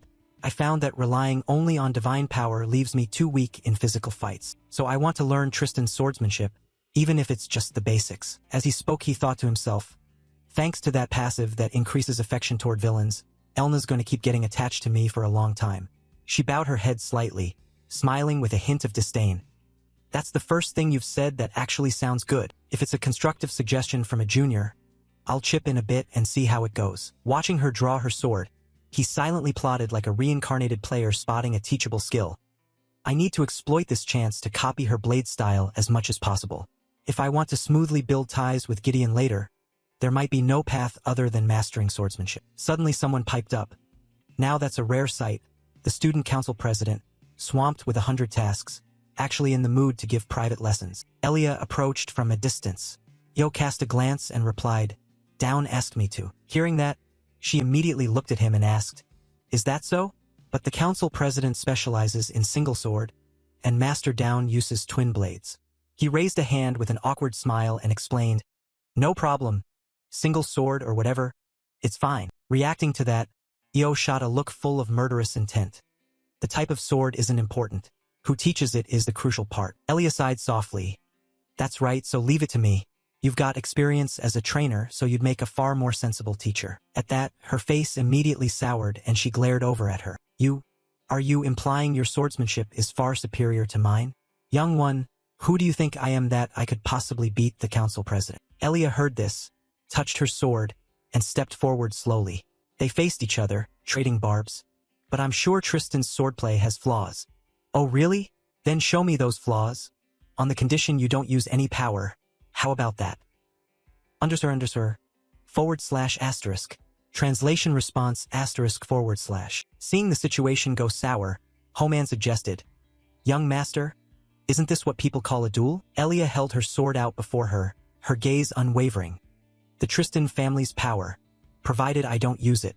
Guildmaster, Yo, opposite her, looked coldly in her direction. I also want to see how far this will go. Down, hearing the two of them, was taken aback. You said you'd teach me, so why are you two charging at each other? Homan at his side could only force a smile. Looks like you two have been itching to get at each other for ages. Huh? Elia lunged forward with her sword. Then, teach me. Unmoved by her haste, Yo barely paid attention and glanced up. A needless move. As the blade was about to touch her throat, Yo still didn't react, merely watching in silence. A cold gleam flashed in Elia's eyes. Suddenly, she raised her sword to block the strike. Yo tensed her arm, trying to hold it as steady as possible. After gaining momentum, she quickly charged in and shoved her away. Witnessing that source of power left her a bit astonished, thinking to herself, Too fast, not only fast but also incredibly forceful. What are you doing? Are you planning to let a demon overpower you? Suddenly, Io's eyes were filled with astonishment. Elia was no longer at a disadvantage now and immediately pushed back. Elia drew her sword back behind her, her gaze extremely wary. The El Noah clan she belonged to was, in fact, a demon clan. No matter how noble her bloodline might be, sooner or later they'll be possessed by demons and driven insane, whether you like it or not. At the same time, images she had witnessed as a child flashed through her mind. Seeing the ruined scene before her, Elia seemed about to crumble, unable to believe what was in front of her. Back in the present, her gaze grew cold. After all, it was nothing more than a sacrifice for the demon. Her feet slid back to gain momentum. She unleashed her power, a blazing red flame enveloping her sword. Having gathered her momentum, she immediately lunged forward to attack. The sight of the sparks hurtling toward them left him and his butler utterly astonished. At the same time, a huge question mark seemed to appear in Down's mind. O remained perfectly calm, his eyes tracking her every movement. It's really hard to keep that thing called emotion under control. Immediately after, she leapt in front of him, dodging her attack. The flame also seemed to have gradually subsided. Elia looked toward them, equal parts shocked and apologetic. I'm sorry, but Han was so terrified he foamed at the mouth and fainted on the spot. Down, utterly amazed, looked her over and assessed. Is that supposed to be a human reflex? It's even faster and stronger than before. Could she have already begun merging with the shard? El Noah, seeing they didn't answer, watched as Elia tried to explain. I went too far. I'm sorry, Guildmaster. Io glanced at her and slowly warned, Your swordsmanship isn't bad, but as a candidate for a warrior you need to train things beyond swordplay. You can't let your teammates get hurt. Okay? Realizing she was completely wrong, she stopped being stubborn and bowed to apologize. Yes, teacher down. I'm sorry. Seeing that he had woken up, she couldn't help but be astonished. Where did he go? Into the large forest. Judging by Elna's condition, this was no time to delay. If I keep being negligent like this, I'll be toast. I have to gamble everything and get stronger. After all, I never meant to be a pure swordsman. To survive, divine power is essential. Not just swordsmanship, but divine power must be raised as well. And to do that, Duya was busily eating an apple when suddenly his voice called from afar. You doing well these days? You look okay. She looked toward him in surprise. He was Duya Gode Houn Che, the saintess's biological sister. And now it's your turn to help me. Amid the deadly silence, a strange voice echoed, still longing for someone to come and save you, or hoping someone will become your friend. That will only make you suffer even more. She needed to realize that soon. Hope is nothing but the overture to despair. Accept it just like your sister did. Scarlet drops of blood fell straight onto her face. Everything around her began to blur. At that moment, Duya seemed to be falling into a deep pit of despair. His cold gaze fell on her, and then a voice rang out. You are nothing but a cursed sacrificial offering, condemned to be alone until death. That is the path to protect everyone. And it's also your mission, Duya. It felt as though a dark void were slowly pulling her in. Duya jolted awake, sweaty from the nightmare. She lay on a white sheet, her face still filled with fear. From above, a shaft of light shone down on where she was lying. Duya reached out and plucked an apple from the tree, then slowly ate it. By the time she was done, her basket was full of red apples. Chewing, she glanced to the side. Down stepped up from behind and asked, Have you been lately? Still doing all right? You look pretty healthy. Huh. Hearing his voice, she immediately turned her head. A chain suddenly appeared. Duya seized it and launched a swift attack toward him. Down drew his sword, then slashed down to intercept her attack. Why did you step into my attack range? You knew it was dangerous. A smug look crossed his face as his sword slowly revealed itself. Not stopping there, Duya spun the chain with deft control. Down was no slouch either. He dodged. Seeing she still wouldn't stop, he kept pleading in his head. Please back off. I told you to back off. He used his sword to push the chain away, then slid across the ground. Down glanced to the side. The chain suddenly swung back toward him. He flinched and instantly fell. Down sighed wearily and looked at Duya with a note of amazement. Seeing her flail about like that proves she's still surprisingly spry. Duya stared at him in surprise. His voice rang out again. I told you, I'll come by now and then to bring you food. I didn't know what you liked, so I prepared a bit of everything. This should keep you fed comfortably for 2 or 3 days. Hey, living isolated like this, don't you get lonely? If I drop by occasionally to keep you company like this, you won't mind, will you? She was taken aback by his attitude. But then a cold, steely voice suddenly surfaced in her memory, reminding her, you need to realize this soon. You're nothing but a cursed sacrificial offering, condemned to be alone until you die. Accept it. Back in the present, Down looked at Duya and urged, help yourself to the food. I'm going now. The memory returned. He stood before Duya and spoke words that extinguished her hopes. Wishing for someone to come save you or hoping someone would become a friend. That would only make you suffer more. Duya stared blankly at the pile of food before her. Then she slowly picked up a piece of bread. She also tossed her weapon to one side. Duya held the bread in her hands as if it were a treasure. Tears of sorrow slowly fell onto the bread. Doesn't hurt, not at all. System notification. Critical charm and the villain's likability have surged. Duya Gode Houn Che's interest level has reached stage 1. Rewards can now be claimed. Down jolted awake in a panic. What is it this time? We've only been playing with her for a few days and she's already at stage 1? Might as well check the rewards. The system popped up again. The B-rank swordsman's concentration skill now boosts attack speed and improves combat accuracy. He slowly turned the tap. Not bad. Huh? If paired with the 1,000-pound hanging by a thread trick, it could be devastating. He also thought to himself, wait, is that brat Homan still asleep? Completely uselessly relaxed as usual. Parents, nobles, royalty, and merchants will all attend. I've been training hard with Duya because today the system board shows the Chiso Tin sword style is weapon agnostic and now has a small chance to ignore defenses. He turned to his side and called his steward awake. It's late now, Homan. Homan, bleary-eyed, slowly replied. Let's depart, young master. Down quickly fastened the last button, face alight with excitement. Today, he only needs to impress one person. He also mused internally. Ghi Dona Lst Lu Chit S. The sword prodigy doesn't even appear in the original story. Meanwhile in town, the Iron Man looked toward the old man and made a proposal. "Commander, if the ground is uncomfortable, please step on your humble servant." The old man replied, "It's nothing. Every now and then I should take a stroll out in the countryside." Nearby, a few people stepped forward with eager expressions. "I heard even the Holy Emperor Kingdom came this year. Could it be? Was that dazzling knight cavalry from earlier for real? Oh my, it must be true. The Holy Emperor Kingdom really is participating. Hey, our son is in the Bat to Royale.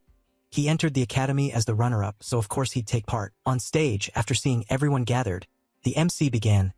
"Ladies and gentlemen, parents, honored guests who have traveled from far and wide. Afadi Academy is the Empire's leading educational institution. We are deeply honored to welcome you to this observation session. The traditional welcoming event for the Bat to Royale will begin shortly." A man stepped forward slowly, his expression clearly taken aback. "Wait, could that person be?" The two people sitting nearby were just as shocked. "Hey, are you kidding? Why on earth is he at a place like this? He was the sort of man said never to appear unless there was war. So why on earth is he attending a school observation session? Besides, his daughter is the student council president here." "That's true, but there's a rumor he didn't even bother to attend the matriculation ceremony." "Is that true? People say that man is cold-blooded and knows nothing but swordsmanship, so no one dares to get close to him or strike up a conversation." Gaiden squinted slightly toward the group of people who were whispering about him. The rat hurried over from the side and asked, "Isn't that Gaiden? Well, what wind blew you here?" He folded his arms and, with an untroubled look, added, "Senior, all that. Don't you ever get tired of lecturing the kids?" The rat quickly sat down beside him. "Not bored. What wind carried you all the way here? Training? Is catching up to the original Tristan's great achievement going well?"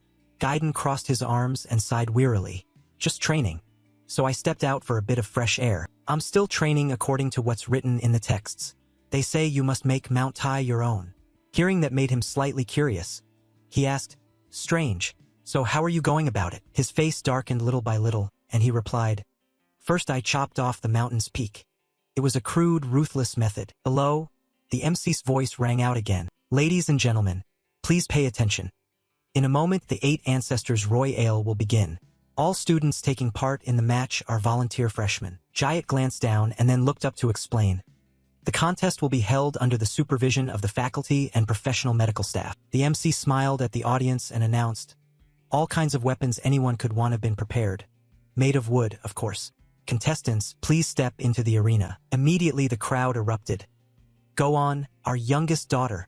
Oh wow, you must crack the top 10. He climbed up to the stands slowly, thinking to himself, "Damn, I'm this nervous right before going on.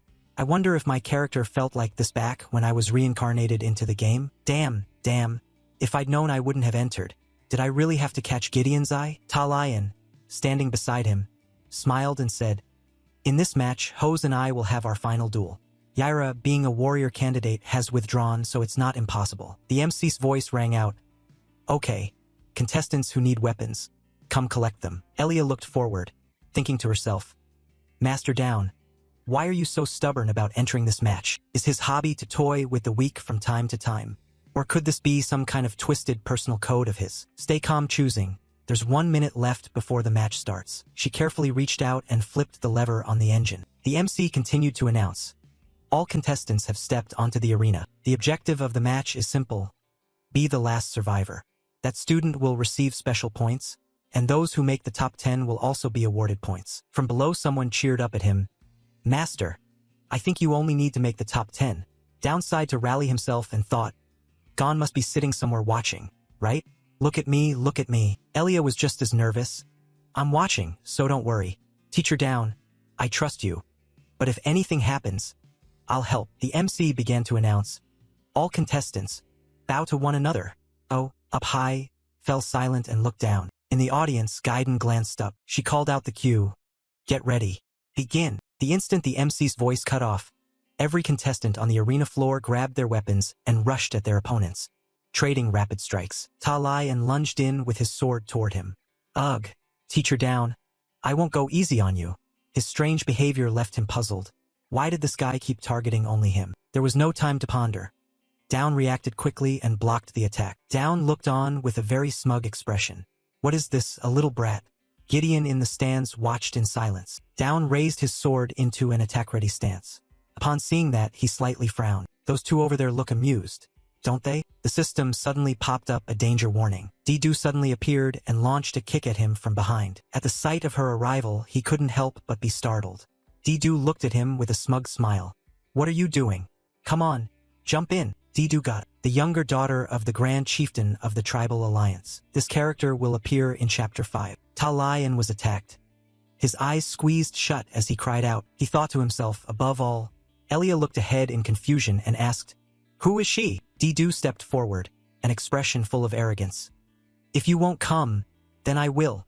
He looked at her and thought, what a brat who likes to pick fights. Magic is the Tribal Alliance's technique for enhancing the body. Even I, after activating 1,000 pounds hanging by a thread, wouldn't be sure of winning.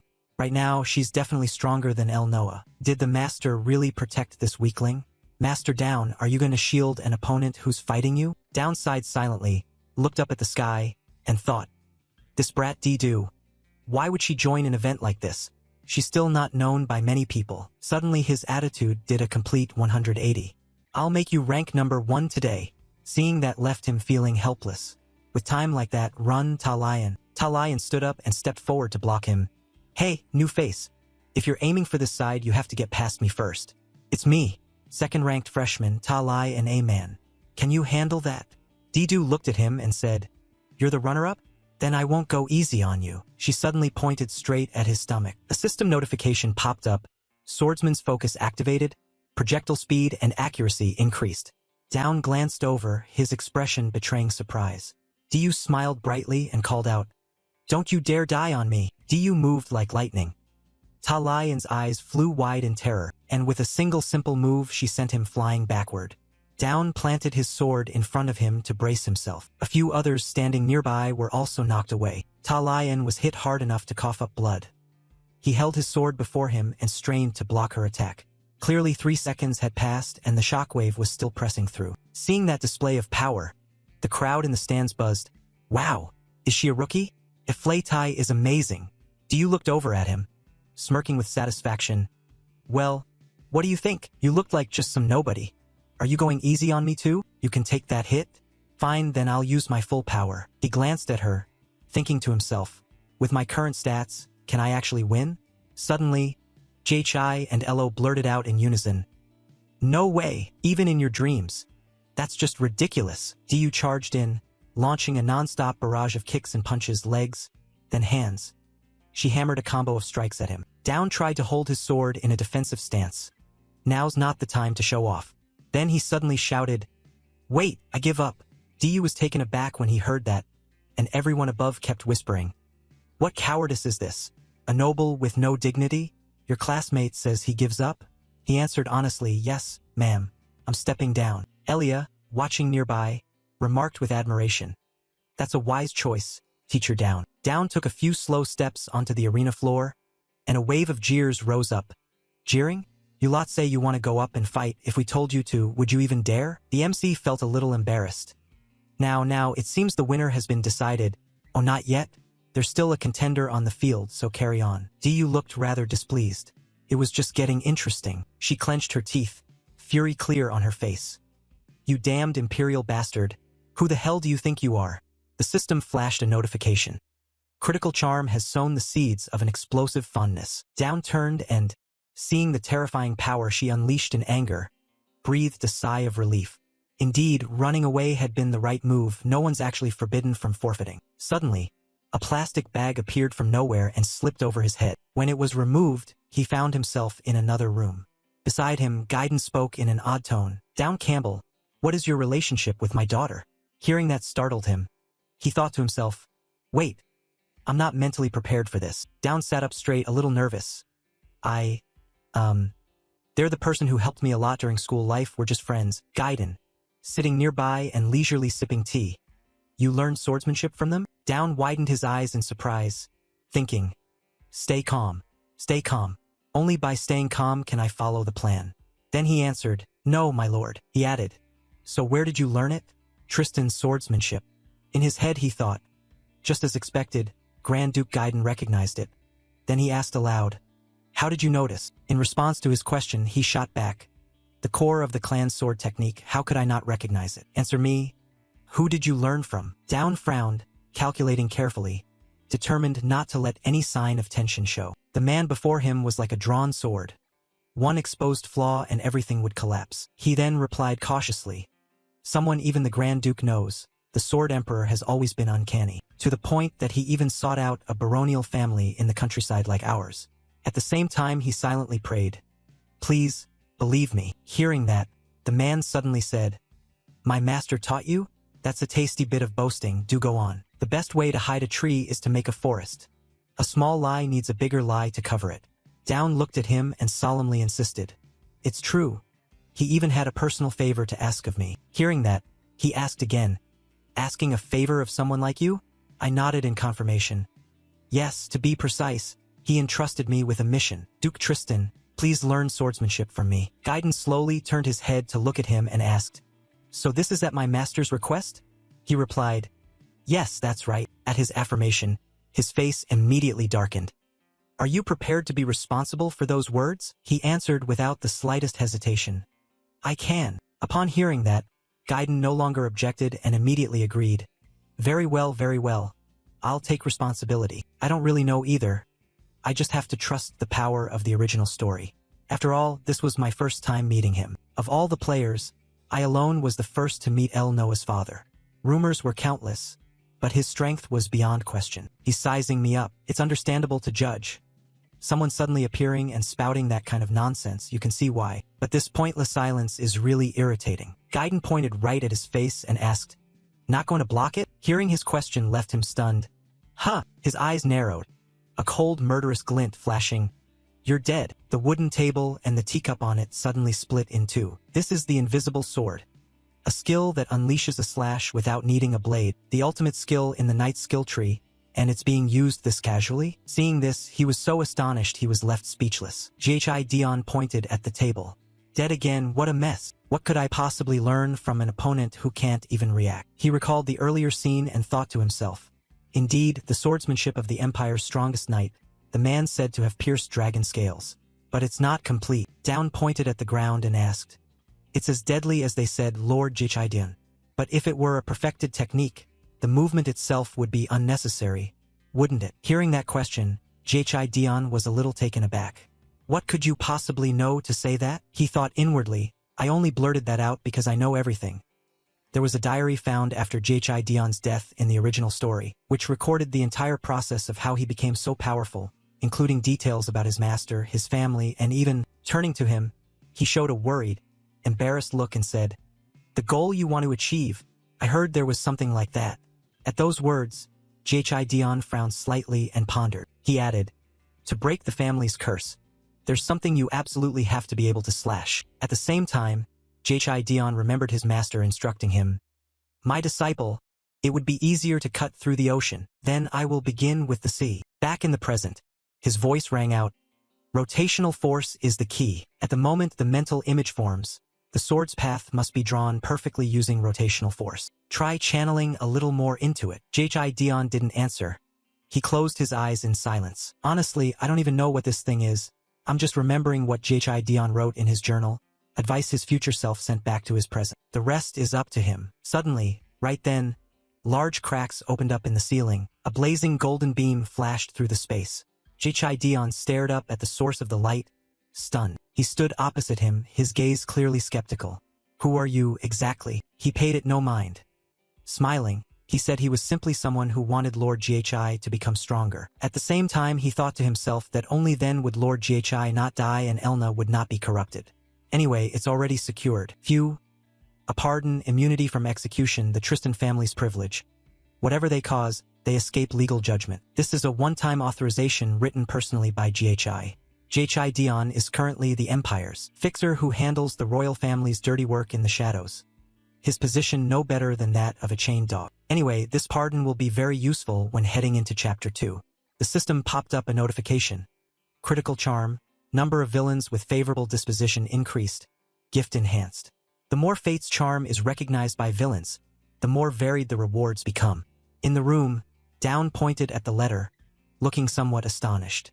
This can be enhanced too. The system kept popping up. Received a revelation from Gideon. His butler was still fast asleep. Revelation. When you awaken an evil person's power, you receive a similar ability. The added power can be used exactly the same for a period of time. Reading those system messages left him a bit puzzled. What kind of skill is this? Staring at the light through the window pane, he thought to himself, perfect timing. This really is the power that gives wings to what I'm about to do. After a while, Down looked at the letter, his expression slightly unsettled. After finishing his plan, he immediately shut the book. This level of planning should be enough for what's coming, right? Down smiled in satisfaction. It wasn't going to be easy, but he'd already told Gideon he'd take responsibility. Tristan family, I will definitely protect everyone. In class, the lecturer enthusiastically explained. So, within the bodies of all humans, the creations of the gods already possess divine power. This works in a completely different way from magic. Why? Because everyone can use it without being chosen. However, reaching the level where you can actually use divine power, the lecturer glanced around the classroom and, seeing so many empty seats, couldn't help feeling dejected. Is that brat here to sleep or to listen? Why are the empty seats increasing like this? Sigh, damn it, it's all because of that bastard B. Whether he summoned monsters into the school or dragged zombies along. Screw him. A guy who worships demons like that has gone way too far. On top of that, this semester's so-called honor students are unbearable.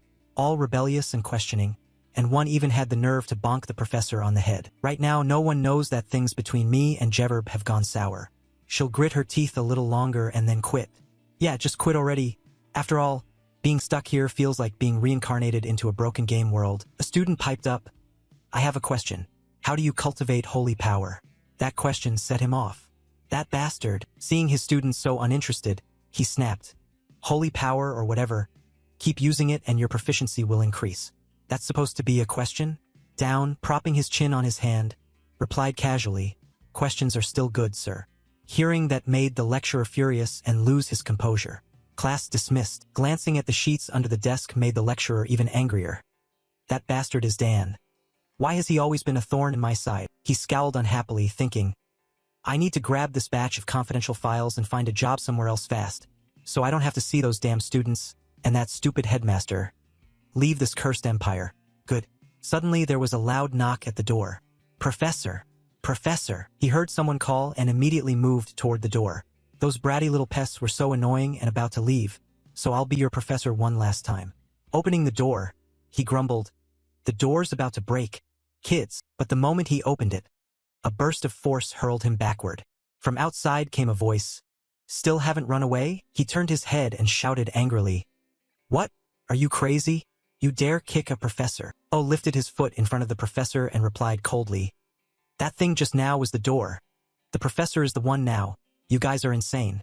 One of the two called out. What did you say? Sir, the professor of theology. When he came to, he found himself tightly bound to a chair, his head, seeing the two people in front of him. He couldn't help but panic. Huh? What's this? Down looked up calmly and said, This isn't a joke. We're detaining you now. The more he heard, the angrier he became. What nonsense are you barking? Arrest me for what? What wrong have I done that gives you the right? His voice rang out. You're a spy. Hearing those words froze him instantly. What? Yo continued. Accessory to the magical beast escape. I've already reported it to the principal. A professor who lets Imperial students die. There's only one conclusion. Your purpose was never education. One more thing. Letters exchanged with him were found in Viscount Jverbeck's house. Caught and exposed, he still refused to admit it and argued, Nonsense. What does that pathetic demon worshipper have to do with a priest like me? I was merely building connections. I'm a victim too. Down glanced at his watch and ordered, Too noisy, no time. Hurry up and confess. Start with the names of the spies like you who operate here. He bristled at that and snapped, Go ask your mother about that one. But no sooner had he finished speaking than EO lunged forward to strike. Now will you talk? Then start. Unable to bear the pain on his wounded face, he trembled as he replied, Guard Baton. Cookin. Down suddenly placed his hand on his head to heal him. Your pronunciation's terrible, G. Diam, he muttered. As he began to recover, he immediately looked up at him. What the hell are you doing, you bastard? Down looked up at him with an utterly cold expression. I'm restoring your health, sir. With divine power, you said yourself that you have to use it a lot to raise proficiency. So when I had the chance, I had to try it right away. Seeing him about to leave, he panicked. You madman, where are you going? Down answered coldly. This isn't going to be over just because you name a few people. EO, standing nearby, added. Search his desk. Something will turn up. He cried out, pleading, please don't. At that moment his body radiated a pink energy as he tried to break free from his bonds. Down held the folder in his hands, a look of mild surprise on his face. What is this? You're a theology instructor and you even know the Imperial military roster. If that's the case, you might as well enlist. He dashed forward trying to snatch the folder. You lunatic! Give it here! EO, without a moment's hesitation, quickly swung his arm to attack. He turned his head and caught a glimpse but couldn't react in time. A single simple move sent him flying, his back slamming hard into the wall. Duya below heard the loud commotion and couldn't help but be curious. What was that sound just now? An earthquake? Watching the sheets of paper slowly fall, he smiled faintly. Professor, is this everything? It looks like that's all of it.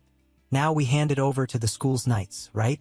As for him, he's lying motionless on the ground. Suddenly he spoke up to stop them. Wait, senior. I'm still a freshman. I want to learn a bit more about holy power. He lay on the ground, his breathing extremely labored.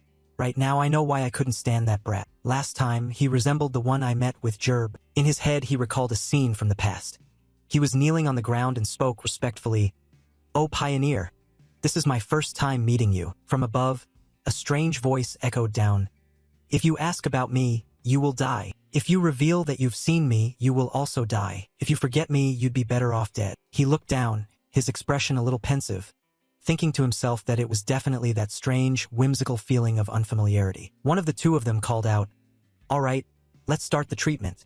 The teacher glanced at him, a bit alarmed, thinking it was as if something was giving orders. From inside the house a voice rang out, Thank you, senior. Thanks to you, my sacred power has risen enough to affect my deep spiritual core. We've caught a rat in a professor's disguise. Senior, did that let off some of your stress? Elo, standing behind him, spoke up. Tra, I don't have a hobby of tormenting the elderly for fun. The system notification popped up. Elna's madness has shown positive improvement. He thought to himself, clearly she got to vent so fine. Senior, this isn't something you can fix with reason. Suddenly she asked, Hey, don't you have anything to tell me? He was looking at the keychain in his hand and replied, No. Suddenly she stepped closer and asked, You met my father, didn't you? Why did you meet him? Yellow leaned in, curious about why he'd met that person. Down jumped, breaking into a cold sweat. Me? What's going on? She had to repeat herself. I'm asking you that. And he stammered but confirmed clearly. Yes, the meeting did happen, but I've never revealed it to anyone outside. Elo was still dazed and didn't understand a thing. Huh? Down over here was in a total panic, trying to pep himself up. Damn it, there's a complication, think of something, you idiot. She kept pressing, asking if someone had done something to him, and he quickly denied it. No way, miss, nothing like that, absolutely not. At last Down came up with a story to tell. Last time, during the match, I used the sword move you taught me. His Highness was just curious to see who this kid was, so he called me over. Nothing dramatic. Elo's face was full of suspicion. He called you over just out of curiosity? That Duke Tristan? He fumbled, hands trembling as he tried to explain. The move I learned from my senior luckily landed really well, and besides, almost no one even uses Tristan's sword style. In the end, she decided to turn her back and leave. Maybe that's as far as she'll go. Fine, handle it yourself, though he's not the sort of man to be idle enough to go teach swordsmanship to a fresh recruit, and it's really not something I should meddle in. Down didn't forget to add a warning. But hey, we might be running into him a lot from now on, Duke, he said with absolute certainty, because the man is family to my senior. When it comes to protecting my senior, I had no other choice. As soon as he finished, Down turned and scolded himself. Honestly, these lines are kind of abrupt. Why do you keep going on about protecting people, you idiot? Elo gently chided. Hey, dud, have you noticed? Since when did your way of addressing people get so familiar? He turned back, bewildered. Huh, she tugged her hood down, blushing as she scolded. Before you go protecting me, mind your manners. Call me Guildmaster. Herman walked behind them, full of complaints. Young master, did you just hang out with Duchess Tristan again? Honestly, the Viscount warned you to try not to attract attention. Down turned back cheerfully and stressed. Hey, I only have 3 friends at this school, and one of them is Duchess Tristan. Herman, sounding worried, asked, Young master, isn't that a bit socially awkward? Down hurried to clarify. Well, They're not exactly friendships in the normal sense. Down changed the subject and asked, "What about you? For a butler you stand out a lot. Where did you get that?" Herman, holding a half-eaten ice cream, explained. They were handing them out for free outside to cheer on the midterms. There were 31 flavors. Down suddenly remembered something important. Right? It's the midterm survival exam. The Soul Linker, the Epic Tier, and the Heroic Divine Shard have met fusion conditions and can awaken a spirit's consciousness. He turned and ordered, "Herman orders. Go try all the remaining 30 flavors and report back." Herman promptly obeyed and left. "Okay, young master." He briefly thought to himself that the kid might not actually be a butler. Down sat down, brooding. Now I can awaken the ghost haunting Gregory Manor. He recalled the crucial details, thanks to the holy power boost when he healed that priest. Downside, trying to find an answer. After all, when you awaken a ghost, a great soul who mentors and levels up a player, it appears at random, and you never know which of the greats will show up, so it's always a wild gamble. His biggest worry was not finding a suitable match. What if someone completely incompatible showed up? Down squinted tensely. If that happened, it would be a loss. Then he performed the ritual, opened it up. What is this? And there's even that damn gotcha card here. In the stands, flags fluttered and cheers rose up. So cool. Down went pale and started sweating as he checked. A knight? Who is it? Lancer Mage Frederick. Tanker Johann? He tried to dig through his memory. Who is that? He felt like he'd seen them somewhere before. At least they didn't seem evil, and that was enough. Who is it? Huh? That person turned around. Dawn's guardian? Caliban Chrysanax. Down suddenly realized in panic that he was Elia's brother. He was utterly helpless too.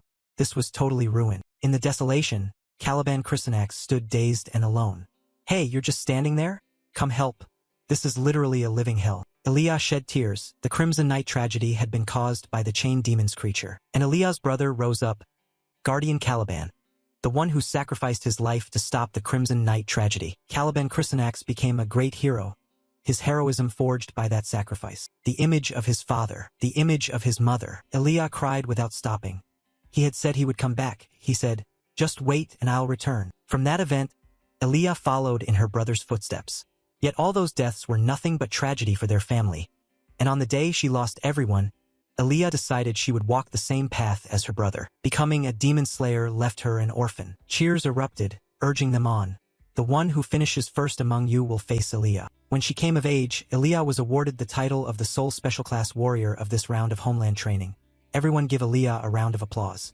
The Empire's official commission as a candidate warrior was also granted. From then on, she became a warrior. The teacher was announcing their exam. The midterm will be held fairly as four-person team battles. Who are the Empire's main enemies? Magical beasts and those who worship demons. That's right, Alfonte is the agency set up to fight them. Combat ability and survival skills are the main criteria for grading in the midterm. Down turned to ask, "So, Caliban, your sister here, is she still doing all right?" Caliban Chrysanax looked incredulous and asked back, "So you mean that girl, my sister, is currently a candidate warrior of the Empire?" He reaffirmed it once more. "Yes, it's official." Caliban Chrysanax snorted with delight. "This kid, who not long ago was a snot-nosed brat," Down emphasized, "is an adult now." Caliban Chrysanax suddenly blurted out something oddly theatrical, worth every bit. Down turned, baffled. What? Caliban Chrysanax was overflowing with joy. It was nothing more than the strange feeling of having been reborn as a spirit and seeing his little sister all grown up. Down stammered, trying to hint. "Hey, since I did resurrect you, right, so, you expect me to cooperate, yes? Could you help me? Fine. In return, please don't tell my sister about my business." Down added politely, "Yes, thank you, Caliban." Caliban Chrysanax turned, smiling brightly as he made his request. "The intuition of someone who's died before tells me this. I don't know what rules you master that I don't, but I feel you're a good person. Please keep watching over my sister. I'm counting on you." Down fumbled and scratched his neck awkwardly. "For now, my goal is to make sure no one has to die." He called her name, Elia. She turned around. "HM? Teacher Dud." Down cleared his throat and made an offer. "About that midterm team situation. If you still haven't, decided which team to join, would you like to team up with me?" Elia suddenly froze. Elia, a bit skeptical, hesitantly asked, so you want to team up with me?" Down answered without hiding it. I'd really like for us to be on the same team." Elia, surprised, blurted out, "Huh? Last time you said we weren't that close."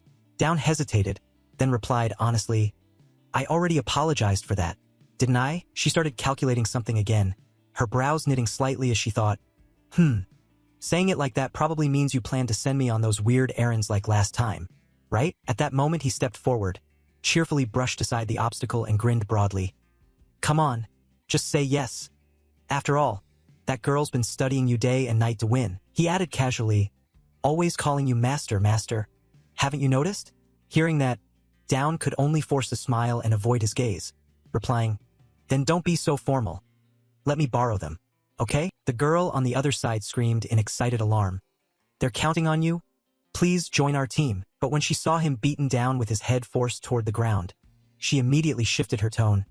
Well, it's not really that bad, is it? Aaliyah, a little embarrassed, rubbed the back of her neck and said, let's use this chance to bond and grow together. It's okay if you part from your friends for now, right? It should be fine. Everyone in the group is pretty capable. Down inwardly understood one clear thing and told himself, well, of course, after all, it's the protagonist's party in the original story. Seeing him go quiet, Aaliyah winked, snapped her fingers and pointed it Down. Well then, teacher and I, a duo play after so many days apart. Down leaned over decisively and looked at her, refusing, no, we're forming a team. She heard that and went limp as if all her strength had drained, listlessly listening as he added that they'd need about one more person. Outside the lavish palace, Down's astonished voice carried, Principal. Down regained his composure and, hesitating, spoke plainly. Being so generous to allow this, thank you, Principal. The principal merely sat calmly in the presiding chair and replied, it's not that big a deal. Her expressionless gaze flicked to the person below. How strange that the Saintess would bring a night guard all the way here on purpose. I can't fathom His Majesty Credo's intentions. Down smiled casually and answered earnestly, what intention? Lucienne can't be locked up in there forever, can she? Taking advantage of this routine diplomatic delegation, the girl stepped outside. Recalling Lucienne's innocent image, the principal still harbored some doubts. The Saintess needs to learn about the world too. Hearing Down, the principal couldn't help but ponder. Though she's called the Saintess, according to my investigation. The more the principal thought, the more perplexing it became. She is also one of the candidates, a vessel of the demon. So I have been secretly preparing for the day she might be able to come to Alfonte. Sending her twin sister, Yuria, out was meant to be the opening move, so why did they proactively send the saint here? She then looked toward Down. He still wore that smile, though there was skepticism on his face. Why Pope Credo? Down, sitting opposite, noticed the doubt in her expression and explained. Lucienne is a symbolic figure for both the Empire and the Holy Realm. I should say up front that this was a bold decision and not an easy one for us. Hearing that, the headmaster suddenly realized the hidden reason behind such a drastic move. Could it be because of the recent monster incident? Seeing she had grasped part of it, Down replied cheerfully. That incident played a role, and one of Alfonte's priests was also discovered to be a spy. We've been quite concerned about that. At last, uncertain how the headmaster felt, she heard him ask, then won't this chaos be bad for the saint? Inwardly she did a quick calculation. It's bait. She'll bite. But Down answered contrary to what the headmaster expected. No, on the contrary, it's advantageous. A cold indifference flickered in Down's eyes as he strained his voice and said plainly, if Lucienne is truly the Empire's saint, she must have the courage to face justice without flinching where evil runs rampant. For that reason, we want Alfonte to entrust this mission to Lucienne. And from what the headmistress knows about Lucienne, she pressed further. I've heard the school is in midterms right now and you hope the girl will help with the students' training. What do you mean? Down couldn't fully disclose everything. He closed his eyes slightly and replied that the specific details would be conveyed privately later. He only hoped she understood that all of this was aimed at eradicating the evil spreading in Alfonte. The headmistress hesitated, studied the expression on Down's face, and asked whether the Pope was being sarcastic just then. A loud laugh rang out, accompanied by the memory of Lucienne's cold gaze. The headmistress began to lose patience. She snapped in a cold tone, saying that if he planned to order Lucienne, no, the Saintess, what would stop them from simply refusing? Down showed no sign of anger. He answered calmly that if the Saintess volunteered, the matter would be different. He only gave a faint smile. The image on the orb slowly disconnected, and before it vanished he said that surely that girl would prove useful. When he vanished, the headmistress rubbed her temples and sighed impatiently. Damn it, she swore a string of curses at Down under her breath. How inhuman. Pope Credo, that crafty old man, is as sly as a venomous snake. Then she glanced at the mirror beside her. She still couldn't believe it. She hadn't expected to meet the Saintess so easily. But the headmistress still harbored doubts about the ill-fitting condition he had proposed. But the condition was to become a puppet for the Empire, so I sincerely beg you, please charm the demonic vessels. At this point, could Down really be trusted by her? The more she thought about it, the more uneasy she felt. The principal, out of habit, took out her lipstick, yet inwardly she still cursed. Hypocrite, Atalanta. Right now the principal showed no emotional crack, her gaze distant and unreadable. When it came to pushing others for her own goals, I was no different. Switching to another scene, Yuria was washing a cloth by the stream. But in Yuria's heart, she wasn't concerned with the present at all. She pondered with a pensive look. Why hasn't he come? All around her there were only trees, plants, and flowers. The space was oddly quiet, in stark contrast to her impatient, expectant mood. It had been a few days. Yuria pressed her lips together, an indescribable restlessness. He usually comes around this time. That person. In Yuria's memory there was now only the image of Down wearing a mask, always cheerfully saying things like, "Your defense was great today, well done. I'll come again tomorrow, so wait for me. What should I bring? Steak? Donuts?" His image seemed to invade her entire mind, slowly eating away at her emotions. She sadly told herself there was no need to bother bringing food. She only needed. Turned out that for her, right now, she only needed Down to come and stay with her. A silence settled in Yuria's mind. Her eyes were hollow as she stared ahead. The space seemed to be telling her, "I'm bored of you, Yuria. Bored already." The answer was simple. Each word seemed to corrode her will. She felt like she was falling into a bottomless abyss.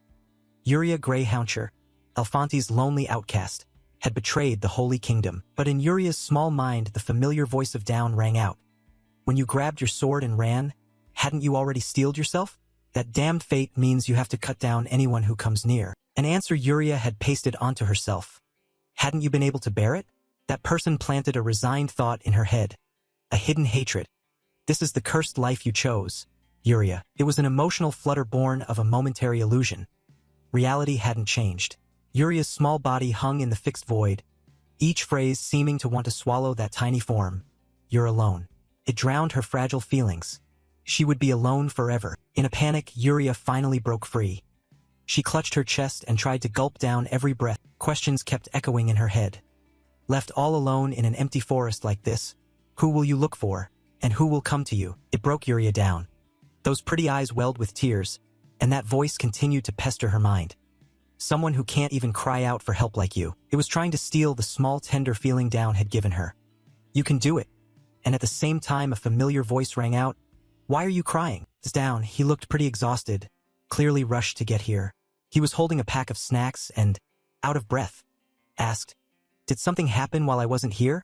The bag of cookies you said wasn't being sold." The status board showed Yuria's interest level suddenly spike from 1 to 4. The status board showed Yuria's interest level jump from 1 to 4.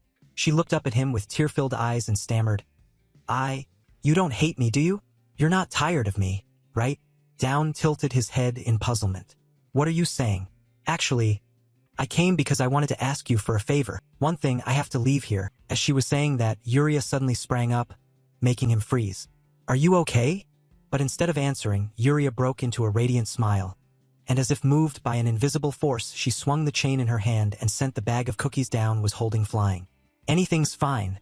I'm fine with anything." He stood there, stunned like a fawn, staring at the ripped packet of cookies in his hand. Tears streaming, Yuria pleaded, "I'm sorry. I couldn't control myself. You won't hate me for this, will you? Please. I'll do anything. Please don't be upset." At that moment she sprang up, cracking the chain and chasing after Down. "Don't go, please." Down, now panicked, bolted forward on all fours, shouting as he ran, "It's you. You're the reason I couldn't not go." Yuria, heart aching, kept chokingly repeating, "I'm sorry." Cut to the academy. A slow voice announced that, starting today, Alfonte will begin the midterm exam. The mission is to set out from this vast plain and reach the target location. Encounters between students during the exam are a free-for-all. Steal as many rival students' necklaces as you can, and the more points you earn. Elia gave the person in front of her a judgmental look. "On a day this important, Teacher Dud, I have a lot of questions about the current situation." Down had just sprinted like it was a marathon to get away from Yuria. Now he's panting, struggling for breath. Wait to ask later." She cut him off. "No, I want to ask right now," she insisted. Elia couldn't hold back anymore.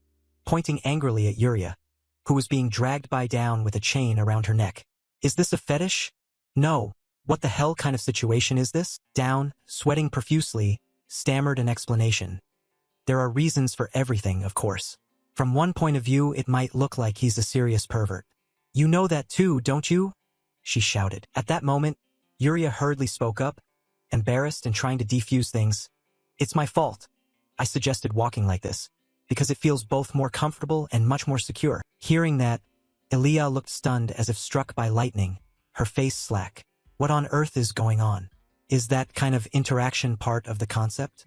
Where did any sense of decency go with these perverts? She shot him a look, eyes like coals ready to ignite, and warned, Look, I don't know what your relationship with my sister is, but it seems we need to clear up this misunderstanding before we can move on. Right? Down suddenly flipped into serious mode. Elia, I don't know how you'll take this, but the next words he spoke hit Elia so hard she stood frozen for a few seconds. Down earnestly declared, I really hope you'll absolutely not leave my side, and I'm strictly forbidding you from getting close to this friend. She frowned. What kind of pervy setup is he trying to pull? Down insisted firmly, I know how it sounds, but this is entirely a strategically motivated favor, so trust me. Truly, this friend, for personal reasons, has to keep his distance like that. In Elia's head, 7,749 unspeakable scenes flashed by, yet she replied calmly, I get it, but don't even think about putting a collar or anything like that on me. If no one else is coming, let's head out. After that, Elia urged, her voice cold as it sliced through the air. Let's go, Yuria.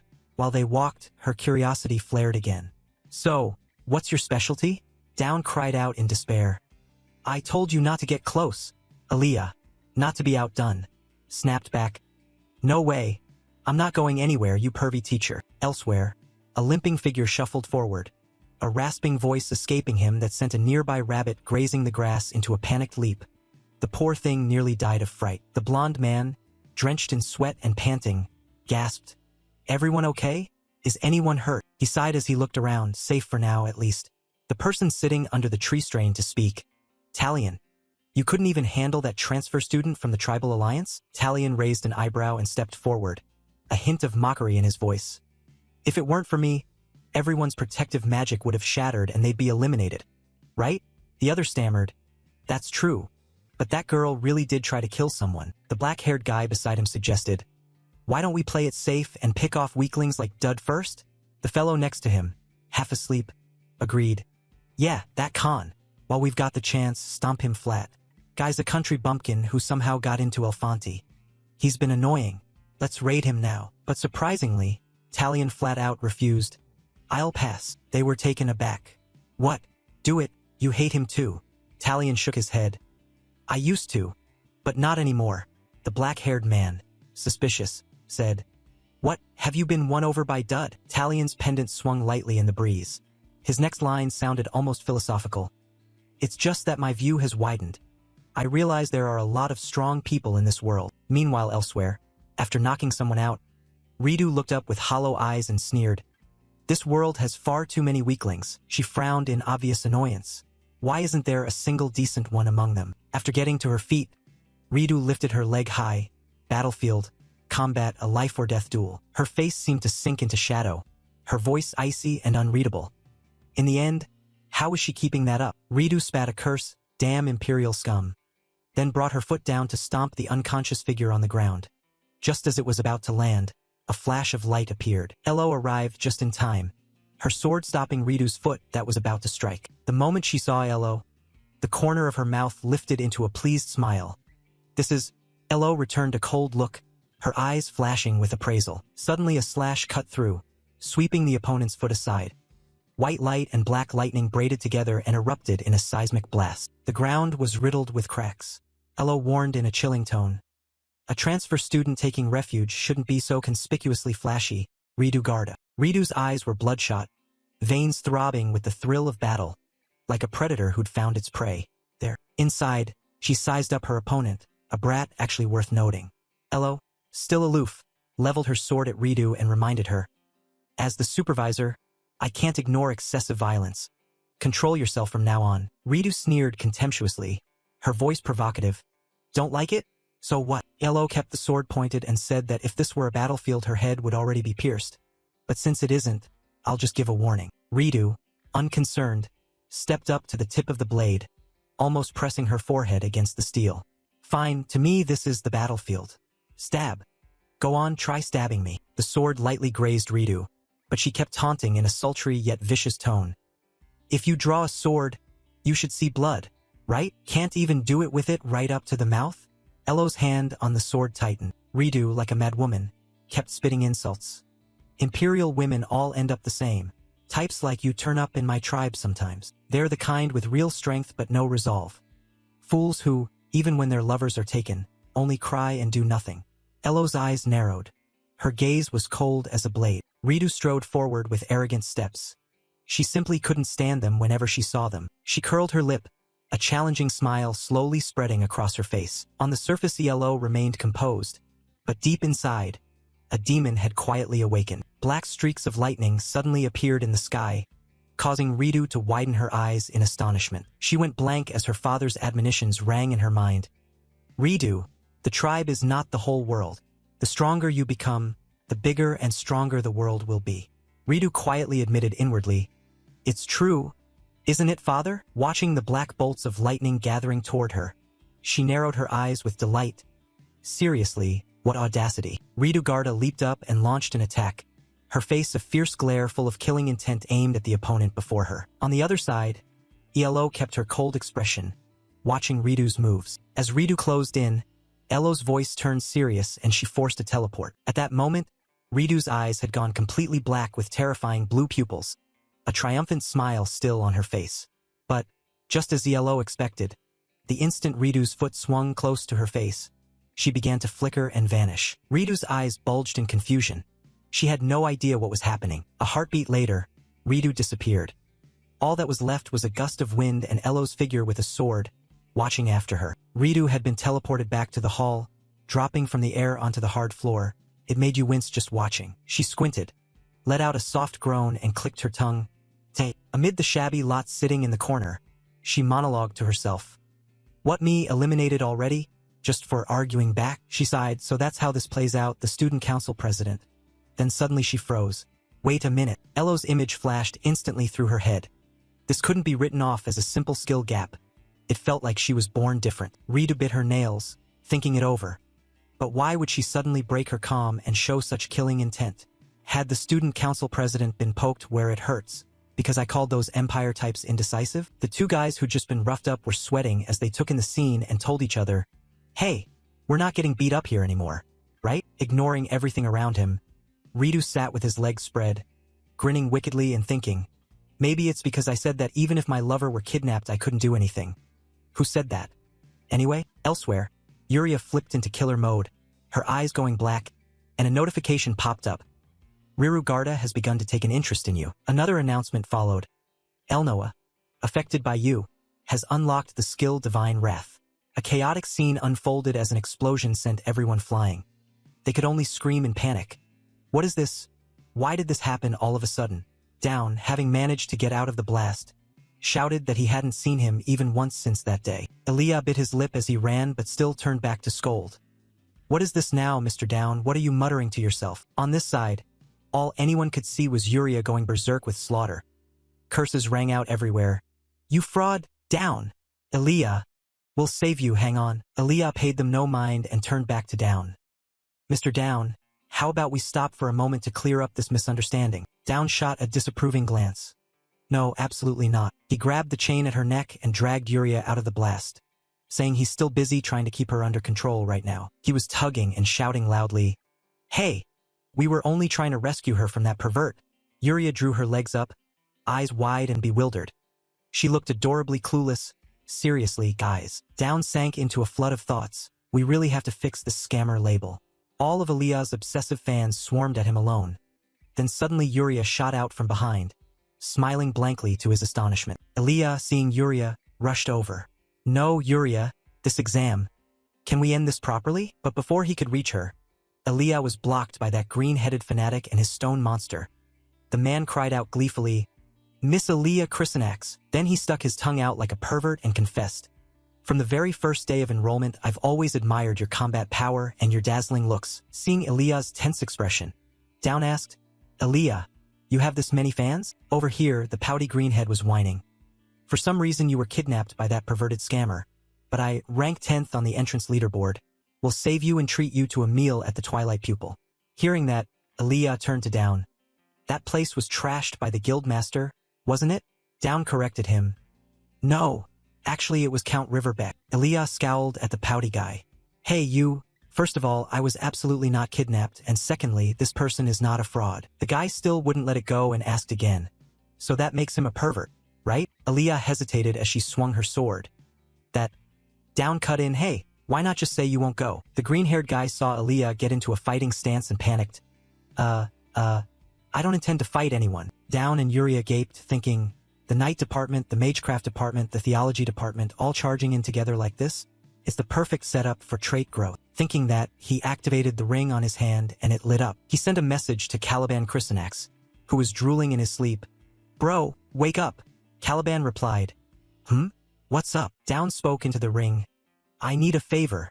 Please come out this once. Caliban, lazily snoring, answered.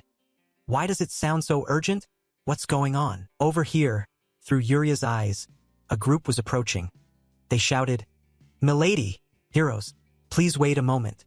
We'll rescue everyone right away. A notification popped up. Dangerous situation detected. Applying 1,000 pounds hanging by a thread. Rank A. When Down didn't see a signal from Caliban, he angrily asked again. What's going on? Why did you just reply but not come out? The disappointing reply was, it's just some kids fighting. Who do you think I am? A guardian god. Seeing that, Down immediately used his ultimate. Seriously, my sister is fighting a stalker right now. At the mention of his sister, Caliban suddenly snapped awake. He, white with fury, demanded, Aaliyah has a stalker? Who is he? Then a blinding light appeared in the sky. That was Caliban. His anger radiated power and the world imagery skill activated. The buff would be shared with party members nearby, granting the shared skill 1,000 pounds suspended by a thread. Rank A. Empowered, Aaliyah assumed a stance and lunged at the blue-haired guy. She yelled angrily, We don't need fans like you. The blue-haired guy was about to be attacked but still warned her. Wait, this is a stone golem. Your sword will break and you'll get hurt. Then the unexpected happened. She split the stone golem in two with a single stroke. The blue-haired guy's eyes bulged in shock. Yuria and everyone around were equally stunned into silence. Down, watching the scene, felt his heart skip a beat. Oh man, that's dangerous. After that slash, Aaliyah couldn't believe she'd done it. She was stunned. How did I do that? The onlookers were absolutely astonished, while the system sequentially announced, activated, world imagery. Also, shared skill. 1,000 pounds suspended by a thread A, granted to Aaliyah and Yuria. With one clean slash, Aaliyah had neatly cut the monster the blue-haired guy was riding. Down was thrilled. Amazing! However, he also realized the sole drawback of this skill. It consumed a small amount of his holy power. Because of that, the buff would expire after only 2 or 3 strikes. After that finishing blow, she suddenly heard a commotion rising up. It turned out they were all charging together. Even if he were a hero candidate, I wouldn't allow anyone to cover for a person like that. At that moment, the swings of chain strikes whizzed through the air one after another. Turned out Yuria was the one striking back. She launched beautiful kicks at them, leaving them no time to react. Afterwards, Yuria innocently said, Sorry everyone. I only meant to push them lightly. She was the annoyed one. Even if I'm not a hero, you people don't even bother to listen or try to understand. On top of that, Aaliyah shouted in fury, How could I possibly like that? Then she drew a long line on the ground with her sword, chanting the spell, Guardian Burst. They were defeated once again. Down was astonished. Isn't that a bit too powerful? Good thing all my stats are F. Caliban Chrysanax was also taken aback. What? That kid has gotten that strong. Aaliyah sighed in relief as the system announced that the party members had made progress in battle. The curly-haired one relaxed too. The system added that luckily no one was injured, and the proficiency of their attributes increased. She awkwardly said, I'm not worried about you, then pretended to change the subject. Hey, where did he go? She complained. Not again. Meanwhile, Aaliyah thought to herself that teaming up with Teacher Dud was more interesting than she'd expected. Over in another team, someone cheered. That makes 9 in total now. The red-haired one praised. Well done, everyone. If this is how you perform on a first-year midterm, You'll probably get full marks. Brown-haired agreed. Sure. We get along pretty well and everything's been going smoothly. The blonde wasn't satisfied. Smooth, yes, but we're not rank 1. Someone on the team looked puzzled. What? How many does rank 1 have? Someone else answered. For now, rank 2 has 15 necklaces. Hearing that, the redhead sneered. About 5 and we could catch up fast. Though does this map even work properly? The redhead asked. Is there a problem? The blonde explained. Rank 2 isn't a group. It's just a single person. Talion's group went pale. One person collecting 15 on their own without forming a team? Ridiculous. The blonde dropped a name. Has anyone heard of Painol Ripek? They all replied at once. Never heard of them. Why is our instance full of monsters like this? The redhead asked. Wait, so how many does rank 1 actually have? The blonde panicked. 100, 111. The whole team yelled. What? Who exactly is that group? Meanwhile, Down's team received a system notification. Trait acquired, anomalous wind attribute. If you block precisely, you can reflect incoming damage. After moving for a while, he called out, We're here. Aaliyah eyed the cave in front of him skeptically. If we secure this spot first, will the test end? He replied indifferently. Why ask me that? You're the top student in the whole school. She grumbled. Honestly, you have such an annoying way of talking. Down thought to himself. In the original story, this bit was just a random event. At the same time, they wondered what would appear next. A monster even more terrifying than the spirit beast from before, or, while Down quietly assessed the surroundings, Aaliyah cried out, What is this? Even if it's some kind of test, this is going a bit too far. Yuria was frozen stiff by the scene before her. She stammered, Sis. Before them sat Lucienne, perfectly still. The system announced, Main Quest Chapter 2, The Young Monarch. It read, Prevent the owner's wrath. Curse of Renunciation. Protect targets. Lucienne Greyhouncher, Yuria Greyhouncher. She stepped closer, suspicious. Could this person really be supplying holy power to this entire Great Plain all alone? Aaliyah pressed on. The necklace's blessing? And teleportation too? While Yuria still hadn't come to. She doubted it. No, this wasn't the way Elfanti would do things. But the girl remained silent, showing no reaction. Aaliyah declared, Hey, I'll save you right now. Only to be stopped by a voice. Don't do that, student. A streak of light flashed past in front of Lucienne. He reminded them, The Saintess's service is voluntary. Are you going to obstruct it? This person is the High Combat Priest of the Holy Kingdom, Klein Garrison. Aaliyah shot back. Voluntary? Chrysanax frowned and replied, This is a voluntary act the saint chose herself. He ignored Lucienne, pointed his sword at Aaliyah, and added, Out of respect for her noble wishes, I don't think we should interfere. Right. Who forced her to do this? To Yuria's astonishment, Lucienne spoke up. No. She hesitated. I'm doing this because I want to. Aaliyah snapped irritably. As if volunteering for such gruesome tasks were purely her own choice. She studied Lucienne and continued. Do you dare oppose the will of the Holy One? Such an act is no different from defying the will of the entire kingdom. Anyone considered a hero candidate should understand that. Yuria's eyes widened in surprise. Aaliyah called out, Aaliyah Chrysanax. She declared, I'm not opposing.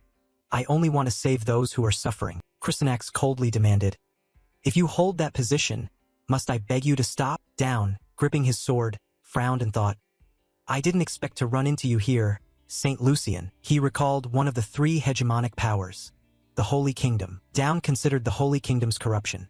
Their senior ranks were fanatics who acted against reason and could do unpredictable things, especially the Pope, who was as obsessed with demons as that headmaster, and Saint Lucian was the kingdom's most prized asset, the Pope's puppet. He wondered whether Yuria and Lucian were merely tools to carry out his grand designs. It looked like the system was nudging Yuria toward rebellion in this situation. Attack a rebellious host. Are you out of your mind? Down spoke up. I'm in the lead.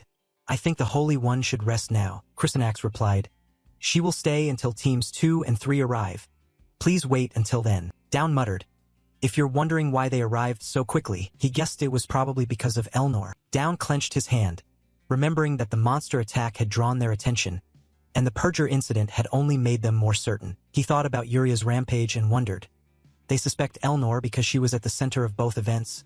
What if Yuria went berserk again? Down frowned, realizing that the pontiff would start to intervene in Elfanti. He told himself, No, hasn't Yuria already been exposed?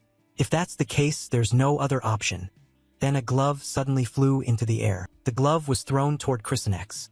He frowned and asked, "What's this about?" To the astonishment of Yuria, Lucien, and Aaliyah, Down said, "Ah, don't you understand what this means in the Holy Kingdom? It's a formal challenge to a duel, you bastard." He patted Aaliyah's shoulder and said, "Come out here for a moment." She, surprised, asked, "Huh?" Down challenged him. Chrysonex queried, "A duel? Why accept?" Down walked toward Chrysonex and said, "Step aside and face me. Aaliyah, assist His Holiness and get her to the infirmary." Chrysonex cried out, "Oh, for heaven's sake, not this again." He raised his sword into a stance and threatened, "If you step any closer, this could escalate into an international diplomatic incident." Down said, "Then I'll report what you've done to His Holiness," Chrysonex arrogantly retorted. "May I ask what your title is, student?" Down calmly replied, "Title? I'm just an obscure provincial count. Is there a problem?" He glanced at Luciana, who was panting from exhaustion, and Chrysonex introduced himself. "I'm a high priest, so I can't just challenge anyone on a whim." Down was surprised. "Oh, then why did you draw your sword?" Chrysonex frowned and asked Down, "The hero candidate Aaliyah is over there. Why are you so guarded around me?" Down thought to himself that to break this stalemate he needed a bold move. He put a hand on his sword and taunted, "See? I'm drawing my sword now." Chrysonex lifted his greatsword in reply. With such an insolent student, perhaps external intervention is required. He swung his sword high, aiming directly at Down. Down seized the moment, drew his sword from its sheath now. Then he unleashed a beautifully executed slash forward. Chrysonex was wounded. Down quietly rejoiced. Perfect. Counterattack activated. Under his assault, Chrysonex was sent flying. He recalled the astonished looks on Aaliyah's and Yuria's faces, while the principal's voice echoed in his ear. "I want to know what you intend to do, Dowd Campbell." She had said, "Do as you please." So he did. She reprimanded him. "I don't recall telling you to provoke the Holy Kingdom. This isn't a brawl. It's an official challenge." That guy got riled up and charged ahead. She warned anxiously, "He's not just an ordinary cleric, he's a high combat priest." Down handed over a paper and reassured her, "Relax. I have an exemption letter from House Tristan. The royal family will take responsibility for whatever I do." The headmaster sighed. "To be honest, the student Down, the saint, belongs to the Holy Kingdom, so I have to accept it." She asked, "But a sudden challenge, are you sure?" Down replied calmly, "She told me to secure the demon hosts. On her candidate list, Yuria Greyhound, I pushed her up to 50%. He recounted, "The problem is Yuria was already at the headmaster's." The headmaster blinked in surprise. "What? No, why is she there?" Down explained, "I brought her to ensure an overwhelmingly dominant #1 spot. To attract the host's attention you have to be obvious. Half measures won't cut it. Save the world from demons first. Diplomacy can wait, right?" He remembered the relationship between Elnor and Aaliyah, then snorted, "Humph. Think about personal relationships before international ones." Down crossed his arms and insisted, "First of all, I don't hold any grudge against you, headmaster, or any of the hero candidates." The headmaster, momentarily at a loss for words, said, "No, I mean pay attention to school life too. Make some friends, don't get dragged into weird stuff." Down thought of Gideon and murmured, "I've already completely failed at that, headmaster." He frowned and shook the image out of his mind. The headmaster warned anxiously, "Since the report of the challenge has reached the Holy Kingdom, the Pope might come in person. I don't know what you plan to do, but..." Down pictured Yuria and Lucien as two experiment subjects, like NPCs in a risky playthrough, the headmaster's voice still echoing in his ear. "The Pope is very dangerous, you should think this over." In the dark room, harsh sunlight streamed through the window and lit the small table, on which sat a single vase holding one yellow rose. Lucien Greyhounder was sitting on the floor, one hand holding a cigarette that sent up a curl of smoke, the other braced on the floor as she looked back toward the window. She exhaled a plume of smoke, wearing a look of complete indifference. Suddenly, she heard a knock at the door. Lucien shoved the cigarette into the ashtray and said, "Come in." Yuria stepped in, looking quite surprised. She gestured toward Lucien. Lucien straightened up and frowned in surprise. In her heart, Yuria was startled. "Sister," she thought. She whispered softly, "Sister Lucien." Lucien lowered her head sadly. Her feet slowly stepped forward. Yuria's face showed horror, her mouth hanging open, wordless. She trembled and stammered, Don't come any closer." Seeing Lucien approaching, her hand went up instinctively as if to stop her, thinking to herself, "Don't come near, sister." Lucien's expression was utterly cold now. In Yuria's mind, she realized her sister was thinking about the severance curse. Yuria's face was complex with emotion. If her sister took one more step, the chain seemed about to slip off the dagger's hilt. Her sister would get hurt. Watching Lucian flick the dagger away, she thought to herself, "Thank goodness." Lucian casually caught the chain, swung it up, and said calmly, "Because you and I are twins." Steps led down to an arena packed with spectators. The announcer's voice rang out slowly. "The rules are as follows. This is a simple match to decide things. No do-or-die fights allowed. If a serious injury occurs, stop immediately and declare the winner.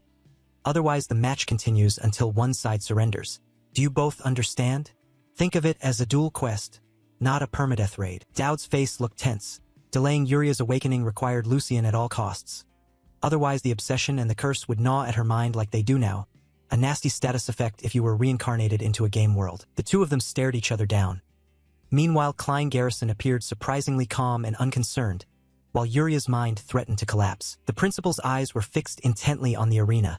For that reason, this match was very important. The guards outside were on edge. The Holy Kingdom's constant interference with Lucian had to be put to an end. Pope Credo sat with his eyes closed, serene, all over a single match. He sat composed on his throne-like seat, an imposing eagle emblazoned on his chest. We had to make an impact like that. The principal folded his arms, thinking to himself that even if Pope Credo couldn't attend in person, he would never miss matches like this. Klein's hand tightened on the sword's hilt. It's too late now to beg for mercy. Klein wore an arrogant expression, but there was still a chance. Surrender. The earlier you yield, the fewer bones you'll break. Consider it a useful tip for any reincarnated player. His voice brimmed with defiance. Listen up, young Master Campbell. Herman stood outside watching, his hands flying to his trembling mouth. All right, surrender the moment it begins. You absolutely mustn't strike directly. Dowd's face remained perfectly calm as he replied, "How curious. I was just about to say the exact same thing." Klein frowned as a voice echoed in his memory. "Don't use killing intent." The scene cut back to a room. Klein didn't turn. "What do you mean?" The man behind him answered immediately. "The stronger the killing intent, the stiffer the opponent will react. It's that kind of ability." Klein was astonished. Could such an absurd effect really happen? Credo smiled and explained, "I've seen it before. I didn't expect to see it again." Klein glanced back, and in a solemn tone said, "I was taken down by my own attack." He tightened his grip on the sword's hilt, voice resolute. "Not just killing intent. I must utterly erase the enemy's will." Back in the real battle, Klein bowed his head slightly and spoke. Streaks of light immediately appeared around him and flew toward him. A blessing. Klein swung his sword powerfully, his knee buckling slightly as he spun, cloak billowing, the energy he released growing ever more dazzling. Klein frowned, his gaze intensely focused. His voice rang out threateningly while Dowd stood there calmly watching, plainly meant to teach an arrogant noble a lesson. Then Dowd narrowed his eyes and smiled. Klein began to channel his power and surged forward to attack. The sword's movements sent Dowd's hair flying in the breeze. As Klein rushed in, Dowd closed his eyes and murmured, "We'll use guidance, usable skill, divine wrath." Klein's gaze was taut with tension. Both of them stared intently, missing none of the other's movements. A glowing orb flared up. The space above the arena churned like a storm. Dowd thought to himself that the fallen heaven sigil had reacted. Klein lowered his body and surged forward. Meanwhile, Dowd stood straight and raised his sword. The two blades met and sparks flew. For a moment, time seemed to stop. The stands erupted. The headmaster gaped in astonishment. Outside, the guards also felt the tense atmosphere inside and their faces turned alarmed. Everything happening here seemed to have been planned in advance by the pontiff. Credo's expression remained utterly calm. Usable skill, divine armament, wrath. A wave of energy enveloped him as the fallen heaven sigil reacted. After Dowd's powerful slash, Elia Chrysanax used the pommel to parry the blow, and the energy released cracked the arena's floor. Demonic energy swirled around the fallen heaven sigil, whipping up a raging whirlwind. Everyone gaped in astonishment at the violent surge of energy. A crack appeared in the sky, as if a dark energy were pouring out. ELO materialized in a demonic form. Elia Chrysanax flinched. Where did this thing come from? Sweat beaded on his brow. The demonic power, when it manifested through Elanra, made everything around seem to stop. He frowned. What the hell is this? Just holding on with my own strength is already suffocating. Such a wicked pressure. Whatever, let's fight. Down looked up while trying to dodge Elia Chrysanax's attack. The demonic power from ELO was trying to enter him. He widened his eyes in panic. Stay away from me. The demonic ELO slowly advanced. Don't make me see anything irritating again. You're already making me uncomfortable. The demonic ELO touched the sword Down was holding, and dark energy formed black lightning around the blade. ELO shouted, "Return what you took." Elia Chrysanax lunged at Down. He thought to himself, just for a moment there was something, how on earth did this guy manage to block my move? Down suddenly let go of the sword. Down spoke up, "I'm angry. I already said as long as I don't kill you, it's fine." Elia Chrysanax flinched. Down, having seemingly merged his power with ELO, delivered a punch that contorted Elia Chrysanax's face. The devastating punch sent him flying into the air, surrounded by dark energy. The backlash made the arena floor beneath Down crack wide open. Elia Chrysanax was almost rendered incapable of fighting. The pontiff, as if he had predicted the outcome, calmly closed his eyes. Then he said, "While I wasn't paying attention, Alphonse's skill has far exceeded expectations." A pale golden light wrapped around Elia Chrysanax. "May I speak as the victor?" Down asked. "Fine, go ahead," came the reply. "Those guys like him are causing trouble, Holy Maiden. Stop them. Everyone's panicking." "What did you say, Student Down? What are you looking for?" "Don't waste your effort, that thing is mine. This is your first and last warning." "Chairman Atalanta, what's going on here? Do you dare behave like this in front of the pontiff? How do you teach your students to cause such an incident?" Someone demanded. "You didn't just send a night train to deal with snot-nosed brats. You also harassed the Holy Saint. This is Hatton Ugel, minister of the Blue Dragon clan in the Tribal Alliance. Really a bunch of terrible characters." Down was still staring straight at the source of the commotion. "If even those brats are publicly criticizing you, shouldn't you be stripped of your title in the Holy Kingdom?" Down spoke up. "Hatton, watch your words. This concerns the safety of the pontiff.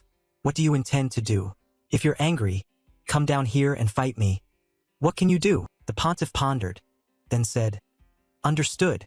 It won't be a duel, but I'll take care of it for you." The headmaster flinched. "Yes, your holiness, you're not just skilled, you're one seriously perverted student. I have to admit that." Then everyone in that area began to vanish, and a voice suddenly shouted from somewhere, "Hey, are you planning to run away? Holy Kingdom?" A figure in royal robes appeared. He ordered his attendant, Sarah's, deploy spies around Down Campbell of Elfanti. Sarah's, holding the cup of coffee she was drinking, replied, "I understand." He grinned, drawing the attention of 3 nations with a single match. "The more I look at him, the more I find I like that guy." Dowd stood dazed, thinking, are all their bugs really gone? "So the winner is Dowd Campbell," a voice rang out. The principal let out a small sigh, as if a weight had lifted. Then Hatton July spoke up. "I quite like him. He has the makings of a true warrior. Here, take this." Hatton handed Dowd an amulet stamped with a lion's face, the lion's collar. "Rare. It boosts vitality and physical strength." Dowd snatched it up and asked hesitantly, "This is?" Hatton smiled. "Drop by the training forge sometime. I'll treat you well. And that strange power from earlier, I still want to see it again," he added. "That's all from the Tribal Alliance. I'm off now." Dowd took the pendant and fell into thought. Watching Hatton's retreating back, Dowd thought, in the original story this item was meant for Chapter 3. I've just been acknowledged by the craziest powerhouse of the Tribal Alliance. "Campbell, I have a question," the principal suddenly said. "Did you use the flask's power to win?" Dowd bowed slightly and replied, "Yes, I was just lucky." The principal continued, "The Pope and Hatton have probably noticed already. The news will spread soon, and before long many groups will try to approach you because of this." Dowd suddenly remembered the Pope's face. The principal lowered his glasses and warned, "You should steel yourself. From now on things are going to get a lot more chaotic." "Yes, I understand." One peaceful night passed. Cut to the next morning. The system chimed. Main quest completed. Blessings +1, seed of sin +1. "So, I have collected 4 seeds of sin so far. There are special skills that can only be bought with this kind of rare currency. For example, something like the mind-piercing eye, usable once per day, allows me to view an opponent's stats." Dowd clicked buy. The system chimed, "Purchase successful." Dowd thought to himself that the information gained from this skill couldn't be tampered with or faked. Wonderful, it has no drawbacks at all. I'll try it out. He couldn't check Trisha. The professor was the same. He couldn't be checked either. Elnor's face was dripping with sweat. She was training to boost her abilities. Behind her, the students training nearby all panicked and shouted, "President!" only for her voice to echo back, If you don't want to get hurt, get out of the way. Dowd thought to himself that actually, the priority now should be to gather information from Elnor or Aaliyah first. The two of them are important characters in this scenario. Okay, let's see. Excitedly, he activated the mind-piercing eye. The system displayed Elnor Tristan, attribute, Vessel of the Grey Mage, Strength S, Agility S, Stamina S, Luck C, Authority A+, confused with 1 Demon Shard, Fusion Rate, 80%, Corruption Level, 2%. Oh, an 80% fusion rate? The incident at Riverback must have influenced this. Anyway, lucky that the corruption level is still low. If both had been high, she would have turned into a demon. Suddenly Elnor looked at him and asked, "What are you doing here?" Dowd flinched. "Ah, President. How did you know I was here?" Elnor replied, "I just felt a suspicious stare on me. Anyway, now that we've met, I have a letter I want to give you." "The person you had me tail isn't ordinary," Dowd said. "Oh, so you found them? I've already figured out his playbook, but from now on you should handle this kind of thing yourself. Being student council president isn't a leisurely role," Elnor said, crossing her arms and clearing her throat. I'm sorry," Dowd stammered awkwardly. Dowd added, "First of all, well done. The opponent certainly won't be easy. It's partly thanks to my position as president," Elnor replied. "Oh, right. I heard the Holy Kingdom is expanding and needs to send a diplomatic delegation. That's unprecedented. Do you know anything about it?" "Ahaha, actually I'm not sure either," Dowd said with an embarrassed laugh. "All right, it'll all come out soon. And here, this file records the target's movements during the midterm exam." "Oh, amazing, President," Dowd praised sincerely. "In the original, I had to follow him step by step myself. You really did great, President. I'll repay you later. I promise," Dowd said joyfully, hugging Elnor and leaving her momentarily stunned. "Great, that means he's at the clock tower right now. I'm off." Dowd's voice rang out, while she remained in shock. Panting, his breath came in ragged gasps as he rushed inside the tower. "So he stays at the clock tower until 7 p.m. I remember he enrolled at the same time as the Saintess, after all. With that kind of personality, he'll try to go out as much as possible. But in the end he'll want to get some fresh air." Dowd climbed up to the upper floor of the tower, panting heavily from exhaustion. "I should train my stamina a bit more.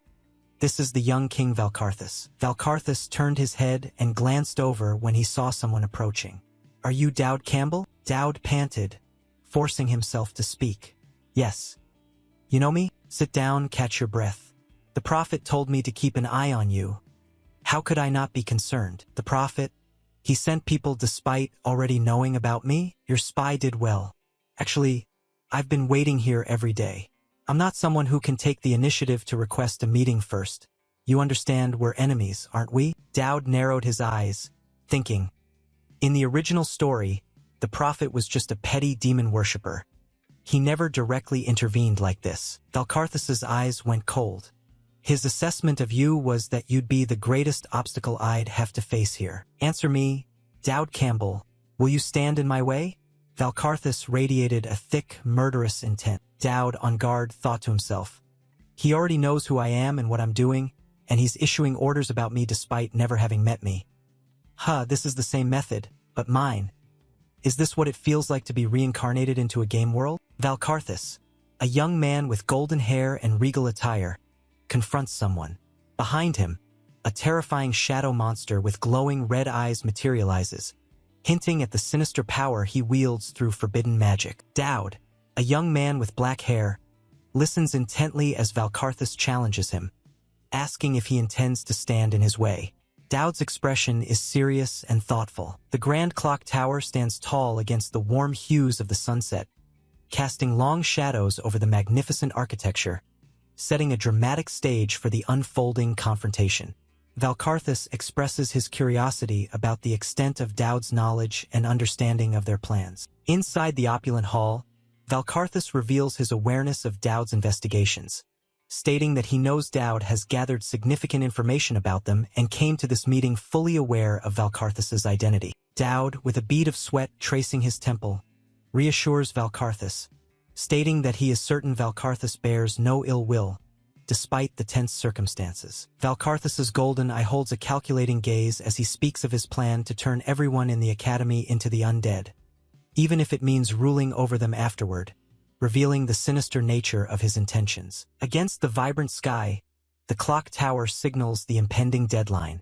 Valkarthus confirms his plan will unfold in 3 days and reveals that the seer has taken a keen interest in Dowd. A mysterious figure emerges, cloaked and masked, with fiery orange hair and piercing red eyes, embodying the hidden forces that are now interested in Dowd's true nature. Valkarthus elaborates on the threat Dowd faces, revealing that the seer is still investigating Dowd's true nature, and warning him that he may eventually have to confront all of the chosen. Dowd, with a look of surprise and confusion, questions Valkarthus's motives, asking why he is divulging such crucial information to an apparent adversary. With his eyes gleaming, Valkarthus introduces himself as the last king of the Kingdom of Armada, a tragic figure who fused all his people into his own body through forbidden magic, revealing the immense and dark power he wields. Dowd, however, swiftly cuts him off, sharply reminding Valkarthus that they are currently enemies, and he should not reveal unnecessary information to his opponent. An aerial view of the academy at dusk, with its ornate buildings and reflective pond,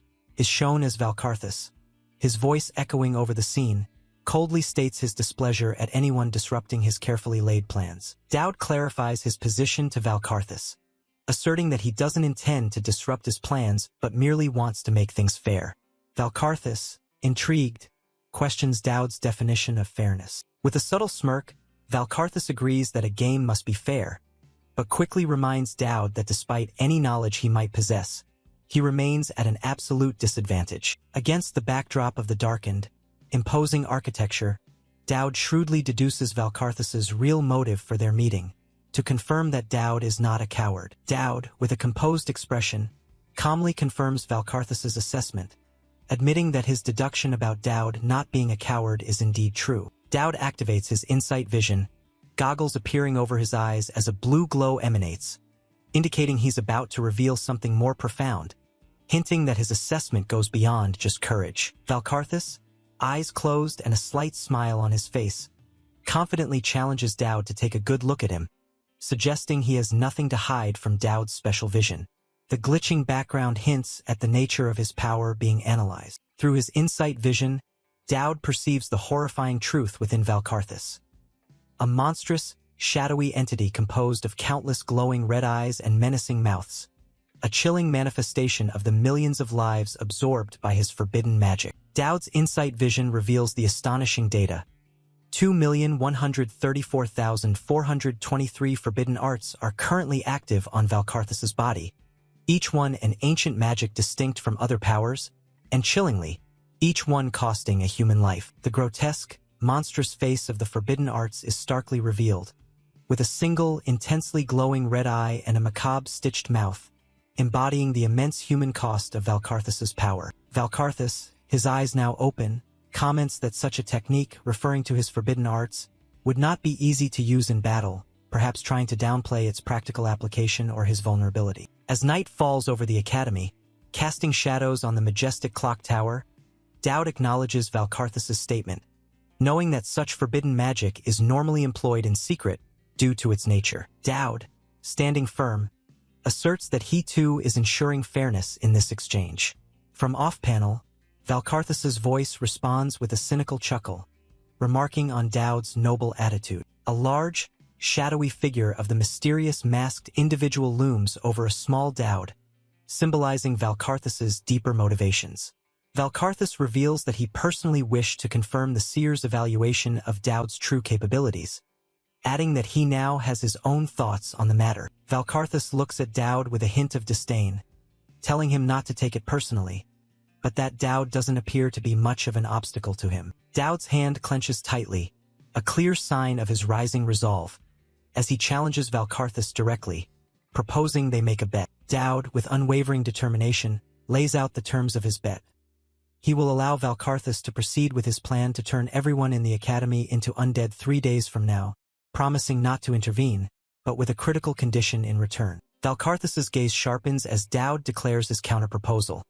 He will stop Valkarthus with everything he has, effectively accepting the challenge and initiating a deadly 3-day countdown. In a split panel, Valkarthus expresses surprise that Dowd won't back down even after witnessing his forbidden arts. Dowd, with an intense gaze, boldly declares his intention to stop Valkarthus 3 days from now, not just to save the Academy, but to save Valkarthus himself and his entire kingdom. Valkarthus reacts with a gasp of shock. Valkarthus, turning his back and walking towards a grand window, says, "Well then," accepting Dowd's audacious challenge. Dowd, facing the viewer, reaffirms his resolve with, "If I win," a silent promise hanging in the air. A chilling smirk plays on Valkarthus's lips as he issues a dire warning. Should Dowd lose, he will become the 2,134,424th life absorbed by the forbidden arts. Valkarthus departs through a grand window with a confident "See you then," leaving Dowd to desperately call out, "Wait, Valkarthus," as he seemingly vanishes into the night. Dowd watches as Valkarthus's shadowy form, with its menacing red eyes, ascends into the night sky, leaving a haunting impression of his departure and the immense power he commands. Left alone on the ledge, Dowd's initial bewilderment turns to a profound concern as Valkarthus's chilling warning about becoming the 2,134,424th life absorbed by the forbidden arts begins to sink in. Dowd slumps over, gripped by a sudden wave of panic as he contemplates the terrifying possibility of losing to Valkarthus, fearfully questioning, "What if I lose?" Under the glow of the full moon over the Academy, Dowd reprimands himself, shaking off his fear. He firmly reminds himself of the most important rule for victory: never even imagine losing. The Grand Clock Tower stands silently under the moonlight, its single illuminated window a beacon in the quiet night, marking the passage of time as a new scene unfolds. Yuria, a striking blonde woman with a cigarette between her lips and a sword at her hip, looks up to her younger sister, Yuria, a girl with dark hair sitting above her. Yuria asks if she's dressed, to which Yuria simply replies, "Yeah." Yuria takes a drag from her cigarette, a slight smirk playing on her lips.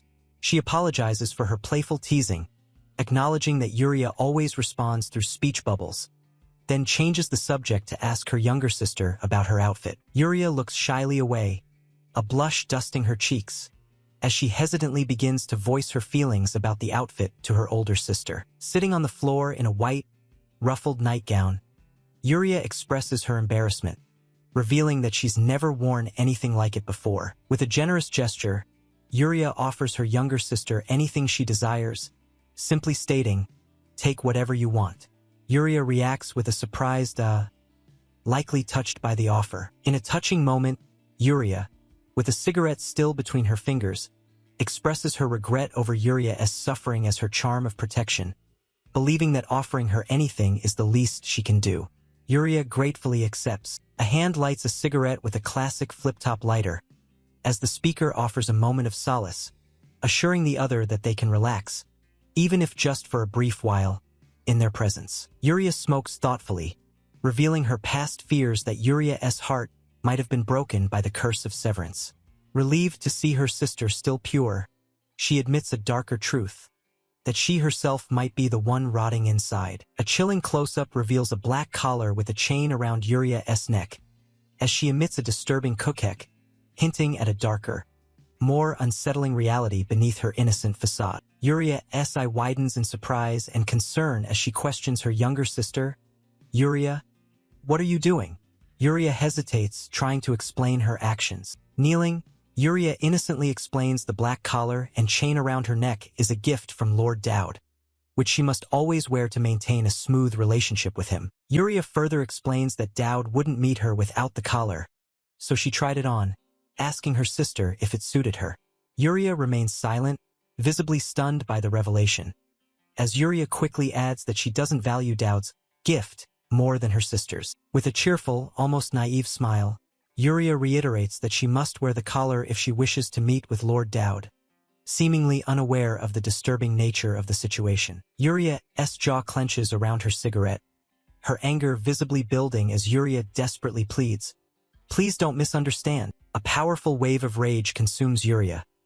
The cigarette burns intensely in her mouth, surrounded by a furious red and black aura, as she utters her sister's name, Yuria. Enveloped in a furious purple aura, Yuria smokes intensely, her face twisted in a mask of pure rage as she demands to know the whereabouts of that Satan bastard, clearly referring to Dowd. Faced with the tense atmosphere, Dowd Campbell hurriedly waved his hand to explain. He admitted the situation looked strange, but it was really just a misunderstanding. St. Lucian closed her eyes and explained that Dowd had to act that way to keep his distance from Yuria, to avoid being affected by the girl's curse of division. Dowd added that the reason he used chains on Yuria was simply because it was the only thing he could find in the emergency. There was no time to choose. Lucian drew on her cigarette, her gaze distant. She revealed a shocking truth. Yuria was her sister, the only relative she had just been reunited with after many years apart. Dowd gave a thumbs up, indicating he understood. Of course, St. Lucian, I'm well aware of that. But Lucian immediately cut him off. That's the problem. Lucian looked directly at Dowd, her eyes sharp and full of suspicion. She asked through gritted teeth how someone like him could know these things. Dowd's smile became strained. He realized he had spoken out of turn. At first Lucian was only angry about the chains, but after hearing his story her suspicion only grew. Lucian continued to press him, asking how a man from an obscure baronial family could know about her relationship with Yuria and even best a holy knight in single combat. She was curious about the source of Dowd's knowledge and skills. The real answer flashed through Dowd's mind. It was all thanks to memories from playing the original game. But he quickly covered by saying, "Well, Saintess." Yuria looked up in surprise. Dowd hurried to correct himself, saying it was something he had discussed with Headmistress Atalanta and therefore could not reveal casually. Dowd tried to reassure Lucian. "What I can say for certain is that I stand with you, and with Yuria as well." He affirmed his support for both sisters. Lucian snuffed out her cigarette, her face pensive. She called him by his full name, Dowd Campbell. After a moment's thought, Lucian decided to let it slide for the time being. She acknowledged that Dowd had fought for her, helping her escape the Pope's clutches. And the truth was he had taken good care of Yuria. Dowd looked at Yuria, who remained with her head bowed. He knew he couldn't reveal everything, but Lucian was not easily satisfied. "Even if that's not your real identity, I need to know what you're planning, and how much you know.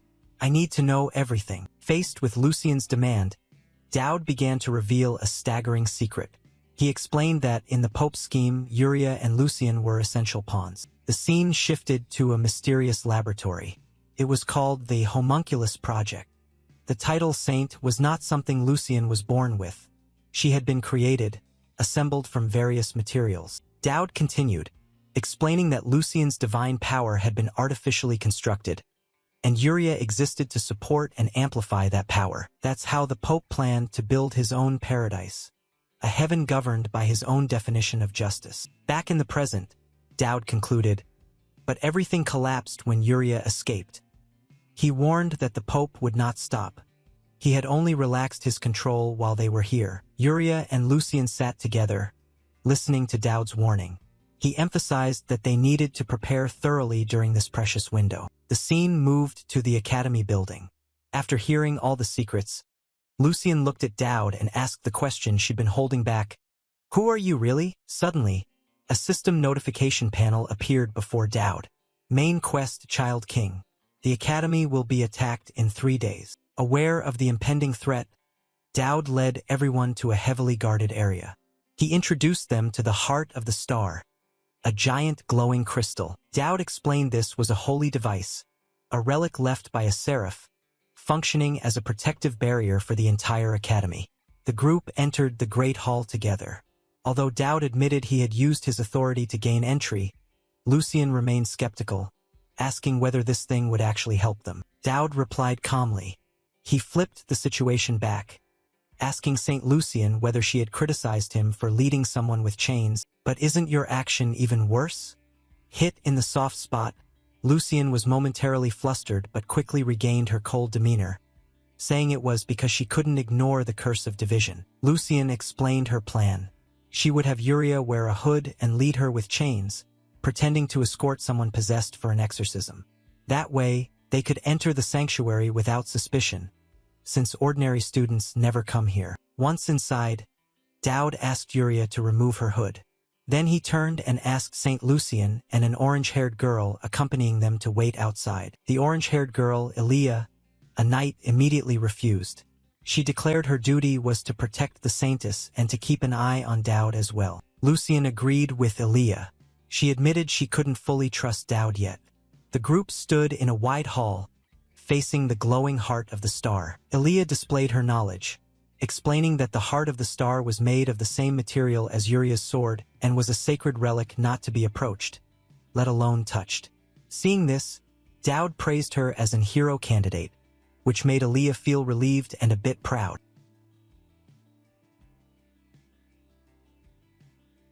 Still, Lucian smiled and said the reason she brought Dowd here was because faith in the Creator had guided this meeting. Uria clasped her hands to her chest, expressing gratitude to Lucian. She understood the saintess's status and was thankful to have been brought here. Lucian gently handed the chain to Elia, asking her to take good care of her sister, a symbolic gesture of entrusting responsibility. Elia took the chain and solemnly promised to protect Uria well, thanking Lucian for her trust. At that moment, Uria began to explain the rules of the world. She said demons could intervene in the human world without restriction, but angels were different. Dowd continued, saying that angels must follow the rules that maintain the world, so they couldn't intervene freely like the lesser angels he had encountered. Lucian decided she would wait outside. Now Uria was connected to Elia by the chain, while Lucian stood apart. Uria smiled confidently, asserting that if anything happened, she could protect herself, because the hero possessed the purest and strongest heart among humans, and angels would intervene in the world through them. Lucian looked at Elia with understanding. It was the natural reason a saintess like her would trust Elia. Elia blushed slightly, feeling very proud inside. Even though she was still only a hero candidate, Elia promised she would not let anything happen here. Uria replied that she would not let anyone come near her. The atmosphere suddenly grew tense. At that moment, a burst of blue energy suddenly erupted from the heart of the star. Dowd reacted immediately, drawing his sword to block the surge of power. Dowd stood shielding the giant, radiant heart of the star, his sword ready to fight, protecting the two girls behind him. Elia froze in astonishment, a small black smudge from the energy blast marking the tip of her nose. Dowd's expression hardened, a mix of anger and worry. He had not anticipated this sudden incident. Uria was also terrified, her eyes wide with fear at the spectacle that had unfolded. Meanwhile, outside, sensing the chaos within, Saint Lucian calmly lit a cigarette. She took a long drag, her face pensive as her thoughts began to connect the events. Dowd's mysterious role and knowledge once again became focal points in her calculations. She thought to herself that if Dowd knew about the homunculus project, his intelligence network must be formidable. Although she still could not fully trust Dowd, Lucian realized there must be some reason why both Uria and hero candidate Elia trusted and followed him. Lucian concluded that Dowd was not the type to act recklessly or cause trouble for no reason. Suddenly, a figure of an angel with enormous pure white wings appeared above Dowd, radiating brilliant light and heralding that a momentous event was about to occur. Elia screamed in terror as a blinding light appeared. She couldn't believe her eyes. A celestial being had descended. Uria was equally stunned, her eyes widening as she saw huge, pristine white wings right beside her. From above, an angel with pink hair and resplendent wings radiated a commanding aura. Dowd recognized this as an inverted class A angel, a rank far higher than he'd expected. Dowd briefly remembered an angel he'd encountered before, but this presence felt completely different. Elia was also surprised. She had expected only a low-ranking angel to appear and hadn't anticipated such a powerful being. Dowd had to admit the situation was entirely beyond his expectations. The angel looked down at Dowd and the others and spoke with authority. "I understand." Elia only sighed. She knew matters involving the celestial realm were always unpredictable like this. The angel landed gently. Wherever her feet touched, the ground seemed to tremble. She looked straight at Dowd and said, "I remember you." As she stepped closer, the angel continued, "You have met my soldiers before." Dowd asked in astonishment, "Wait, could you be the angel from then?" The angel calmly confirmed, "Yes, I was there then too." Dowd immediately grew suspicious. He guessed her intent. So, now it's time to attack my mind and inject ritual, isn't it? The angel simply stared at him, prompting Dowd to ask again. Isn't that the case? Dowd tightened his grip on the sword's hilt. He knew the angel wouldn't let him go easily. By the rules, they couldn't interfere directly with the physical world, so they'd strike the mind. Their goal wasn't cruel punishment, but just enough to stop those who dared act recklessly. Dowd thought to himself that an ordinary player would be eliminated from the game immediately. But why could he still stand? There had to be something unusual. Suddenly, the angel spoke, cutting off Dowd's thoughts. I listened because your thoughts were rather interesting. Dowd froze. He stumbled backward, the sword slipping from his hand.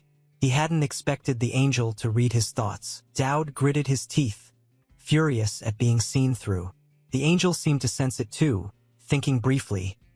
At first, I only intended a simple warning. The angel looked at Dowd with cold eyes and said, but the blasphemous act you committed seems very deliberate. Dowd growled, no longer concealing his defiance. Whatever it is, then act already. The angel smirked. Good. I believe you are prepared. Instantly, an invisible force crashed down, making Dowd scream in pain. A strange sensation enveloped Dowd as his mind was pulled into another space. The scene shifted wildly. Dowd found himself thrown into an abstract space. He stood on a floating slab surrounded by countless gigantic cubes resembling circuit boards. Contrary to the initial pain, Dowd was now completely calm. He scanned the strange world with sharp eyes and realized, this is my mental space. Inside the mental space, the angel was utterly perplexed. She wondered, what is this? Why? Why is there nothing here? She looked around and saw only emptiness. A mental space should display some scene reflecting a person's moral tendencies. The angel looked at Dowd standing with his arms crossed, baffled. So why? Is it in this empty state? She began to doubt her judgment. So he's neither good nor evil? A twinge of regret crept into the angel's mind. Did I make a mistake handling this alone? The more she thought, the more frustrated she became. I should have just let the soldiers handle it. The angel bit her nails, completely at a loss. What do I do now? How do you punish a person like this? I can't believe someone like this exists. Meanwhile, Dowd remained utterly calm. He thought to himself, the formation of a mental space means my soul has a gap. This is exactly what I was aiming for. Back in reality, Dowd's body lay unconscious on the floor. His plan was playing out in his mind. Once a space connecting to my soul is formed, someone will rush in like a madman. Yuria could only kneel and watch in silence, not understanding what was happening. Suddenly, the mental space began to change. The angel asked in surprise, what is this? Did you close off your mental space yourself? Dowd replied, impossible. I can't even create it on my own. The cube started turning deep purple, and strange veins of energy spread everywhere, signaling a terrifying transformation. The angel sensed another source of energy intruding. She tensed and stared into the darkness. Dowd stared into the void, his eyes reflecting anticipation. It's coming. The angel turned back, bewildered, and asked, coming? What is coming? She looked into the pitch black ahead but felt nothing. I don't sense anything. How strange. Slowly a figure emerged behind the angel. A girl with long white hair, black horns, and an eerie smile. She was a white demon fragment. The moment the demon appeared in his mind, a scythe-shaped sigil flared on Dowd's chest. He braced himself against the surge of this connecting power. The angel jolted around, terrified to realize a demon was right here. The white fragment's eyes flashed with deadly light. Immediately, ribbons of purple energy bound the angel, covering her eyes. A system window popped up, announcing, Deadly Allure activated. The demon's eyes gleamed with satisfaction. Ah, I found you. Another notification appeared. A white demon fragment has taken notice of you. Dowd smirked. The sigil on his chest grew clearer. Good, stick to the plan. The demon grinned seductively, fangs bared. It whispered to the bound angel, my partner. The scythe sigil on Dowd's chest blazed, symbolizing the dangerous bond between him and the summoned white demon fragment. The demon's voice echoed through the mental space, haunting and hungry. I have waited endlessly, endlessly, endlessly. just to see you. Demonic ribbons also coiled around Dowd. He gritted his teeth to endure. The demon's voice continued. To behold you, Dowd told himself, just follow the plan. The angel was almost completely bound, only one eye exposed in shock and panic. The demon's eerie laughter rang out, signaling its victory. A system window appeared, announcing, power temptation and skill, deadly allure, have collided. The white demon fragment held the bewitched angel tightly, declaring possession. I want you. Inside Dowd's mental space, the divine power charm and the skill lethal allure were clashing violently. A demonic entity with white hair, black horns, and a long tongue was ravenous. The white demon hovered, looking down at Dowd bound below and saying she wanted him. Dowd could only ask back in confusion. The white demon drew close and licked Dowd's cheek with her long tongue. He gritted his teeth and endured, telling himself that if he gave in here, he'd immediately become a slave to his own soul. At that moment, a voice rang out, cutting through. A girl with short blonde hair and pure white angel wings appeared and ordered the demon to stop. The angel yanked hard on a strand of energy, throwing the white demon off balance, who screamed in alarm. The angel turned and ordered Dowd to stop struggling and stay still. Dowd worriedly wondered whether an ordinary angel could face a demon like this. Interrupted, the white demon growled, grinding her teeth in fury and warning the newcomer not to interfere. She crazily lunged at the angel, screaming in rage. A thunderous punch was thrown, aimed straight at the angel's face. The punch landed, producing an extremely powerful impact. The white demon roared in fury, her hair flying from the blow. A few feathers from the angel's wing fluttered down. An explosion of energy erupted from the clash of the two powerful beings. Contrary to her opponent's fury, the angel just clicked her tongue, her face showing clear annoyance. The white demon tumbled through the air, with an additional mask appearing on her face. A blinding attack of light struck the wall of the mental space. While the two of them fought, Dowd broke free of his bindings and smiled with calculation. He spoke up, calling to the white demon and warning that if she dared touch the angel, he'd not let it pass. The white demon, pinning the angel down, immediately turned to Dowd and asked if he was the one she wanted. Dowd shouted, demanding the white demon release the angel at once and saying he'd deal with her afterward. He emphasized that they'd meet again anyway, so she'd better obey. The white demon looked intrigued, her eyes glowing red in the dark.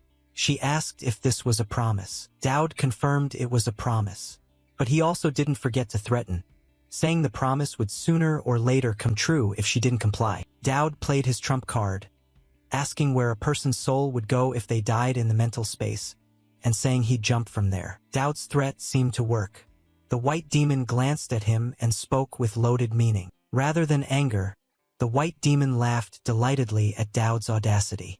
She asked if he was threatening her, and Dowd calmly admitted it. The white demon chuckled and agreed to Dowd's promise. Seeing that, he ordered her to leave immediately. Before leaving, the white demon didn't forget to remind Dowd to keep his word. He replied coldly, okay. The white demon gradually faded into the space, leaving a message that she would certainly return later to take his soul. Back in reality, Dowd thought to himself that everything had played out according to the original script. With this, the angel owed him a favor. He flashed a triumphant smile, reaffirming his thought. The angel, clearly very displeased, asked Dowd what he wanted in return for the favor. What Dowd requested was a star iron ingot, an extremely rare item. Afterward, Dowd met Yuria, older sister, on a long bench. She was utterly surprised to learn he received the star iron ingot directly from an angel.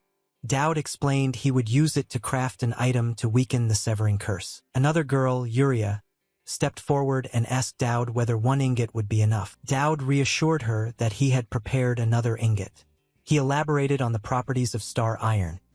It amplifies holy power, is nearly indestructible, and can only be damaged by itself or hell metal. Yuria understood the gravity of the situation, that to break the strange curse on the Saintess's younger sister, they had even had to encounter an angel. Dowd confirmed that the real battle had not yet begun, prompting Yuria to ask in surprise what battle he meant. Yuria looked at Dowd with a probing gaze. She felt he was hiding something and asked him directly. Dowd fell into thought.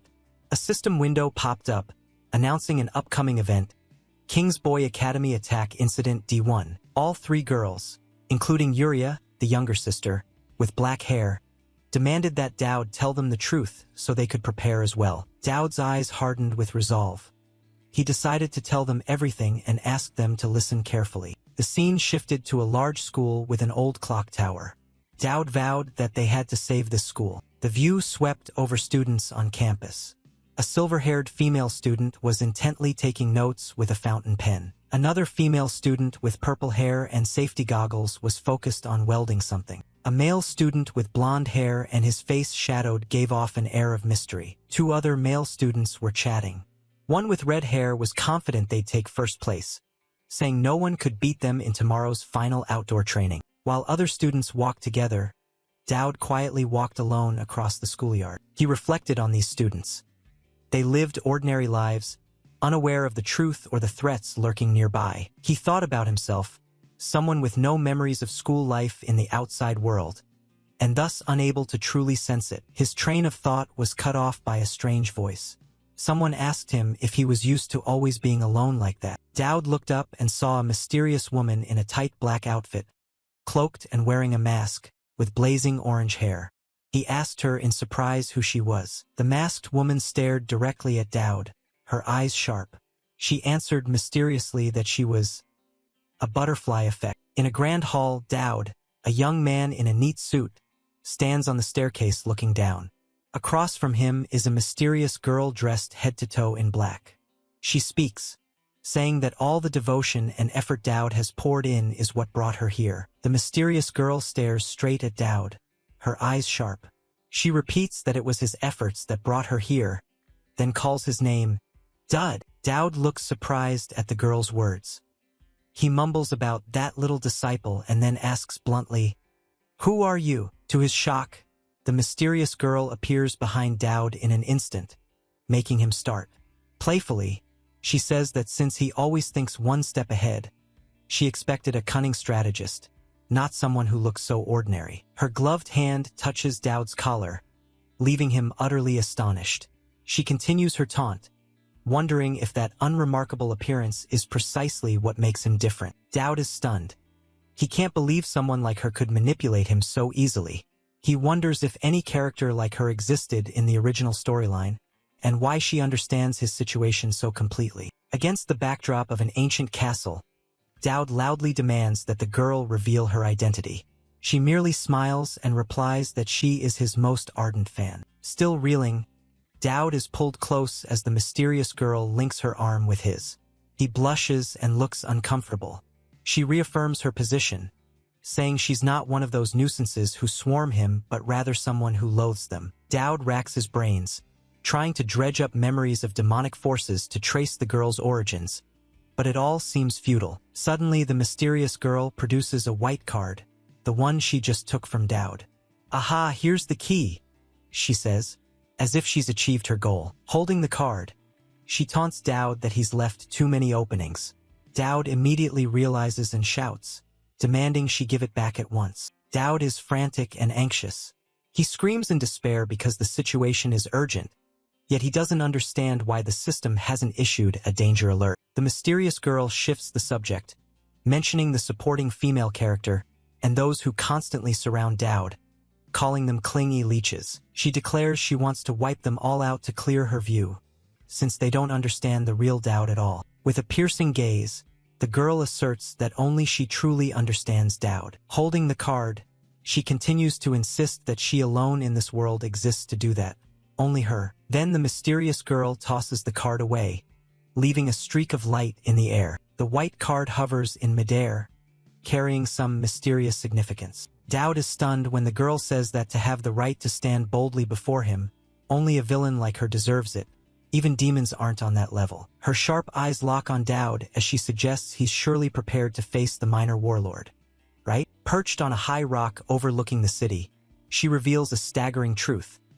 Valkasis's invasion set for tomorrow would have failed completely, but if it strikes today, can Dowd cope? Dowd is utterly speechless at this news. His plan has been completely disrupted, and now he faces an unforeseen danger. The mysterious girl looks at Dowd provocatively, saying she truly wants to place even greater expectations on him and is confident he won't disappoint her. Terrifying cracks suddenly appear across the city's sky, signaling imminent collapse.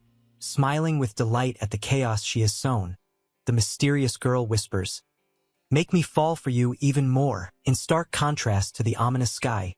In a quiet corner of the academy courtyard, Trisha with her orange hair is leisurely enjoying her meal, murmuring that the sauce has a gentle sweetness and savoring another peaceful day. A girl in clerical robes with blonde hair strikes up a conversation with Trisha, asking if her workload is too much and mentioning she heard Trisha is also taking a private training course. The two girls sit at an outdoor table.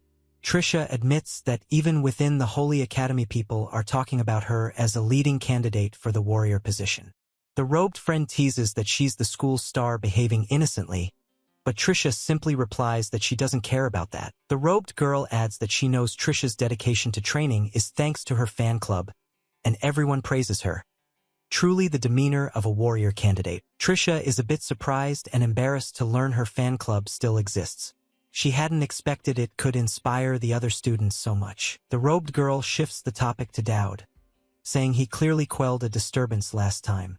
She cheerfully notes that their relationship seems to be progressing and teases Trisha that she probably isn't shy around him anymore. Trisha grows slightly flustered and stammers. The conversation eases into a deeper perspective about how a normal person is perceived. Trisha is silent for a moment, then admits she still feels she has many imperfections, showing her humility. The robed girl begins giving examples of extraordinary power, like subduing and slaying a great demon beast or wiping out enemies in the blink of an eye. Trisha closes her eyes and listens to her friend. The robed girl concludes that compared to those extraordinary individuals, a warrior candidate is only someone a bit stronger than average. A simple yet harsh truth. Suddenly, a strange noise rings out, making Trisha start in fright. She panics and asks, "What's happening?" Chaos erupts everywhere. Other students look up in alarm, shouting that the protective barrier has cracked wide open. They don't understand what's happening and wonder if this is a drill. A blonde student and another girl wearing glasses insist this is not a drill.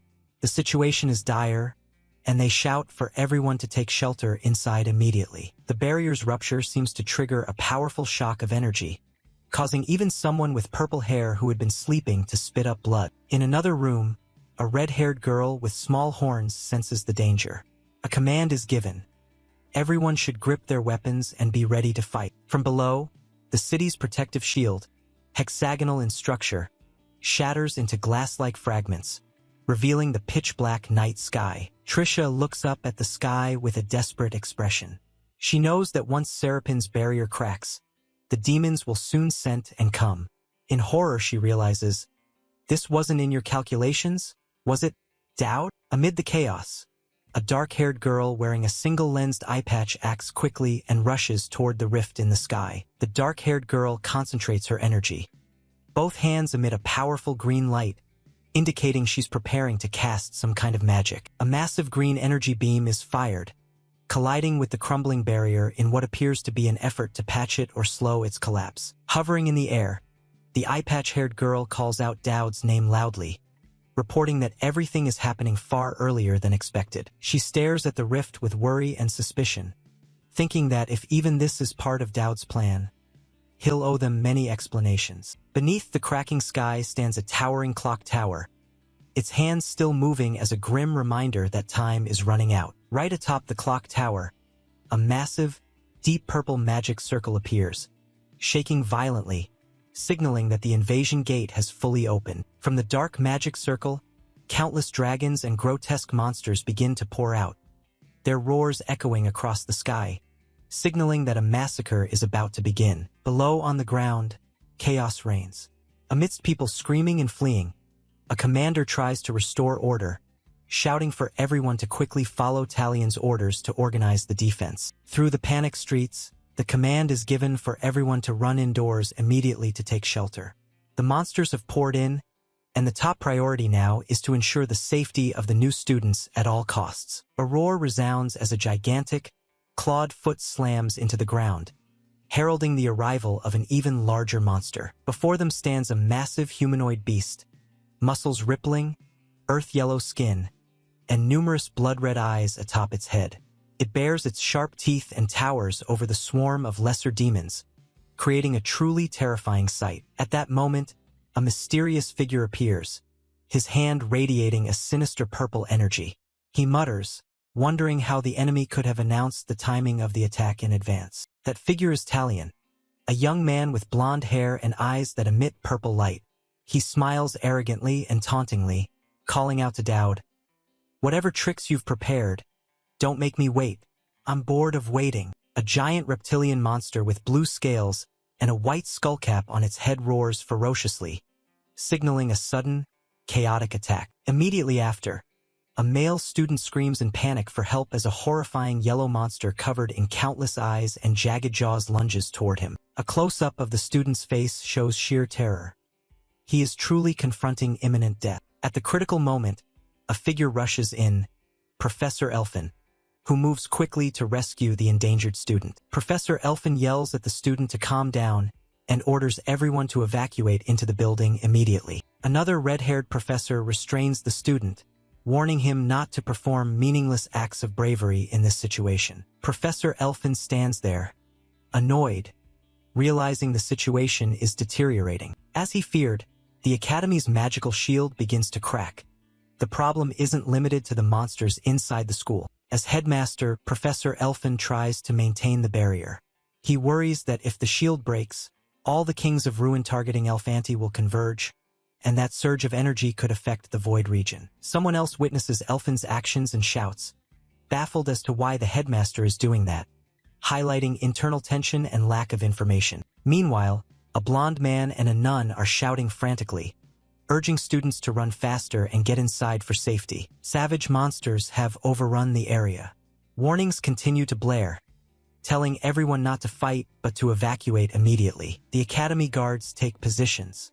The captain orders Team 1 to continue evacuating students while Team 2 holds the line here. The guards form up, bravely facing the charging horde. They are determined to stop them at all costs. But the monster's force is overwhelming. They sweep through the guard line easily. One soldier is bitten and killed on the spot. From afar, the protagonist Dowd Campbell watches it all. He is stunned to realize this is not what he had planned. All of his plans have completely collapsed. Dowd stands frozen amid the chaos, unable to believe what is happening. Monsters scatter, the barrier shatters. This situation shouldn't exist in the scenario Dowd had anticipated. Dowd sinks into despair. If things had gone according to his plan, this tragedy wouldn't have happened. Then a voice calls his name, Dowd Campbell. A sword swings, drenched in monster blood. The newcomer coldly asks Dowd, "Didn't you hear the evacuation order?" It's Elnor, the student council president. She appears in military uniform, composed and formidable after slaying a monster. Elnor looks at Dowd with sharp, calculating eyes. She knows she must think and find a way to handle the situation. Dowd's eyes reflect determination as well. He knows he must find a way to turn things around. They stand facing each other amid the chaos. Elnor questions why Dowd is here instead of evacuating, while Dowd keeps calculating, convinced there must be a way to survive. At the same time, a student council member, a bespectacled girl, rushes over, shouting that the entire student council needs to assemble. The council member calls to Elnor, but Elnor coldly replies, "Go ahead," her expression showing she has made up her mind. Dowd turns to Elnor and pleads, "Can you trust me this one time? If you come with me, we can save this school." Behind them, the council girl shouts for Elnor to return immediately. To convince Elnor, Dowd begins listing events he's handled in the past. "Please think about what I've done so far. The Count's incident, the monster incident, the assassination, and the terrorist attack on the ship." Dowd admits he's an odd person, but insists Elnor knows he's not someone who acts recklessly. The bespectacled girl from the student council doesn't give up and shouts, "Elnor, take that guy and come here now." She continues, "What are you doing, student council president?" Elnor only falls silent, bowing her head, lost in thought and torment. After a moment of hesitation, Elnor finally makes a decision. She apologizes, then turns to Dowd and says, "This is my last trust in you." "Thank you, ma'am. This way," Dowd exclaims and leads the way. The two run off, leaving the student council girl stunned, calling after them in vain. Hey, Elnor? Elnor, watching their backs. The student council girl can only mutter helplessly, Idiot. Along the way, Dowd explains to Elnor that the monsters originate from the clock tower, and there will be stronger creatures around it. Dowd adds that with just the two of them they can't handle all the monsters, so they need assistance. Suddenly, a group in black cloaks appears to block their path. Dowd asks them for help, but someone in the group coldly replies that they are merely envoys of the Holy Nation. Dowd immediately recognizes their identity. He snaps that there's no time to argue over rank, pointing at them. You are exorcist mages under the Pope, sent here to supervise me, aren't you? Facing the cloaked group, Dowd demands they stop pretending. He knows their true purpose. Dowd states plainly, I know I recently provoked the Pope, and that's why you were dispatched. The real delegation must be with the professors now. Dowd turns to Elnor and clarifies that this group's sole purpose is to monitor him. Then he faces them again and yells for help, because he's the one the Pope is watching and in danger. However, Seacab, the masked woman leading the group, coldly replies, Even if that's true, isn't it enough if only you survive? Those words leave Dowd stunned. He realizes they're willing to let Elfanti fall as long as he survives. Even if he makes it through this, he will lose the war against Valcasus. In desperation, Dowd reaches out mentally to another place, calling Sarah's Dreamur's name. He says he knows where the item she's seeking is. At the same time, in a recording studio, Sarah's hears his call and remarks, But this isn't a game. Close up on Sarah's eyes as she speaks to Dowd from afar, telling him his life is real. Dowd screams in despair, knowing that in reality countless people will die. He begs Sarah's for help, for his own sake. Elnor silently watches Dowd as he declares he won't hesitate to use any means to win. Dowd continues his plea, accepting that even if every villain in the world clings to and tortures him, he will do it. He yells, Sarah's Dreamur, answer me. At Dowd's desperate, determined declaration, Seacab, the masked exorcist mage, merely clicks her tongue, seeming somewhat intrigued. Seacab, the masked exorcist mage, stares at Dowd and warns in a cautionary tone. You'd better be telling the truth, Dowd Campbell. Immediately after Seacab's words, a system panel appears before Dowd, deadly charm activated. And Master Assassin Sarah's shows interest in you. His plea has been answered. After confirming Dowd's resolve, Seacab orders her subordinate, Bisla, intervene. Instantly, Seacab and her two subordinates remove their heavy cloaks, revealing sleek, form-fitting assassin outfits underneath.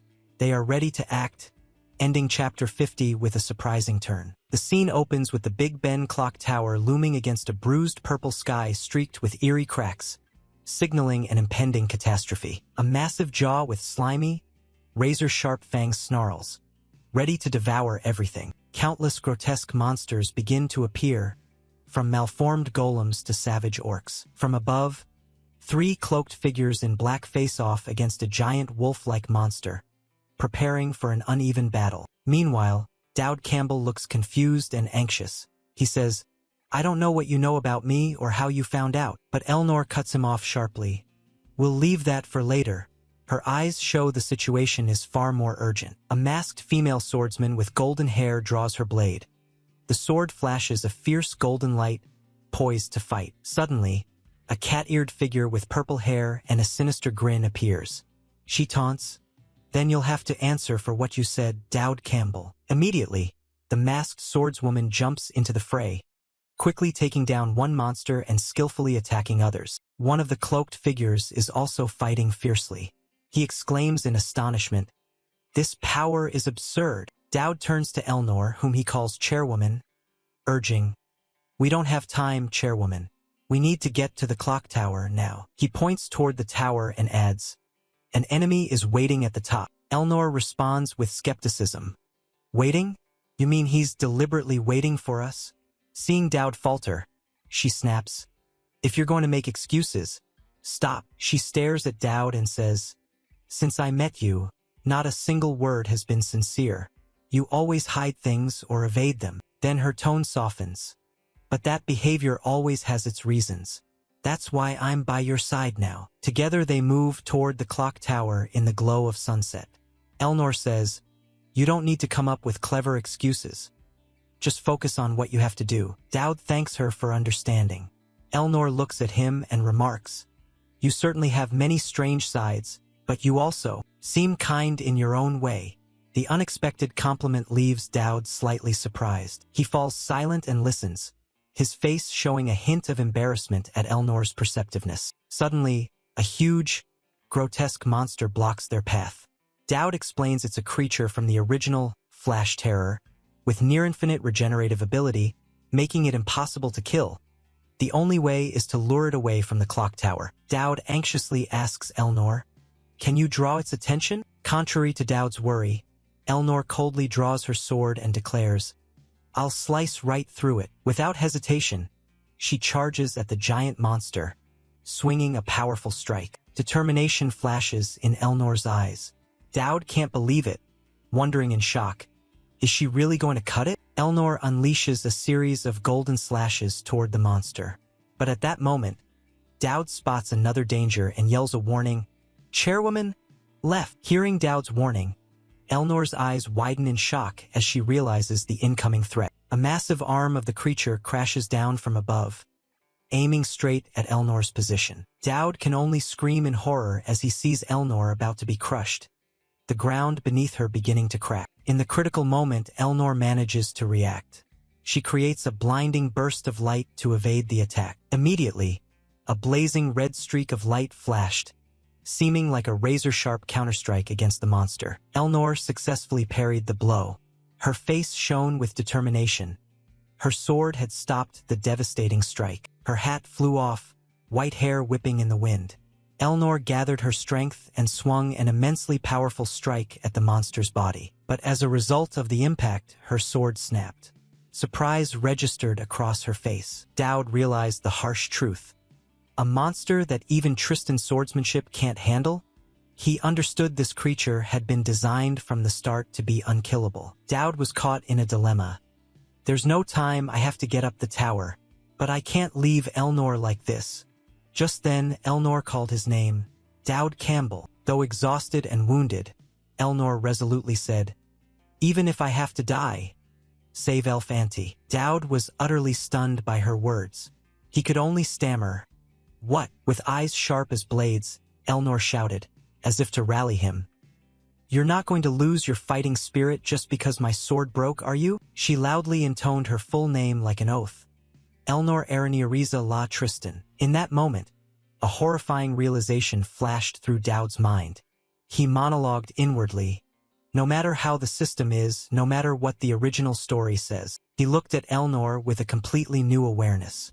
She is someone who must never show weakness. Then the final truth revealed itself in Dowd's mind as he watched her back. She was destined to become the final boss of this world. He called her Chairwoman. Elnor replied, "Yes." Then added in a low, sorrowful tone, "This may be the last time, so I'll say one thing." Dowd asked in surprise, "What?" and leaned in close to listen, while Elnor kept a calm but melancholic expression. After hearing Elnor's whispered words, Dowd was completely frozen. He couldn't speak, only stared at her in stunned disbelief. The monster let out an earth-shattering roar, a reminder of its terrifying presence. Elnor's eyes burned a frightening red. She was ready for the final battle, a fight she knew she could not retreat from. She poured every remaining ounce of strength into the assault, charging the monster and unleashing her fiercest attacks. The monster's blood sprayed everywhere. Elnor, like a true goddess of war, used her own life to buy time and carve a path for Dowd. With eyes blazing with iron resolve, Elnor bore the mission of sacrifice, holding the monster in place so Dowd could move forward. While Elnor fought to the death, Dowd reached the tower's summit. From there, he could clearly see the source of the catastrophe, a massive golden magical barrier enveloping the entire city. At the tower's peak, a blond man with an arrogant face waited. He curled his lip and said, "I just wanted to say this to that face, but youth truly is a wonderful thing." Dowd, panting and exhausted, had to kneel after climbing the tower. The blond enemy looked at him and taunted, "Even in this situation, You really came to stop me? He continued. Come to think of it, we had a bet with each other, didn't we? Dowd lifted his face, eyes blazing, and spat each word. That bet. I'm here to win it. In a vast hall, Valcasus, known as the Young King, faces Dowd Campbell. A rolling purple aura of dark magic swirls around Valcasus, revealing his tremendous power. He speaks, initiating a fateful confrontation. With a look of hatred, Valcasus declares that he despises demons and those who worship them. His eyes are full of long-suppressed rage and suffering. Dowd grips his sword hilt, responding with understanding. He knows Valcasus endured thousands of years shackled by demons. But Dowd also points out the contradiction of Valcasus choosing to cooperate with an enlightener seeking demonic power. Valcasus narrows his eyes and reveals the real reason behind his choice. It wasn't for power but for a certainty. The certainty that he would obtain a free death, a release from an immortal life of torment. The scene shifts to the past, revealing a secret from the original story. A figure called the Enlightener made a pact with the young king, exploiting the boy's lifelong wish. His offer was, I will give you the death you long for. And the price for that wish was a horrific mission. The young king must utterly wipe out the Elf Anti-Academy. The image of the Enlightener in a hooded cloak and a mysterious mask appears, symbolizing a cruel conspiracy. For the young king, it was an escape. A life in which death was forbidden, whether voluntary or not, would finally have a certain end. His face, though scarred, shows a satisfied smile. That miserable life, strangled by the very people of the kingdom like golden chains, could finally end. The image of him standing alone in the inverted hall reflects the isolation and burden he has borne. After much reflection, the young king had no other choice. He had to make a decision, a choice that would change the fate of many. He tormented himself, wondering if it was right to entrust a life bound by demons to a villain. His inner self is torn between the desire for release and responsibility to the world. And finally, he decided. A burst of dark power erupted, indicating the young king's choice was sealed. He accepted the pact, regardless of the consequences. Back in the present, Dowd questions Valcasus. He asks whether Valcasus truly knows a way to save his kingdom when he made that promise. Dowd answers confidently, asserting that if he didn't know, he wouldn't be so assured. His sword flashes with magical light, ready for battle. Valcasus understands that Dowd will not back down. He also understands Dowd's stance. Because Valcasus only accepts death in an all-out battle, Dowd has no choice but to attack. Horrifying dark souls rise from Valcasus's sword, ready for combat. He challenges Dowd, demanding that his opponent fight with everything he has. The scene shifts to a group of girls. Trisha, the orange-haired girl, speaks up to warn them as the only one with experience. She tells the others to be careful not to bite their tongues. Yuria, the black-haired girl, cries out in shock. She can't believe everything is happening so quickly. Her face shows clear panic. Meanwhile, Lucien, the blonde, remains extremely calm. She puffs on a cigarette while advising everyone to set aside anything that might fall, then confidently says she has excellent balance. The three girls lie on a strange device. Trisha says to do as they like and that only experience will teach them. It seems they are about to undergo a special training session. Yuria, looking frightened, reaches to press the start button but hesitates at the last moment. She yells that she needs to brace herself first. Instantly, all three are hurled into the air by a chaotic surge of energy. Trisha screams in anger, cursing the so-called guidance of the experienced one. Clearly, this is not a pleasant experience. Back at the battle, Valcasus, in his demon form, challenges Dowd. He demands that Dowd prove his words are not mere boasting. Dowd suddenly falls into a panic. Reality rushes in and his mind freezes. He wonders what kind of attack Valcasus is using. He seems to have forgotten his combat plan. Fortunately, the panic lasts only a moment. Dowd quickly regains his composure, his brain beginning to analyze the situation like a pro gamer. 223 tentacles. Laser beams zipping. Phase 1. Super easy. He has the attack pattern figured out. With the plan clear in his head, Dowd tightens his grip on the sword. He tells himself he'll easily block with his Tristan swordsmanship. Though he speaks boldly, is he truly as confident as he sounds? Dowd holds the sword tight, but inwardly he mocks his own bravado. He knows his courageous words only mask the anxiety inside. Instead of charging in, Dowd opts to dodge. He keeps moving, slipping through Valkasis's dark attacks, following the tactic he mapped out in his head. Just evade. The demonic eyes from Valkasis's attacks taunt Dowd, asking why he won't fight and whether he's running away. They try to provoke him to break his plan. Another massive blast of dark energy fires out, producing ear-piercing sounds. Valkasis's power seems endless, filling the space. The monstrous mouths show their frustration at Dowd's evasions. They begin firing laser-like energy beams, ramping up the pressure on him. Dowd keeps moving, bouncing between the hall's pillars. He thinks to himself that a veteran gamer's dodge instincts are kicking in. His goal is to force Valkasis to switch combat modes, though he's worried, given his all-F stats, whether he'll actually die. A pitch-black sphere of energy hurtles toward Dowd at terrifying speed, a powerful strike from Valkasis. Suddenly, a horrific humanoid creature appears and emits a terrifying scream. Dowd recognizes it as the Flash Terror attack and exclaims in shock, "Elnor pulled it off," indicating outside intervention. Dowd is stunned to notice a discrepancy from his knowledge. He recalls that in the game, when this monster dies, its brain or heart would explode, but here that did not happen. Mid-battle, Elnor with long platinum hair appears. She moves like the wind, streaking across the shattered battlefield, ready to fight. Meanwhile, one of Valkasis's demonic eyes gapes open, gathering a massive amount of dark energy in preparation for a devastating attack. Elnor charges boldly, her sword meeting a burst of light and energy head-on, showcasing her formidable power. Despite Elnor's efforts, Dowd is still blasted into a wall. Valkasis mocks him, asking whether he finally wants to fight for real. Though wounded and covered in dust, Dowd's gaze does not waver. His resolve grows stronger than ever. Valkasis, in his demon form, approaches the panicked Dowd. Dowd cries out for him to wait, seemingly unready for this direct confrontation. Valkasis's demonic eyes shine brightly.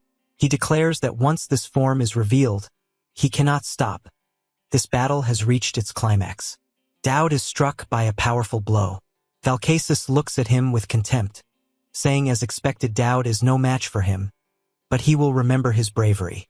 Dowd is blasted backward by an immense force. His body cannot withstand Valkasis's overwhelming power. Valkasis's final attack, a sword bound in chains, suddenly halts right before Dowd.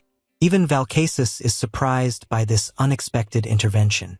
From above, two figures dive down. It's Yuria and another ally. They declare they will stop Valkasis, the demon worshipper. Dowd's reinforcements have finally arrived. Lucian, the fashionable blonde, appears with a cigarette in her mouth. She calmly tells the surprised Dowd, "I came to save you." Yuria, now wearing a golden crown, is overjoyed to see Dowd safe. She shouts his name in relief. Trisha, the orange-haired girl, lands with force, creating a circle of energy under her feet, demonstrating her strength and readiness to fight. Trisha lands hard, then smiles at Dowd. She praises him for holding on well and teasingly asks if he remembers her. Dowd's gaze sweeps over the teammates who just arrived. Trisha, Lucian, and Yuria standing there, safe. He exhales in relief, acknowledging they came at the perfect time.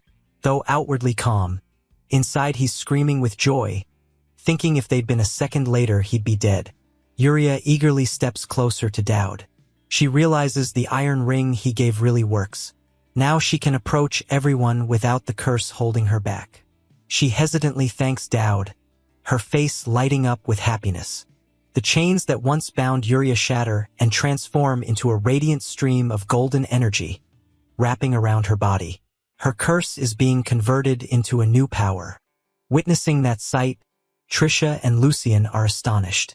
Dowd looks at Yuria and says that's not all, hinting at an even greater secret about the ring's power. Dowd explains further. The curse released by wearing the ring doesn't disappear. It merely transforms into another form of energy. Then Yuria appears in an entirely new form. Dowd explains that the moment the curse vanishes, it converts into an immensely powerful attack buff. What remains is not a curse but a protective blessing. Yuria now shines in golden armor, becoming a strong and magnificent female warrior. The battle against the dark entity Valkasis officially begins. Faced with the creature's provocation, Yuria, younger sister, clad in shining golden armor, assumes a ready fighting stance. The enemy scoffs, believing it's time to end mere words. Amid the tense atmosphere, Dowd Campbell remains unnaturally calm. He recognizes the opponent's attack following a pattern he already knows, a huge advantage thanks to his metagame knowledge. Dowd roars, rallying the team's spirits. He insists that if everyone follows his instructions precisely, victory will surely be within reach. His confidence becomes the spark for the counterattack. Aaliyah pants, but her eyes blaze with fighting resolve. She shouts, reminding her teammates not to leave their positions even a single step, because in this battle formation is the key to survival. Lucian looks at Yuria, younger sister, with a grave expression. She knows that even the smallest mistake could lead to a tragic outcome for everyone. This is no longer a stroll. It's a real fight for life and death. Lucian's gaze sharpens as she focuses intensely, preparing for the next move. It seems she senses the dark power gathering from the enemy's side. Yuria, younger sister, smiles, a smile of freedom. It's the first time they've truly fought together without restraint, and she's ready to unleash her full power to protect everyone. Suddenly, Dowd shouts a warning. A deadly purple energy laser is racing toward them. Its speed tears the air as if it's being ripped apart. Unflinching, Dowd begins orchestrating a devastating combo. He orders Lucian to prepare prayer number 37 and tells Aaliyah to get ready for a breakthrough leap into the enemy's ranks. The three women coordinate smoothly under Dowd's direction.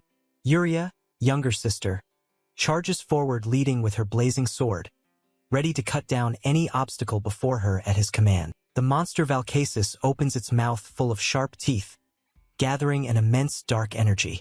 A wide-area attack is about to be unleashed, threatening to swallow anyone in its way. Facing the incoming laser, Lucian maintains the haughty demeanor of a saint.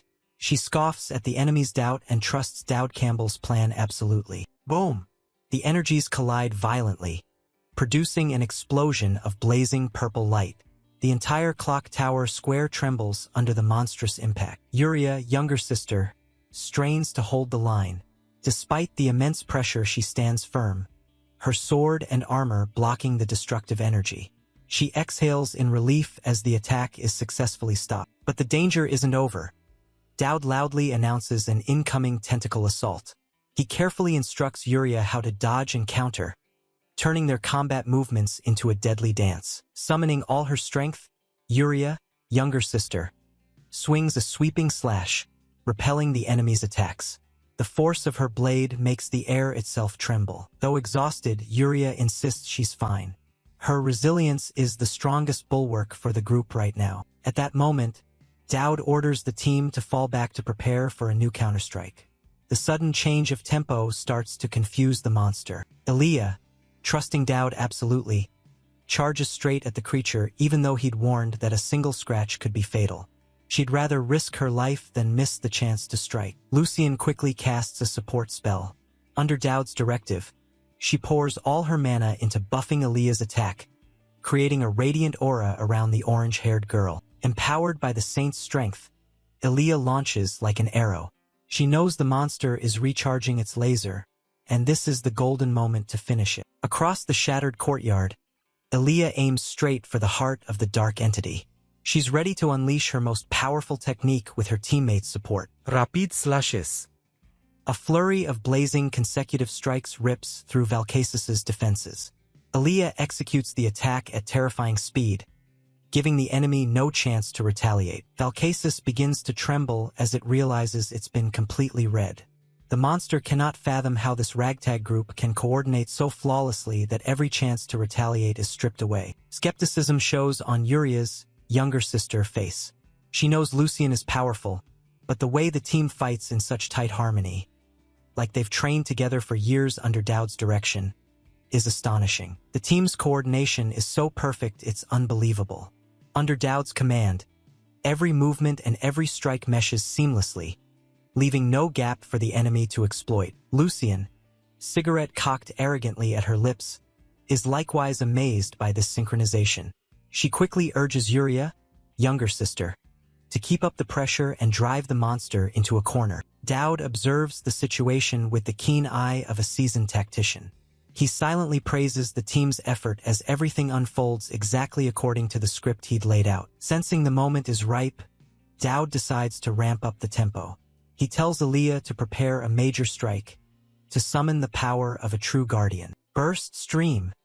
A colossal torrent of fire erupts, tearing through the darkness and hurtling toward the entity Valcasis with unstoppable destructive force. Amid the choking smoke and flames, the creature's maniacal laughter still rings out. It refuses to yield, struggling to rise amid the rubble of the square. At this point, Aaliyah has complete faith in Dowd. She realizes his instructions aren't empty words but the real key to defeating an overwhelmingly powerful foe. Dowd allows himself a knowing smile. This battle has proven that his metagame knowledge can make the impossible possible. We will win, he thinks to himself. Dowd's confidence makes Valcasis begin to panic. It screams in despair, daring the group to try and kill it if they can, even as it steadily loses control. The sky above the clock tower suddenly lights up with a gigantic purple magic circle. Raw arcane power churns, shaking the very space around the battlefield. Cracks like shattered mirrors begin to appear in the fabric of space. The impact of this confrontation is pushing beyond what this world can endure. Xena, the girl with the distinctive monocle, appears abruptly and announces that 10 precious minutes have passed. The situation becomes more urgent than ever. She warns Dowd Campbell that human power has its limits. The countdown has begun, and they no longer have 3 minutes. They have only 2 minutes left to finish this. The pressure of time bears down on everyone. Within less than 2 minutes, they must deliver a decisive blow to determine the outcome against this cunning dark entity. Lucian and Yuria, younger sister, continue to display top-tier coordinated skill. Magical beams and Yuria's sword slashes weave together into a dense web of attacks, encircling the enemy. Dowd shouts for the team not to worry, even if the monster changes its attack pattern. Every variable has already been calculated by him. He urges Aaliyah to stay close and prepare for a final finishing strike. Aaliyah gathers momentum, soaring into the air with her blazing sword ready to come down. Valcasis, smug, assumes Aaliyah's attack is too predictable. It prepares a counter, but suddenly falters when it realizes it's fallen into Dowd's trap. Aaliyah, flip and dodge now. Dowd's shout rings out just as a wave of dark tentacles lunges forward. Aaliyah performs an elegant somersault, narrowly escaping harm. Seizing the moment, Dowd tells Lucian to buff attack power to the max for the next coordinated strike. This is the time to play their trump card. Counter! Yuria, younger sister, bellows as she launches a lightning-fast counterattack. Chains of magic coil around her body with a shriek, ready to lock onto the target. A brutally powerful direct impact slams into Valcasis's face. The dark entity groans in agony as its defenses are torn apart by the force of holy power. Thick iron chains begin to tighten around the monster's limbs, pinning it in place. There is no retreat, no escape for Valcasis. Lucian steps forward with the bearing of a superior, her crimson eyes reflecting the holy flames surging around the magical chains that bind the enemy. She repeats her vow to protect Dowd at all costs and prepares to unleash her ultimate display of power. Exhaling a haughty plume of smoke, Lucian coldly declares, "It is time to repent, Valcasis." In the terrifying silence before the storm, the saint begins to gather her magic for the supreme punishment, ready to turn the entire clock tower into the judgment hall for this insidious dark entity. A pure shaft of holy light erupted, engulfing the entire clock tower as Lucian unleashed his ultimate power. Proof of faith, the demonstration of faith, was the final punishment that struck the being Valcasis. Please like, subscribe, and ring the bell for more awesome content.